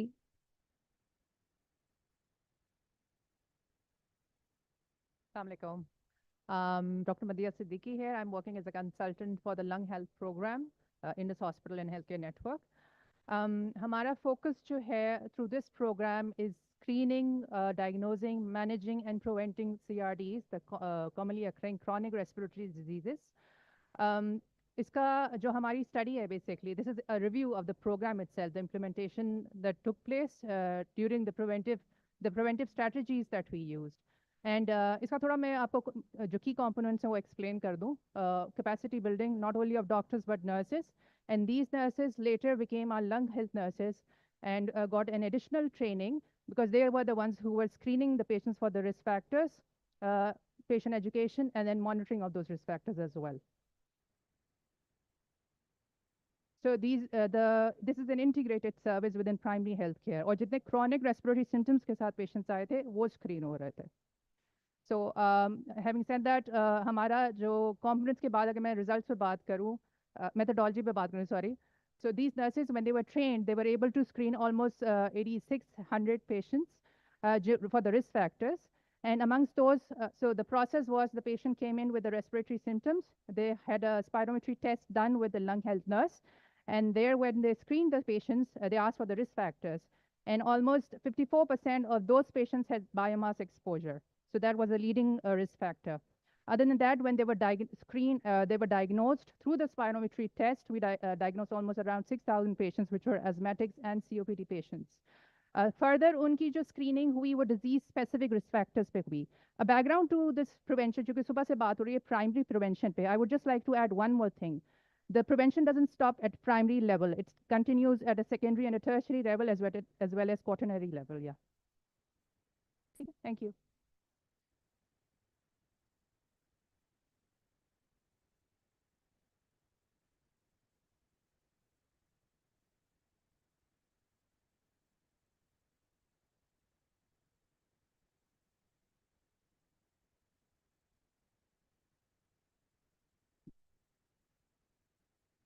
Hello, Assalamu alaikum. My name is Kinza. I'm from Community Health Electorate, Indus Hospital and Health Network. So the topic I'm presenting is exploring the community perception of Karachi marginalized community. Tobacco control measures is the main topic as we are talking about NCDs. Subha se hum sun rahe hain, NCDs is a common leading cause and tobacco is the most established risk factor yet but modifiable risk factor, and it can be prevented. So as I am running out of time, coming to the objective, the aim was to understand the community perception and get the recommendations from the community, as we believe community is an integral part of any healthcare system. So the methodology we followed was, so we have a collaboration. We at Indus Hospital have our own community engagement center. We have our own healthcare worker teams, which were mobilized, and they identified the high prevalent tobacco areas, marginalized communities. So we performed.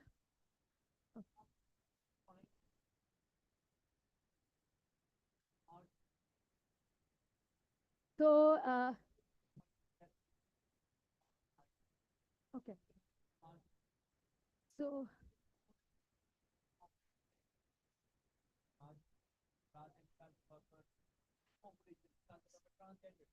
so I will talk in our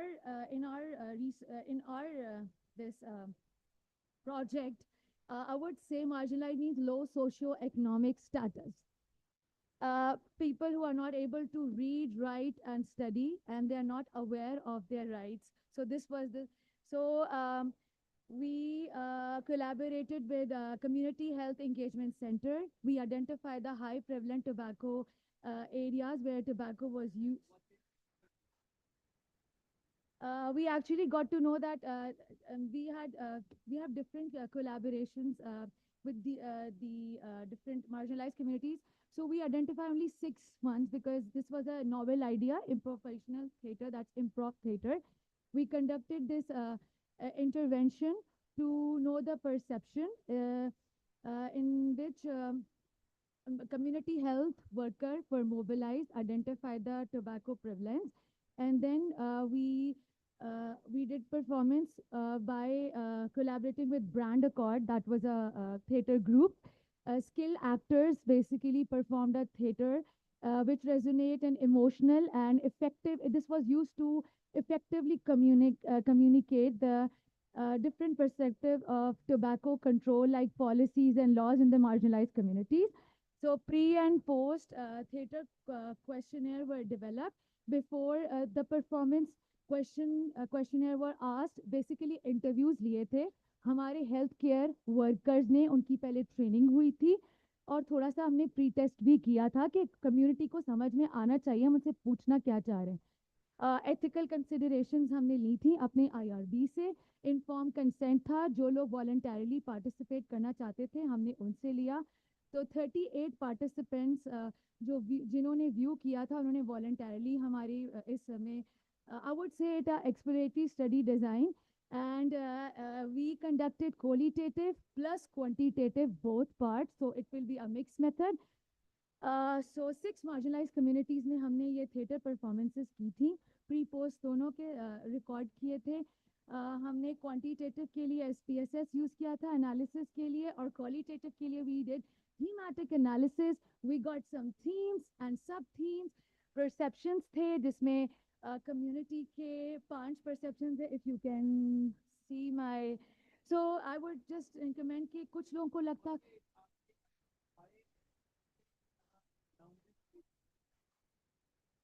actually to be very honest जो हमें community ने exactly हमें बताए थे हमने वही उन्हीं को हमने थीम्स कंसिडर किया बिकॉज या because we wanted the true color what community thinks. So recommendations थी. हमारे 3 सवाल थे quantitative. I would like to tell you it was on the accessibility and affordability of tobacco among youth. The second question was is it good to increase tobacco tax? The third was on, are they aware of the fact that there are laws that you cannot sell cigarettes near school? So these were the perceptions. So thank you so much.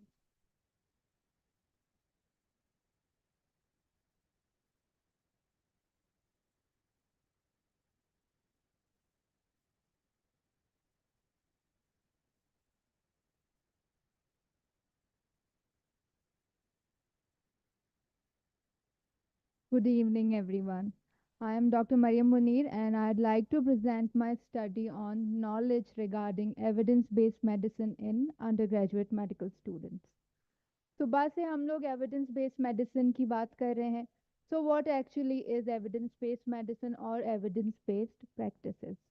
We would like to incorporate 3 things in it.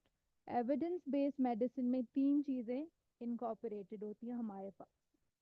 Clinical expertise, then we have the patient's preference and decision on the treatment, and third हमारे पास होता है evidence.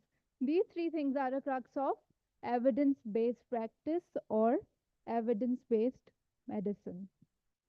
So my study was centered towards knowledge of undergraduate students.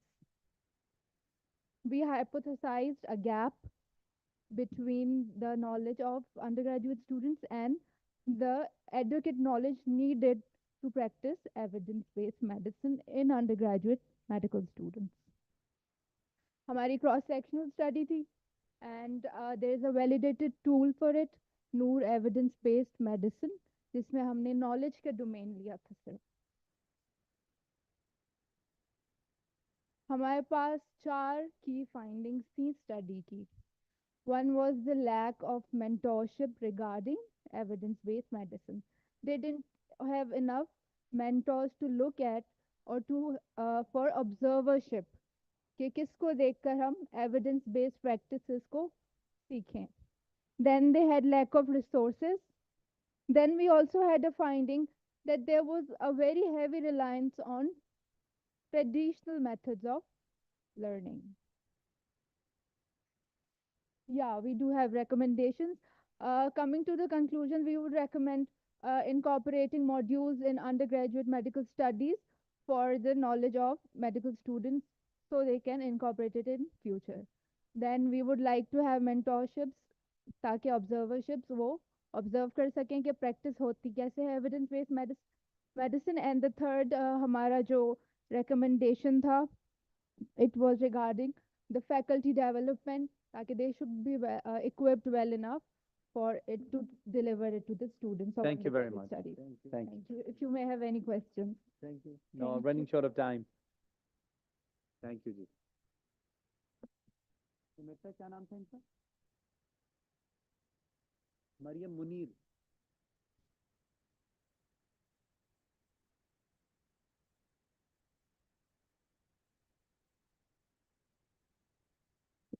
इनका नाम क्या है?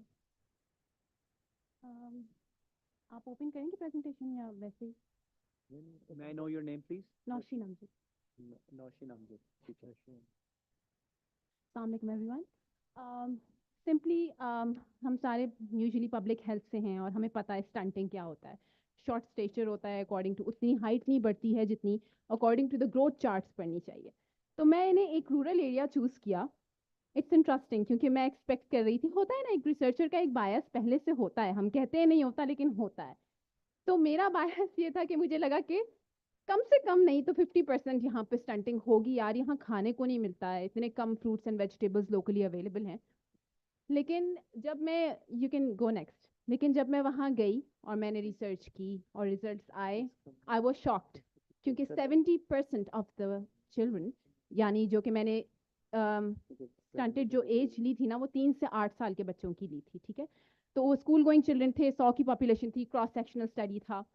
तो हुआ ये कि 70% बच्चे जो है ना हेल्दी थे और सिर्फ 17% है, 17% स्टंटिंग है, बट मेरी एक्सपेक्टेशन से कम था. अब हुआ ये कि वहाँ पे ओवरवेट बच्चे भी थे और ओबीस बच्चे भी थे. 11% जो है ना ओवरवेट बच्चे थे और 6% ओबीस बच्चे थे. तो मैंने रियलाइज़ किया कि अच्छा स्टंटिंग के तो मैं फैक्टर्स, पेरेंटल एजुकेशन सबसे पहला आ गया, कम थी. ठीक है, वो बच्चे स्टंटेड थे. फैमिली साइज, जॉइंट फैमिली रहती थी और फैमिली साइज बड़ा था, उस वजह से स्टंटिंग थी. यू कैन गो नेक्स्ट, आप रिजल्ट्स पे चले जाएं या ग्राफ्स पे चले जाएं. जेंडर डिस्पैरिटी थी स्टंटिंग में, यानी फीमेल ज़्यादा स्टंटेड थी as compare to the males. And सबसे इंटरेस्टिंग बात जो स्टंटेड स्टूडेंट्स में थी, वो जंक फूड का कंजम्पशन कर रहे थे. Almost 98% of the stunted students were consuming junk food. It was so interesting for me क्योंकि वो रूरल एरिया था, वहाँ पे एक आधे शॉप्स होते हैं, चिप्स बिस्किट्स थोड़े बहुत मिल जाते हैं, बट वो भी वो कंज्यूम कर रहे थे और 98% तक कर रहे थे. Now what is more interesting is that healthy population क्या कर रहा था. सिंपली हेल्दी पॉपुलेशन के पास लैक ऑफ फूड चॉइसेस थे.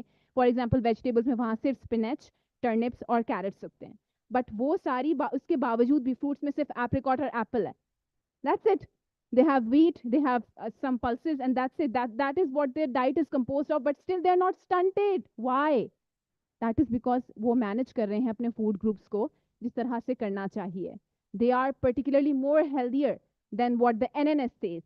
56.4% गिलगित बल्तिस्तान की population unhealthy है, stunted है, but उसके हिसाब से ये rural population कदरे ज़्यादा healthier थी. And इससे ये indicate होता है कि बच्चों को ब्रेस्ट फीड करती हैं माएँ, एक्सक्लूसिव ब्रेस्ट फीड वो सारा गांव कर रहा था, बट स्टिल जो बच्चे स्टंटेड थे उनकी कॉम्प्लीमेंट्री फीडिंग सही नहीं थी.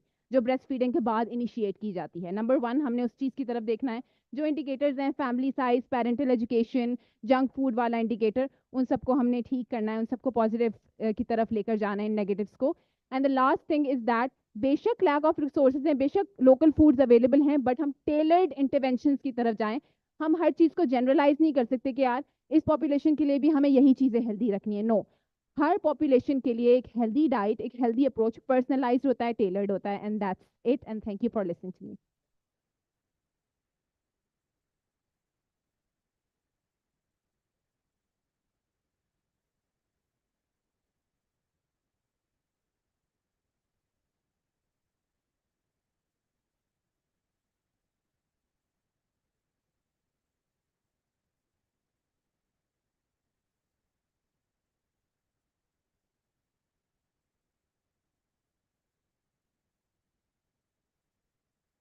Assalamu alaikum. My name is Fatma Chima. I'm a third year medical student from Fatma Jinnah Medical University. Fatma Chima. Okay, yeah, like I said, I'm a third year medical student from Fatma Jinnah Medical University. I'll make this really quick. It's a simple topic, but it's a topic we need to talk about. Firstly, I'll give a bit of a background. I am from Lahore, and Lahore right now is the most polluted city in the world. The air quality index is above 400, and the normal moderate is 100, ideal is 50, Lahore is at 400. So like, it's bad. The main objective of our research was that we wanted to see how the climate change and the pollution is affecting, firstly, the spread of infectious diseases, secondly, the effects on multiple bodily systems, and thirdly, heat-related illnesses as well, because uh, a lot of cases of heat strokes are being reported. And then the demographic we were doing this is around young adults, so aged 18 to 25, and they were of moderate socioeconomic status, and they were in particularly in Punjab, Pakistan, and they were all students. So we conducted a 25-item questionnaire, and we submitted this to like 200 students. And then, like I said, we didn't get any result that we did not expect already, because like I said, when we talked about infectious diseases, we talked whether dengue and malaria. Did you spreads develop the more. questionnaire or did you adopt it No, we developed it. on your own? Yeah. Okay. On it. So we talked about the spread of dengue in rainy season has that increased in recent times, and yes, we got a yes naturally. And then we did have a lot of questions in it regarding smog, and all positive reviews. Smog was affecting majority's respiratory systems, eye redness, even headaches. And then there were other questions that we expected to get less of a positive response on, like say climate change or cardiovascular system, but we did once again get an overwhelming, I would say, 44% that yes, the cardiovascular systems are affected by the increased climate change. And yeah, that would lead me to the conclusion. The conclusion is, like I said, climate change is very real. And then one more thing that we did focus on in the questionnaire is that whether these students are feeling satisfied with the effects, the remedial actions that the government is taking, and an overwhelming majority said that no, they're not feeling satisfied. So that's how I would conclude it, that climate change is real and that not enough is being done about it, and it needs to be. That's all. Thank you.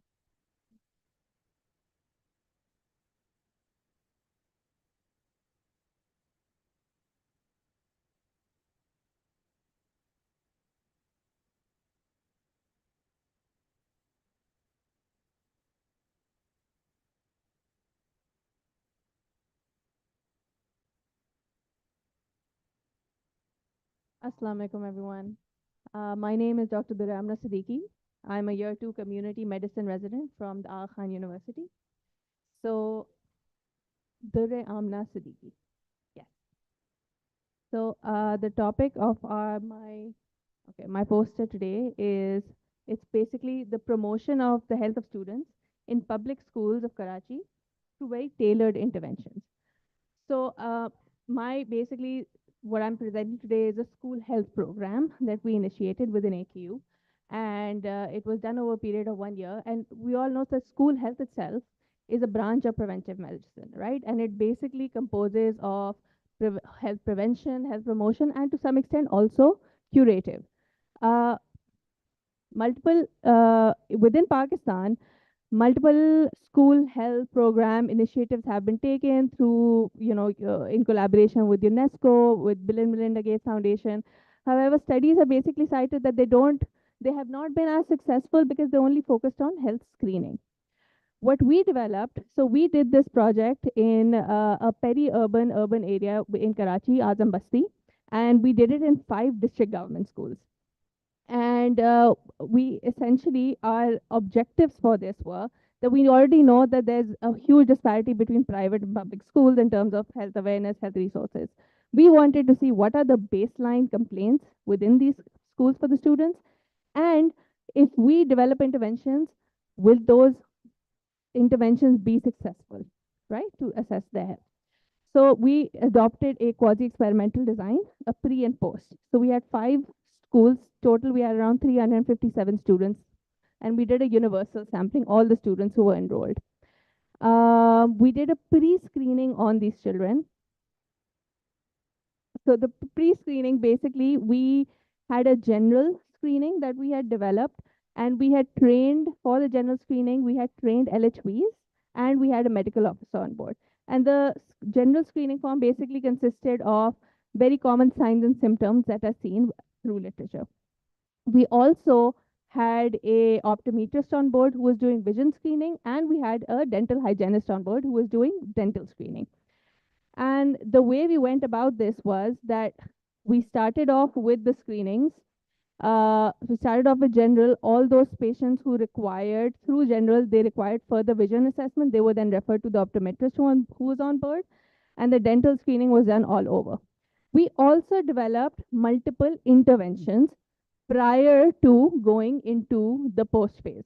And what those interventions essentially are based on the pillars of school health program that has already been seen through evidence and literature. So we had basically we did a deworming campaign for everyone. We made sure that all the children who had complaints, they were being referred, and we had developed an MOU with a nearby BHU. And any student that had any kind of common complaints, they were referred to that BHU. All the children who had vision issues, they were referred to a local optician within Azam Basti, who then made glasses at a very cheap rate. Other than that, we were also giving them hygiene kits, which included an anti-lice shampoo, it included a toothbrush and a toothpaste. And the last intervention is health education sessions. So we had health education sessions with the students on multiple nutrition, on food cleanliness, environmental hygiene, and so on. So I would love to.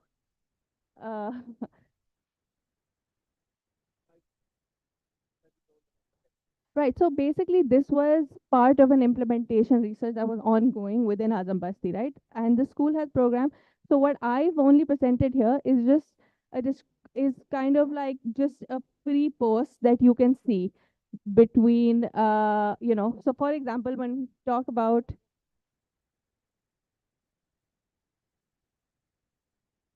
so while it continues, maybe I can tell you about it. Yeah. So basically, so when we talk about general screening, right? So general screening में हम लोग check करते nutrition status में कोई फर्क आया नहीं, and we notice that 35% exactly LHVs and MOs. So general screening में initial pre में जो 35% हमारा malnutrition आ रहा था, that fell down to 25%, and this is just in a span of 6 months. Skin symptoms that were coming in, eczema, scabies, all that completely reduced by the end. बिल्कुल.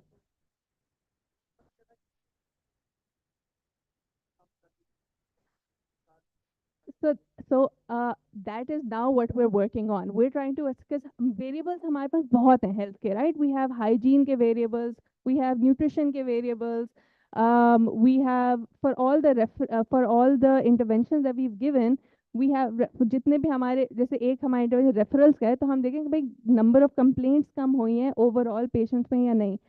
So the next step to this is now to assess which intervention was the most successful, right? अभी आया था और फिर चला गया. So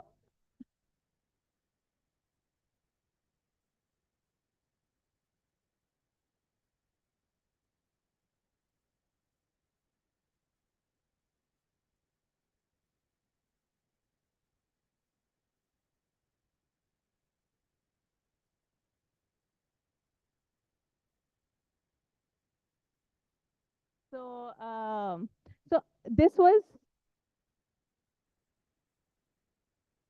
हमारे so basically what I wanted to say is skin issues, abdominal issues, ये तो general screening पे. Then we also referred them to an optician, optometrist who was doing further, testing to see कि कितने बच्चों को actually चश्मों की ज़रूरत है.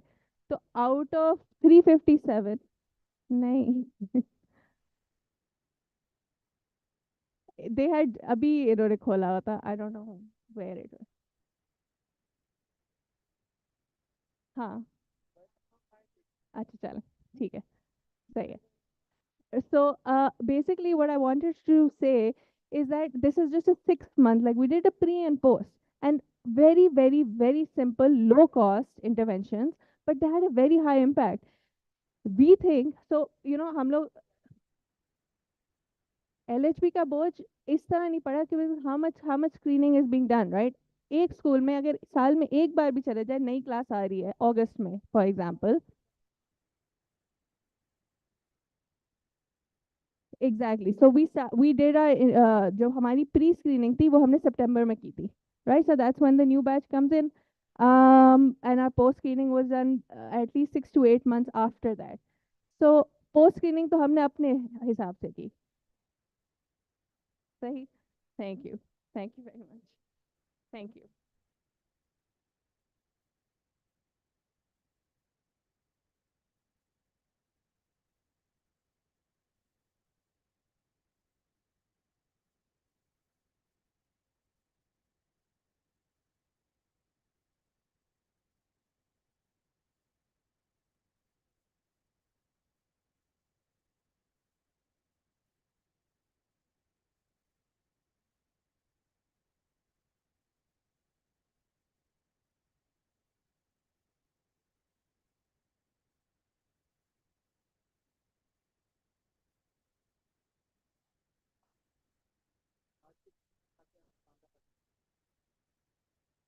All right. Assalamu alaikum. My name is Dr. Arusa Nadeem and I am from AIPH Karachi. The topic of my presentation today is caregivers strain and its predictors among the parents of autistic children in Karachi, Pakistan. So the parents of autistic children in the literature have reported higher levels of caregiver strain than any other developmental issues or any other special healthcare needs. So this prompted our research, and our objectives were to find out the frequency of caregiver strain among the parents in Karachi, Pakistan, that is in our setup. And also we wanted to know about what predicted that caregiver strain among those parents. So we designed a cross-sectional study in 6 autism centers in Karachi, and the sample size was calculated as to be 403 based on a previous study of 50.3 prevalence rate of CGS, and that, mind you, is a local study but done in strokes patients. So we didn't have any other study regarding autism, so in a way it's one of the pioneering study regarding autism. We on the we applied the non-probability convenience sampling, and we used also SPSS 20 version for the analysis. A p-value of less than 0.05 was considered as significant. So the results indicated that a very high percentage, a huge percentage of 88.3% of the parents, they were suffering from moderate to severe level of caregiver strain. And the predictors which we found out were basically among the caregivers, it was the low education and also the low socioeconomic, especially the financial status that predicted caregiver strain among the caregivers. And among the care recipients, the child's age and the time since diagnosis were also significant. But more importantly, the behavioral symptoms and the communication disorders and the social withdrawal, which are all the 3 main domains of autism, they were all significantly related to the caregiver strain. So this brings us to the conclusion that we should, basically our study showed that a very high proportion of the parents are suffering. So we recommend that there should be a routine screening in the early childhood centers or the primary healthcare centers so that these children are diagnosed early and then managed accordingly. Secondly, in our study, we found out that in the whole of Karachi, there were only 2 government sector institutions for autism, whereas there were about 90 centers in the private sectors. So that added to the financial difficulties as well. And so we recommend that the government should open more such centers specialized for autism, and so that the financial difficulties are lessened to a bit. We also recommend that the parents they should be given awareness sessions regarding the management of the disease, and also they should be given psychological support, routine psychological support, because it is indeed a very stressful situation. Finally, we also recommend that there should be some media campaigns for awareness sessions for the general public, because there was also a lot of stigma found and people were dealing them with a negative attitude. Thank you So doctor this साहब, it was very very interesting. Thank you. क्या इन दोनों चीज़ों को नत्थी किया जा सकता है कि जितने भी वालिदैन हैं अगर वो आते हैं तो दौरान तशखीस अपने बच्चे के हवाले से या इलाज के लिए आएँ तो उनको कोई ट्रीटमेंट पैकेज या रेंज ऑफ बिहेवियर्स को कोप करना सिखाया जाए? Yes. तो वो ज़्यादा आसान नहीं होगा, चाहे वो पब्लिक हो या प्राइवेट हो? बिल्कुल बिल्कुल।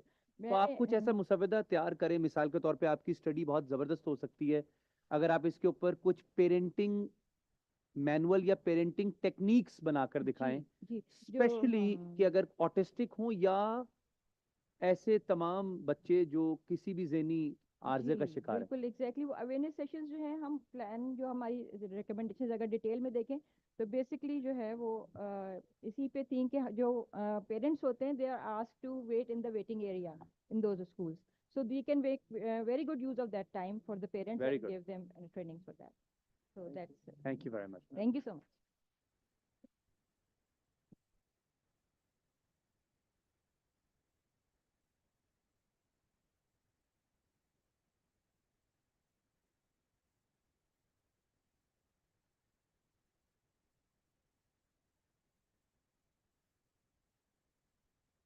Bismillahirrahmanirrahim. Assalamu alaikum. My name is Anika Mansoor and I am the student of HSA MSPH second semester. The topic of my poster presentation is effect of supplementation, total weight gain and hemoglobin levels during pregnancy on the birth weight of the infant. Basically हमने देखा इस research में कि supplementation का, total weight gain का और haemoglobin का level pregnancy में हम देखें तो उसका बर्थ पे, बेबी के बर्थ वेट पे क्या अफेक्ट आता है। तो इन द रिसर्च ये शो करती है कि न्यूट्रिएंट इनटेक बहुत इंपॉर्टेंट होता है ड्यूरिंग प्रेगनेंसी। अगर इनएडिक्वेट न्यूट्रिएंट इनटेक होता है तो उसकी वजह से जो डिलीवरी के टाइम कॉन्सिक्वेंसेज आते हैं वो ये है कि preterm deliveries means 37 week से लेस उनका जो डिलीवरी टाइम होता है तो उससे प्री टर्म बेबीज होते हैं, या फिर लो फॉर जेस्टेशनल एज 37 वीक से कम अगर डिलीवरी हो, and the next is low birth weight babies 5.5 pound से कम जिनका वेट हो, तो इस तरह के कॉन्सिक्वेंसेज को फेस करते हैं। The next, basically the objectives of my research is supplementation intake का birth weight पर effect and the total weight gain during pregnancy उसका क्या birth weight पे effect आता है infant के, and the third is pregnancy hemoglobin level का birth weight पे क्या effect आता है। So methodology is we use cross-sectional study. The sampling technique is convenient sampling. We collected data from the CMH hospital, CDA hospital and polyclinic hospital. The sample size we done is 394 subjects and inclusion criteria is postnatal women. Exclusion criteria is pregnant females. जब उनकी delivery हो जाती थी हम उसके बाद जाकर उनसे डेटा कलेक्ट करते थे। हम उनका क्वेश्चनएयर था, the questionnaire is 34 questions and there are 4 parts in the question. So the results of our by research is the significant results shows third trimester hemoglobin levels has the positive impact on the birth weight of the infant. वो females जिनका hemoglobin level 12.5 से ऊपर था तो वो show किया कि उनके बर्थ वेट जो बेबीज के थे वो नॉर्मल थे, मींस 5.5 पाउंड से ऊपर थे। The second significant result is pre-pregnancy BMI. वो फीमेल्स जो नॉर्मल कैटेगरी बीएमआई में लाई करती थी उनके बेबीज का बर्थ वेट नॉर्मल कैटेगरी में लाई करता था। The third is okay the gestational age. वो फीमेल्स जो 37 टू 42 वीक्स के अंदर अपना डिलीवरी टाइम बर्थ का रखती थी, तो उनका देखा गया कि उनके बेबीज़ की जो डिलीवरी का बर्थ वेट था वो नॉर्मल था, रादर देन वो जिनकी प्री टर्म डिलीवरी थी, मीन 37 वीक्स से कम. Okay sir. The non-significant result shows calcium का कोई result ऐसा नहीं आया था कि there is no significant impact of calcium intake on the birth weight of the infant. And the other is the pre-pregnancy hemoglobin. Third trimester hemoglobin का significant effect था, लेकिन pre-pregnancy hemoglobin यानी कि वो females pregnancy से पहले अगर उनका hemoglobin level कम है तो उसका birth weight पे कोई effect नहीं आएगा. The second is हमने देखा third trimester hemoglobin. Okay, sir. So it shows that कि न्यूट्रिएंट इनटेक क्या सप्लीमेंट इनटेक और वेट गेन को बहुत इंपॉर्टेंस देनी चाहिए प्रेगनेंसी के ड्यूरिंग, अगर आप चाहते हैं कि जो बर्थ वेट है वो इन्फेंट के नॉर्मल कैटेगरी में लाई करें. Thank you.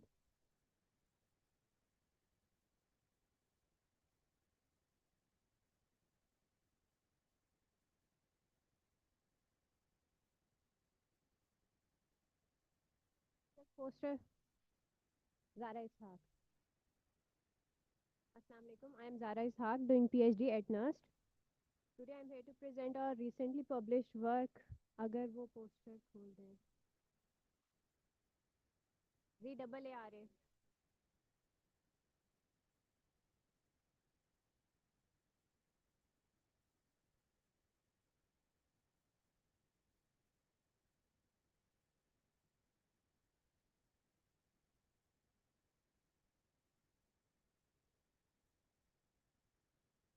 मिल गया.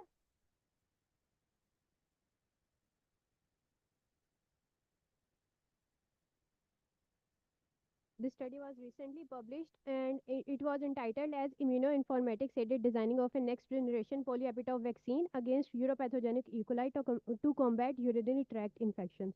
The basic aim of this study was to design an in silico vaccine to cater global uropathogenic E. coli strains and treat urinary tract infections, which are second most prevalent bacterial infections. For this purpose, we screened इसको थोड़ा सा नीचे.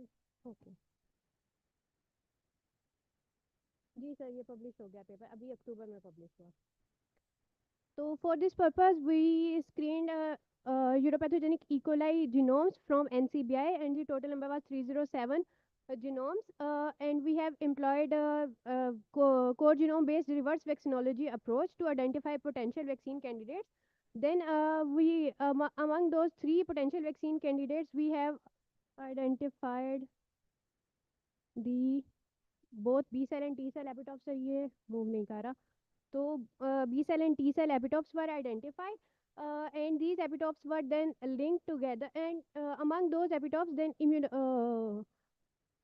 जो हैं highly immunogenic एपिटॉप्स जो identify हुए थे उनको हमने सूटेबल लिंकर्स की मदद से आपस में लिंक किया विद, और उसमें एडजुवेंट ऐड किया, CTB adjuvant eight and terminal. तो हमने ये वैक्सीन पॉलीएपिटॉप वैक्सीन कंस्ट्रक्ट डिज़ाइन किया. फिर हमने इस वैक्सीन कंस्ट्रक्ट की. जी सर. नहीं सर, आप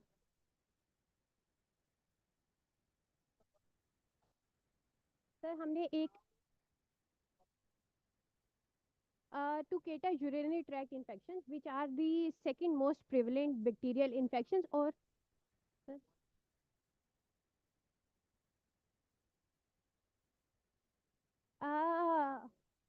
antibiotics.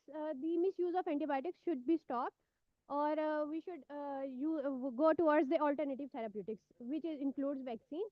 तो उसके लिए वैक्सीन जो है कन्वेंशनल वैक्सीन बनाने में टाइम लगता था, उसके लिए अब हम कंप्यूटेशनल वैक्सीन की तरफ चले गए हैं, तो जिसमें कम टाइम भी लगता है. अब जो हमने ये वैक्सीन डिज़ाइन किया, अब हम इसको इन विवो टेस्ट करने वाले हैं अंतिम म्यूरिन वर्मा. जी सर, आगे. Thank you so much sir.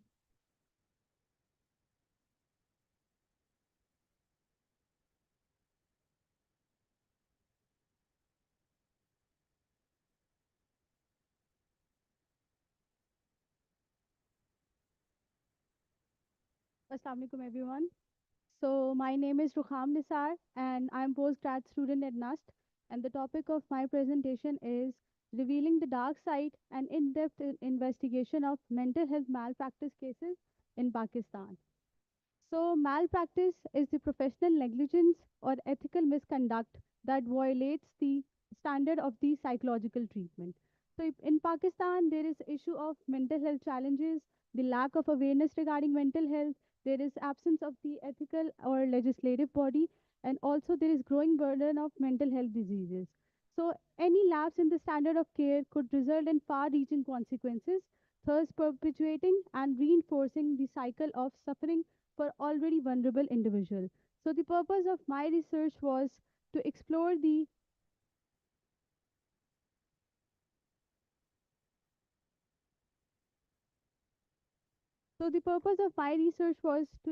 experiences of malpractice when clients sought mental health services, also what barriers they face when they tried to report that malpractice, and also what was the impact of malpractice on their well-being.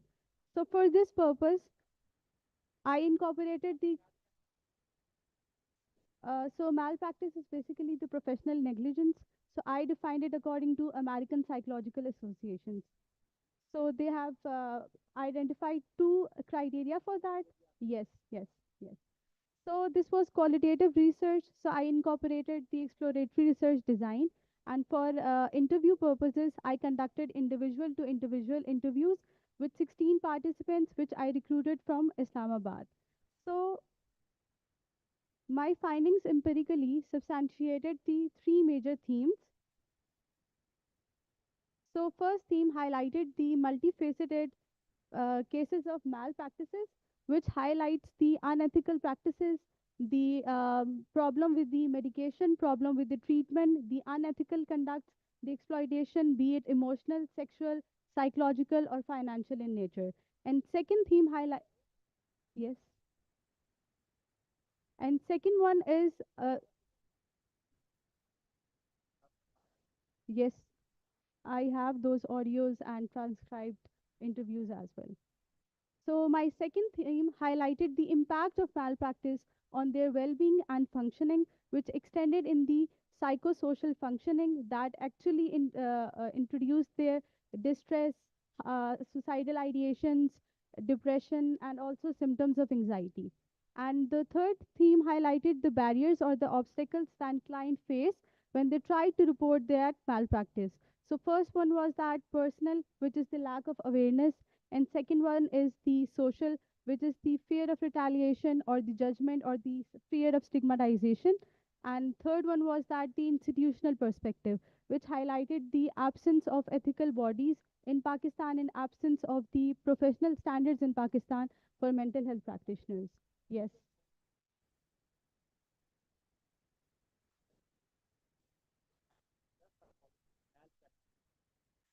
So basically in Pakistan, psychiatrists की licensing तो PMDC कर रहा है, but there is no licensing and regulation of mental health practitioners or clinics for. लेकिन जिस तरह all Pakistan psychiatric association है, वो कंप्लेंट्स लेते भी हैं, काम भी करते हैं, उनका आपस में एक कटजोड़ भी है, नेटवर्किंग भी है, definitely. So, and there is this sideline mafia that goes hand in hand with psychiatrists, narcotics and all that, yes. drugs, और ऐसी अद्वियात हैं जो इस्तेमाल या ओवर द काउंटर नहीं होनी चाहिए. तो आप रिकमेंड किसको करेंगी कि कहाँ पर तब्दीली होनी चाहिए? So basically a national level पे एक इस तरह की ethical body establish होनी चाहिए जो कि mental health practitioners की licensing और इन practices को regulate करे. So just a National Commission of Human Rights, they have initiated an body, but it's not working right now. So on national level there should be a body जो कि इस पूरी चीज को जो है वो तो एक नई चीज की तरफ हम जा रहे हैं, मेंटल हेल्थ राइट्स. Yes. एक नई चीज है. So thank you very much. Thank you. Very, very interesting.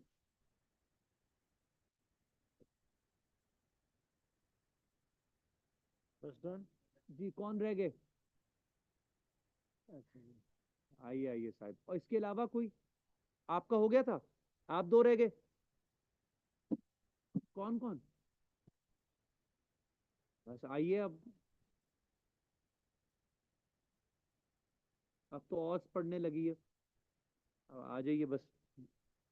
Sir.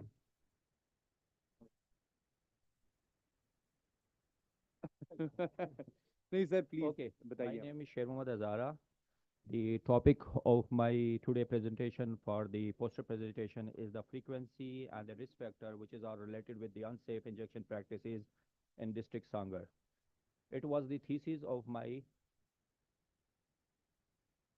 जी मैंने भेजा तो था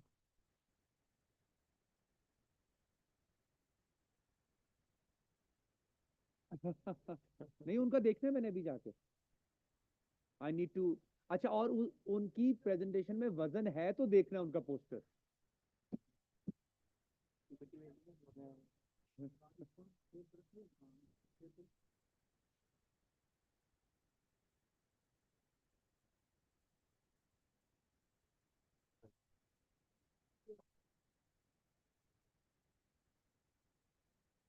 पीएचडी ग्रुप में भेजें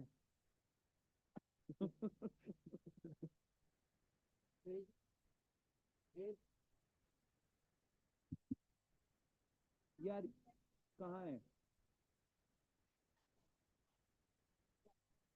बस आ गया यही है जो पहला पड़ा है ये खोलिए तो सही इमेज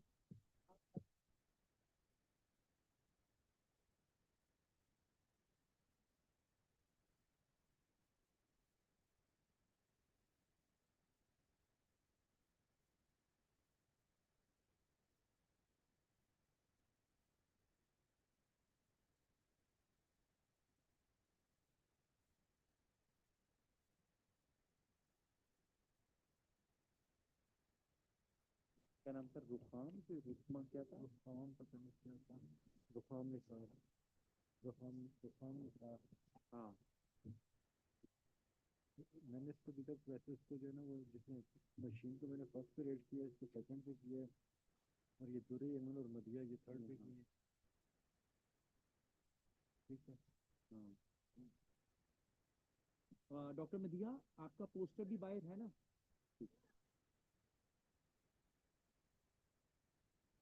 यार तब तक कोई और प्रेजेंट कर दे आ जाए आप आ जाए हजार साहब आपका जब तक ये मामला तय होता है वो आ जाते हैं आइए आप पहुंच गया इरसाल कर दिया बस सही है आइए ये आपके बस आज जल्दी आइए अरे बस कमाल हो गया हाँ ये तो बहुत अच्छा हाँ हाँ अच्छा सर अस्सलाम वालेकुम मेरा आज का जो पोस्टर प्रेजेंटेशन से पहले इसकी थोड़ा सा बैक हिस्ट्री जानना बहुत ज़रूरी है क्योंकि ये मेरी रियल रिसर्च है और जब मैं बीएचयू पे थी और मैंने 12 साल वहाँ काम किया बीएचयू पे एक पे और बीएचयू में मैं जब एज ए डब्ल्यूएमओ पोस्टेड हुई तो वहाँ पे मैंने देखा कि मेरे पास तो कोई पेशेंट ही नहीं आता जाते ही ज्वाइन करने के बाद और देखा तो रजिस्टर में 100 की ओपीडी लिखी होती थी तो मैंने पूछा कि क्यों लिखी हुई है 100 की ओपीडी तो पता चला कि यहाँ पे हमारे जो डिस्पेंसर हैं वो जो अपने पेशेंट देखते हैं अपने उस पे क्लिनिक पे तो वो ला के डाल देते हैं कि डॉक्टर ने देखे हैं। और सारे बहरहाल बहुत ज़्यादा ट्रेंड था गुजरांवाला में 2021 में मेल प्रैक्टिस हम किसको कहते हैं बेसिकली हमारे जो हैं जिसको हम क्वैक भी कहते हैं ना द टर्म जो क्वैकरी है वो लोग हैं क्वैक्स तो वैसे जो मेल प्रैक्टिस है वो डॉक्टर भी करता है वो डॉक्टर जो रजिस्टर्ड होते हैं वो भी मेल प्रैक्टिस करते हैं और मेल प्रैक्टिस जो मेरा जो बेसिकली था वो इंडिकेट करना था कि लोग क्यों हकीम होम्योपैथिक और हर्बलिस्ट के पास जाते हैं और उनसे जाके इलाज करवाते हैं ना तो मेरा बड़ा वो था कि मैं इसको रूल आउट करूं कि क्या रीजंस हैं कि लोग उसके पास क्यों इससे जाते हैं पहले कि हम आपकी तहकीक में उतरें जी मेरा जाती ख्याल है कि ये इस्तलाह इन इस्तलाहात के साथ बहुत डेरोगेटरी है क्योंकि ये पैरेलल मेडिकल सिस्टम्स हैं जी और ये ऑथेंटिक मेडिकल सिस्टम है जी अभी आयुर्वेदा नहीं मैं सिद्धा साधना योगा नहीं सर मैं उनकी बात नहीं कर हिकमत रही देख तिब सर मैं उनकी बात नहीं कर रही मैं हाँ उनकी बात कर रही हूँ कि तो हमें मेरे ये तो देखना मेरा पड़ेगा कि मेरा ये है कि जो हाँ डॉक्टर एमबीबीएस करने के बाद पीएमडीसी की रजिस्ट्रेशन नहीं लेता उसको भी हम क्वैक कहते ठीक है हैं ठीक है लेकिन मुझे हमने उन पे किया ये अगर हम ऊपर इस्तलाह बांध रहे हैं जी तो अगर आप इसको गोल कर जाती किसको ये ऊपर मैल प्रैक्टिशनर्स तो क्योंकि हम as a public health scholar नहीं कह सकते कि हकीम मैल प्रैक्टिस या हकीम नहीं मैल सर प्रैक्टिशनर होता है नहीं हमने अभी तक ये नहीं कहा वो हमने रिजल्ट रूल में आउट किया है हमने रूल आउट किया है कि अच्छा चले लोग आप उनके पास क्यों जाते हैं अच्छा आप बयान कीजिए हम उनके पास हमने रूल आउट करना था आपने कि क्यों टाइटल में ना एफआईआर काट दी उन बेचारों पर سر وہ تو پیروں کٹی فقیروں اینڈ میں بھی بہت ساری کٹی ہوئی ہے جو آج اگر آپ بیان کیجیے گا، ہم آپ کا باعث پکڑیں گے. سر بہرحال اس پہ کرنے کے لیے اس کو رول آؤٹ کرنے کے لیے کہ ہم نے دیکھا کہ ہم کہیں کس کو کویک ہم کس کو کہیں میل پریکٹس کس کو ہم کہتے ہیں کہ کون کرتا ہے. تو ہم یہ جو پروفیشنل ہماری جو ڈیفینیشن تھی اس میں ہم نے کہا کہ جو لوگ رجسٹرڈ ہیں اور جو لوگ نان رجسٹرڈ ہیں، کیونکہ آج کل تو ہاسپٹل میں حکیم اور ہومیوپیتھک بھی لوگ پریکٹس کر رہے ہیں، لیکن وہ لوگ رجسٹرڈ ہوتے ہیں اور اس کو ہم کویکری سے ہٹا دیتے ہیں. تو اس کے لیے ہم نے 319 کا ہم نے سیمپل سائز لیا اور کوشچنیئر خود ڈیولپ کیا کہ کیا وجہ تھی. جو سب سے زیادہ ہمیں اس میں جو لوگ تھے وہ پتہ چلا کہ ہم نے پاپولیشن کو دیکھا کہ اربن اور رورل کو دیکھا، پھر انکم کو دیکھا کہ کیا ریزنز ہیں کہ لوگ جو ہیں وہ عام گاؤں میں ایک MBBS ڈاکٹر بیٹھا رہتا ہے اور وہ جا کے ایک ڈسپینسر سے یا حکیم سے یا اس سے جا کے میڈیسن لے آتے ہیں، تو کیا ریزن ہے.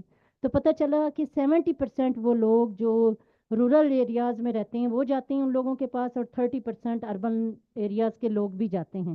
اور اسی طرح سے پھر جب میں نے انکم کو دیکھا تو جو لو انکم کے لوگ تھے ان میں میل زیادہ جو تھے، جن کے پاس کوئی جابز نہیں ہوتی تھی، کم پیسے ہوتے تھے، اوپس والے سارے کے سارے میل پریکٹس والوں کے پاس مطلب وہ کویکس کے پاس جاتے تھے.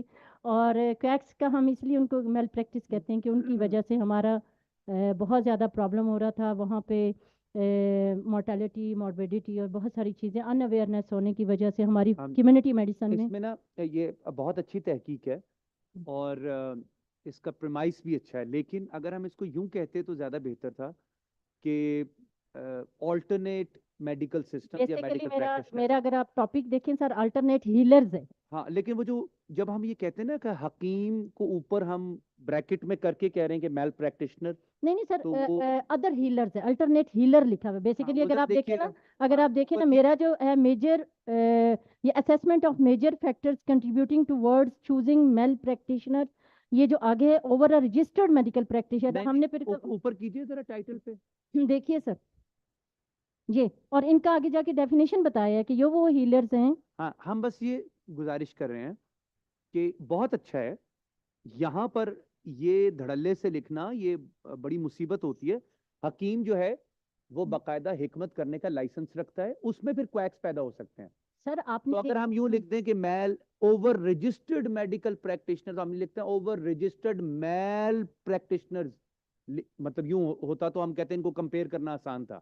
اچھا سر میں تو اس میں ایک نا ظاہری باعث آ رہا ہے کہ آپ ایک میڈیکل ڈاکٹر ہیں اس لیے آپ باقی سب کو لتاڑ رہی ہیں. نہیں سر ایسا نہیں ہے، لتاڑ نہیں رہی. آپ نے دیکھا ہے کہ جو رجسٹرڈ اور نان رجسٹرڈ ہے، ہم نے کہا ہے کہ وہ لوگ جو رجسٹرڈ نہیں ہیں ان کو ہم کویکس کہہ رہے ہیں. موٹی موٹی فائنڈنگز سر اس کی فائنڈنگ یہ تھی کہ لوگ کیوں جاتے ہیں. ایک تو وہ 24 آور اویلیبل ہوتے ہیں گاؤں میں، پیسے کم تھے، اور کیا چیز بہت اچھی بات ہے کہ 2400 گھنٹے کوئی حکیم یا کوئی پیر یا فقیر یا کوئی آدمی جو کسی بھی انڈیجنس نالج سے تعلق رکھتا ہے. آپ اس کو کر رہے ہیں کہ میں انڈورس کر رہا ہوں، انڈورس اور کر وہ ہمارے اسٹیک ہولڈرز ہیں.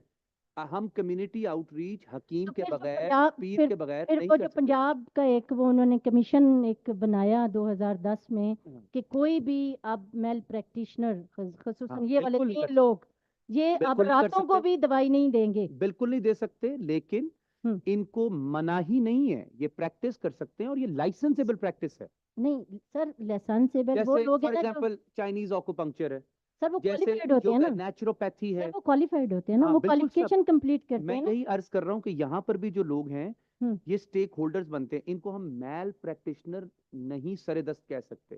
ہم کہیں کہ میل پریکٹسز ہم نے گجرانوالہ میں ایکسپلور کی، اس میں پتہ چلا کہ ایک حکیم ہے جو لائسنس نہیں رکھتا لیکن وہ میل پریکٹس کر رہا ہے. حکمت خود میل پریکٹس نہیں ہے. سر یہی تو سارا رونا رویا ہے ابھی تک. وہ آپ کے نا ٹائٹل سے یہ نظر آ رہا ہے. نہیں یہ ٹائٹل ادھر ہی HSA کی اس میں جرنل میں پبلش ہوا اور 4-5 ادھر ہی کی جو ہمارے میں جرنل بھی نکال لیتا ہوں، میں سوشل سائنسز کا ایڈیٹر ہوں. بالکل آپ سب نکالیے جو اور 3 لوگوں نے اس کو جو ہے بار بار مجھے اس کو بھیجا اور مجھے کہا کہ جی آپ فلانی چیز اس کی دیکھیں، لیکن کسی نے ٹائٹل کے بارے میں کسی نے نہیں کہا کہ وہ تو لیکن سر میرا اصل کنسرن بہت اچھا، لیکن یہ میرا کنسرن آفینسو ہو سکتا ہے. آپ کو پتہ اس آرٹیکل میں لکھنے میں مجھے کتنے ریزسٹنس جو ہے نا مجھے اس کو فیس کرنا پڑا. بہت اچھا ہے، اور اگر صرف ٹائٹل میں سے کچھ لفظ منہا کر دیں اب تو نہیں ہو سکتا نا سر, اب تو پبلش بھی ہو گیا, اب کیا کر سکتے ہیں. ہم میں ابھی حکیموں کو فون کرتے ہیں کہ وہ آپ پہ FIR کٹوا. نہیں سر, وہ ہو چکی ریزسٹنس. جب میں ڈیٹا کلیکٹ کر رہی تھی, وہ بار بار مجھے کال آتی تھی کہ میم آپ ہماری روزی پہ کیوں لات مار رہی ہیں,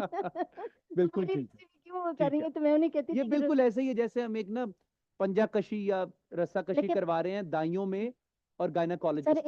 ایک حقیقت دونوں یہ ہے اپنی جگہ رکھیں. سر, میں جو ایک حقیقت جو اس کے بیونڈ میں آپ کو بتانا چاہ رہی ہوں, بہت دکھ کی بات, جب میں وہیں پہ ہم لوگ سر پوسٹڈ تھے اور یہ میں دیکھتی تھی نا, تو ایک مریضہ جو ہے رات کو ایک ڈاکٹر کے پاس, ایک جو پرائیویٹ ہاسپٹل ہوتا ہے وہاں اس کے پاس, وہ رات کو گئی, ڈلیوری تھی, وہ ساری رات ڈاکٹر کا وہ دروازہ نوک کرتی رہی, دروازہ نہیں کھلا, الٹیمیٹلی وہ پھر دائی کے پاس گئی, اور دائی کے پاس لائسنس نہیں تھا, بٹ اس نے اس کی ہیلپ ضرور کی, بے شک بچہ بالکل صحیح ہے. کی ڈیتھ ہم بھی یہی ہو عرض گئی. کر رہے ہیں کہ یہ اگر یہ ٹریڈیشنل برتھ اٹینڈنٹس ہے تو یہ ٹرینڈ برتھ اٹینڈنٹس ہو سکتے ہیں, ہونا چاہیے, ہوتے ہیں. ہاں. ہماری نیبرنگ کنٹری نے کیوں اتنی ترقی کی؟ ابھی کمیونٹی بیسڈ آ رہی ہے نا سارے, نیچروپیتھک ہیں وہ سارے کے سارے, انہوں نے اپنا NCD کا برڈن کور کیا ہے یوگا سے, سادھنا سے. جی, ابھی لائف سٹائل میڈیسن یہی ہے نا سر, جو ہم وہ کر رہے ہیں کام, ہم پیچھے رہ گئے. ہم پیچھے, لیکن سر ابھی بھی ان کو جو پنجاب کیئر کمیشن نے جو بنایا, اور جیلوں میں ڈال رہے ہیں, اور سارا پھر تھوڑے پیسے لے کے واپس چھوڑ دیتے ہیں, اور پھر جو ہے UC پہ آ جاتے ہیں. آپ تو ہم سب کو ہتکڑی لگوائیں گی, میرا پیر خانہ بھی بند کروائیں گے آپ. ٹھیک ہے, چلے مان لیتے ہیں آپ کی بات فی الحال. انٹرنیٹ پہ فو والا جو ہے نا, وہ کم از کم بند ہو جائے. نہیں, وہ تو یقیناً ایسی کچھ پریکٹسز ہیں جو بہت میل پریکٹسز ہیں, یقیناً بند ہونا چاہیے. سر وہ اسی کی وجہ سے میں بتا رہی ہوں نا, کہ وہ جو ڈلیوری میں اکثر مورٹیلٹی میں. ہاں, تھینک یو ویری مچ. اور میں یہ چاہتی ہوں کہ سر, جو پالیسی ہم بناتے ہیں, جیسے ہیلتھ کیئر کمیشن نے بنایا کہ تمام ان کو پکڑ پکڑ کے اندر ڈال رہے تھے, تو میرا خیال ہے کہ میری پرسنل یہ ریکویسٹ تھی کہ اویئرنیس کمیونٹی کو دی جائے. بالکل صحیح, لوگوں کو اسٹیک ہولڈرز بنائے ان کو. جی, ان کو اسٹیک ان کے پاس لوگ جاتے ہیں. اور یہی سر میں نے اپنے آرٹیکل میں یہی سب کو کہا تھا کہ یہ کرے. Thank you very much. آگے ایک دو لوگ. Thank you ma'am. مجھے بھی غصہ آ گیا نا, میں سارے دن سے چپ بیٹھا ہوں, میں نے کہا کسی کو تو پکڑو.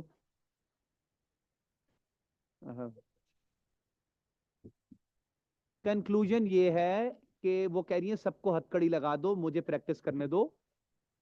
اب میں نہیں کرتی ہوں. ٹھیک ہے جی, ہزارہ صاحب.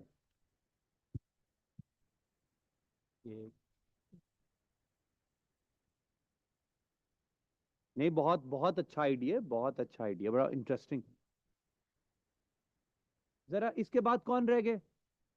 بس آپ تیاری پکڑ لیں, ان کے پاس آ جائیں.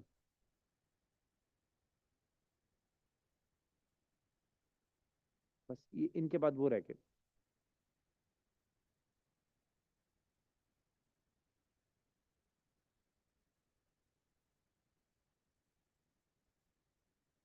یار ہزارہ صاحب کی کاہے کو نہیں لگتی presentation?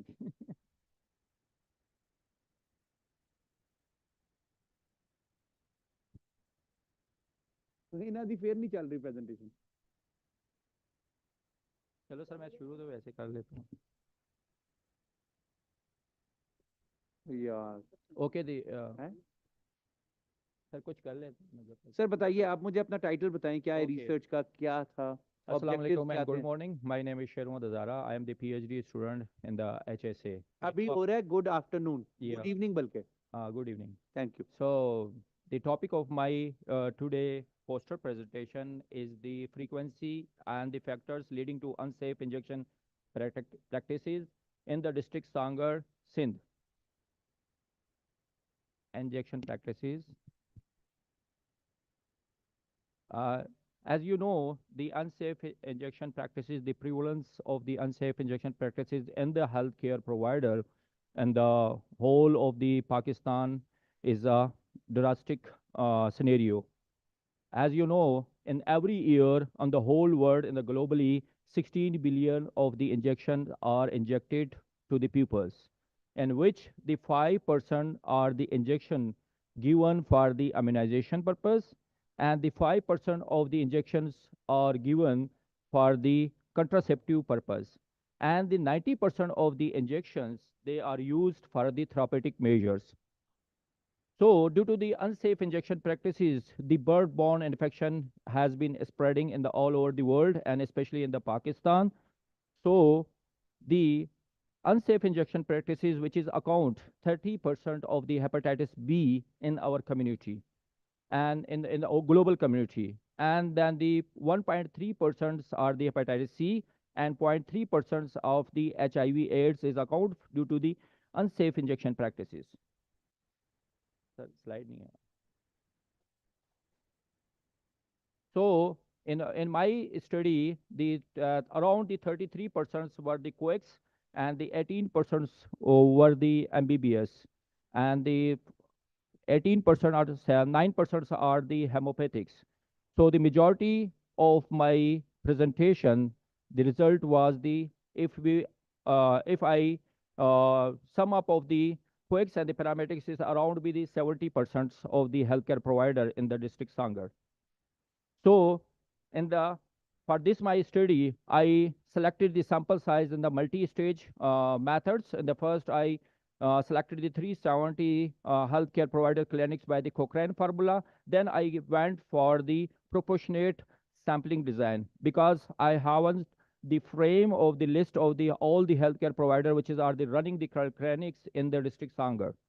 So according to my result of my study, the 29% of the unsafe injection practices, needle stick practices has been happened in the healthcare provider, which is they have been come across from the one needle stick injuries in the 1 years. So in my the 78% of the patient, they were demanding, the healthcare providers shared their information that these 51% of the patient, they were demanding for the injections. And the 68%, the healthcare provider, they were administration, the single injections. And they were saying the 80% of the healthcare providers said that if they will not use the injection as compared to the oral medication, so their patient census and the patients number of the patient will be decreased. And then this 57% the healthcare provider, they don't use the needle stick needle cutters, and they were throwing the 60% their needles and the syringes in the dustbin or in the community dustbin. So 51% of the injection, mostly they were used for the antibiotic purpose, and the 45% they were used for the decadron and the dipronil. So these are the and when I haven't gone through, when I have done the inferential analytical study, all the use of the dustbin unsafe injection practices, the number of the cases and the experiences, all the significance result with the unsafe injection practices. Any question? Okay, thank you.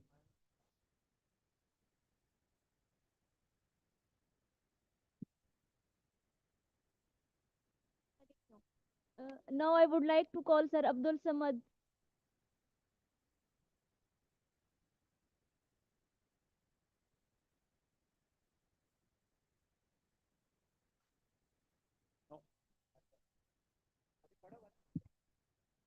अस्सलाम वालेकुम, मेरा नाम अब्दुल समद है और मेरा ताल्लुक़ रहनुमा family planning association of Pakistan से है।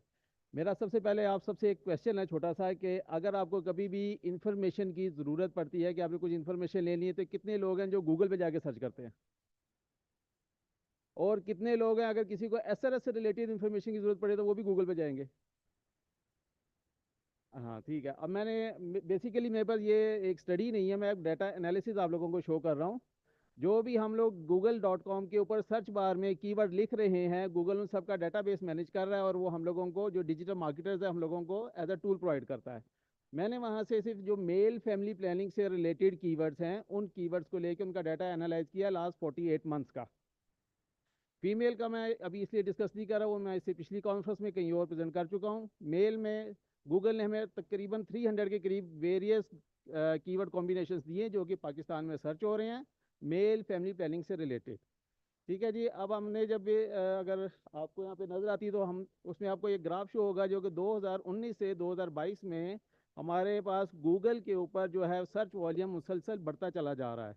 तो ये एक ऐसी अपॉर्चुनिटी है तमाम हेल्थ केयर प्रोग्राम्स के लिए, तमाम पॉलिसी मेकर और डिज़ाइनर्स के लिए کہ وہ ڈیجیٹل مارکیٹنگ، ان باؤنڈ مارکیٹنگ اسٹریٹجیز ان کو اپنے ہیلتھ کیئر پروگرام میں انکلوڈ کریں. جیسے آج صبح ہمیں کہا جا رہا تھا کہ ہم لوگ یہاں پہ کوشش کریں گے کہ جاب سیکر نہیں بلکہ انٹرپرنورس پیدا کریں. تو میری آپ لوگوں سے ریکویسٹ یہ ہوگی کہ آپ لوگ اس پروگرام، اس کریکولم کے اندر ڈیجیٹل مارکیٹنگ کا سبجیکٹ بھی پڑھائیں، تاکہ کل کو جب یہ لوگ اپنے بزنس اسٹارٹ کر رہے ہوں تو ان لوگوں کو پتہ ہو ان لوگوں نے ڈیجیٹل مارکیٹنگ کے ذریعے اپنے بزنس کو گرو کیسے کرنا ہے. بس یہ اتنا صحیح ہے. Like male sterilization, birth spacing, اور اس کے علاوہ condoms, use of condoms, just male family planning سے ریلیٹڈ. لاسٹ 48 منتھس، کیونکہ گوگل ہمیں 48 منتھس کا ہی ڈیٹا دیتا ہے، اس سے پیچھے ڈیٹا نہیں دیتا. گوگل کی ورڈ پلانر جو گوگل کا اپنا ایک ٹول ہے، یہ سارا ڈیٹا بیس ادھر اپنا مینیج کرتا ہے. آپ کو جو ڈیٹا چاہیے آپ اس کو کی ورڈ بتاتے ہیں، اس کے ریلیٹڈ وہ آپ کو انفارمیشن ایکسٹریکٹ کر کے دے دیتا ہے. گوگل کے اپنے سرورز پہ ہوتا ہے. جو گوگل کا جو بھی آفس ہوگا، جو بھی ڈیٹا بیس ان کا سینٹر ہوگا، پاکستان کا بھی خاص انڈیا میں ہمارا مینیج ہو رہا ہے، ہمارا جو انڈیا میں مینیج ہو رہا ہے یہ وہاں پہ ہوگا. یہ اس کا سارا کنٹرول گوگل کے پاس ہے، کسی تھرڈ پارٹی کے پاس نہیں ہے. یہ انہی کا ڈیٹا ہے جو میں آپ کے سامنے پریزنٹ کر رہا ہوں. اگر آپ اس میں گراف،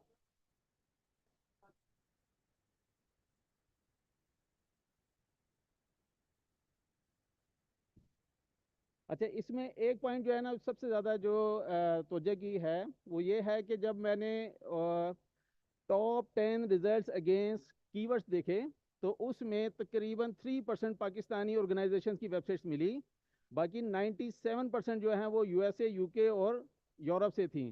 اگر ہمارے جو لوکل آرگنائزیشن ہیں وہاں پہ اپنی ویب سائٹس کو رینک کروا کے لے کے آئیں گے تو یہ سارے ہی جو کلائنٹس ہیں وہ ریفر کر پائیں گے اپنے اداروں میں، اپنے کلینکس پہ. جی بالکل. ایک پوائنٹ میں ایڈ کر دوں، لاسٹ کانفرنس میں ادھر BHFA نہیں آئے، ان لوگوں نے واٹس ایپ API کے تھرو اپنا ایک چیٹ بورڈ بنایا جس میں ان لوگوں نے SRS سے ریلیٹڈ لوگوں کو آٹومیٹڈ میسج ڈلیور کرنے شروع کیے، جس میں لوگ واپس ان لوگوں سے تھرو چیٹ بورڈ جو ہے وہ کمیونیکیٹ کرتے تھے، جس میں غالباً 5 سے 6 مہینوں میں مور دین 60,000 لوگوں نے انٹریکٹ کیا اور مور دین 70% میل اس میں اپنے جو مسئلے مسائل تھے وہ ان لوگوں سے پوچھ رہے تھے، جس کو لوگ رسپانس کر رہے تھے. اس لیے یہ ڈیجیٹل جتنے بھی ٹولز ہیں ان کو اب انکلوڈ کرنے کی ضرورت ہے ہمارے ہیلتھ کیئر پروگرامس میں. Thank you.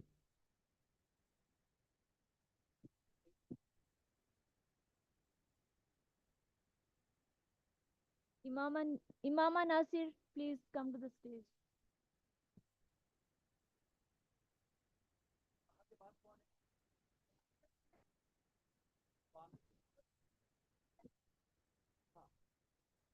Assalamualaikum. Here is me, Imama Nasir. Currently, I am doing my MPhil from the University of Agriculture, Faisalabad.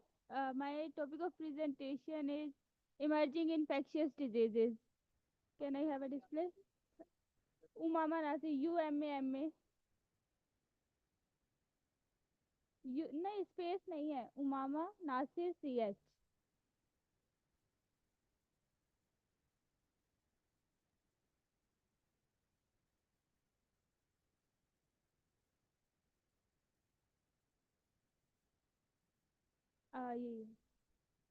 Yeah, this is basically our topic was emerging infectious diseases. इसमें हम लोगों ने different diseases को target किया था जो 2016 से 2023 तक थी. सबसे पहले अगर हम लोग इसके एब्स्ट्रैक्ट की बात करें, एब्स्ट्रैक्ट में हमने सब कुछ बताया हुआ है, उसका introduction, methodology, even methodological errors को भी डिस्कस किया था, देन कंक्लूजन, और उसके बाद हम लोगों ने इसके रिजल्ट्स भी देखे थे कंक्लूजन से पहले. तो हमने ये देखा कि जो इमर्जिंग इन्फेक्शियस डिजीजेज हैं वो ना सिर्फ पब्लिक हेल्थ को इफेक्ट कर रही हैं बल्कि उसके साथ साथ हमारी इकोनॉमी को भी डिस्टर्ब कर रही होती हैं. कैसे डिस्टर्ब कर रही होती हैं? क्योंकि हमें बिल्कुल भी आइडिया नहीं होता उन डिजीजेज के बारे में और हम कोई भी प्रिवेंटिव मेजर्स नहीं ले रहे होते. तो जैसे हमारे पास कोविड की एग्जांपल है, कोविड की एग्जांपल में अगर हम देखें तो हम लोगों ने कोविड से पहले कोई भी तैयारी ऐसी नहीं की थी कि हम कोविड से प्रिवेंट कर सकें खुद को. उसके लिए हमें सबसे पहले प्रिवेंटिव मेजर्स को अवेल करने की अशद ज़रूरत थी. सेकेंड, जब हम लोगों ने इसके लिए जो मेथडोलॉजी डिसाइड की वो हम लोगों ने क्वेश्चनर डिज़ाइन किया था. क्वेश्चनर बेस्ड हम लोगों ने इस पर स्टडी की थी क्वेश्चनर में हमारे पास डिफरेंट क्वेश्चंस थे जिनको हम लोगों ने स्टडी किया था कि पर्सन टू पर्सन लोग इससे किस तरीके से इफेक्ट हुए और उनमें कौन कौन से फैक्टर्स थे जो कंट्रीब्यूट कर रहे हैं। इसमें अगर हम लोग देखें तो अभी जो हमारे पास जूनोटिक डिजीजेज है जो ना सिर्फ हमारे डाटा के मुताबिक जो ना सिर्फ ह्यूमन बल्कि एनिमल्स को भी इफेक्ट करेंगे और एनिमल से ही अक्सर डिजीज कौन जो सी है वो है ह्यूमन में फॉर जैसे एग्जांपल? टोक्सोप्लाज्मोसिस वगैरह की अगर हम लोग बात ठीक करें है, इबोला वायरस वगैरह की मंकी वायरस वगैरह जैसे हमने लास्ट फ्यू केसेस देखे उसके फिर हम लोगों ने जो मैथडोलॉजिकल एरर्स देखे उसमें ये था कि हम लोगों ने just for survey based study किया उसमें हमारे पास जो 1409 स्टडीज थी जो उसके हमारे पास रिजल्ट्स थे वो बिल्कुल भी ऐसे रिजल्ट्स नहीं थे जो एक्चुअल लाइक कर रहे थे मतलब जब हम लोग डाटा कलेक्ट करते हैं जो पर्सन हमें डाटा देते हैं वो भी ऑथेंटिक इन्फॉर्मेशन नहीं दे रहे होते सही है। जिसकी वजह से हमारे पास वो स्टडीज भी ऑथेंटिक नहीं हाउ डू आती यू कंक्लूड इट?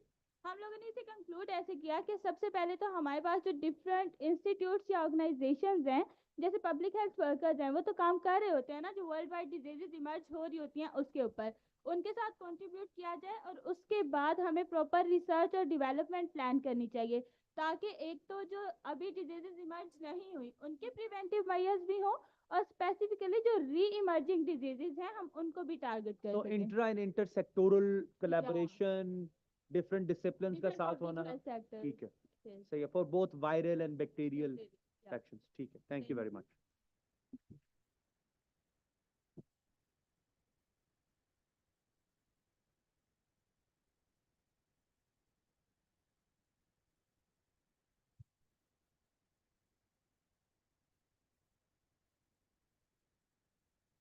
आप में से जिन लोगों ने प्रेजेंट किया है तो हम इन प्रेजेंटेशंस में से 3 टॉप प्रेजेंटेशंस सेलेक्ट करेंगे और उनको हम शील्ड्स प्रेजेंट करेंगे और वो कल ही ऐलान होगा क्योंकि हम जाके इनके एब्स्ट्रैक्ट्स दोबारा से पढ़ेंगे जिनको हमने आइडेंटिफाई किया हुआ है। Thank you.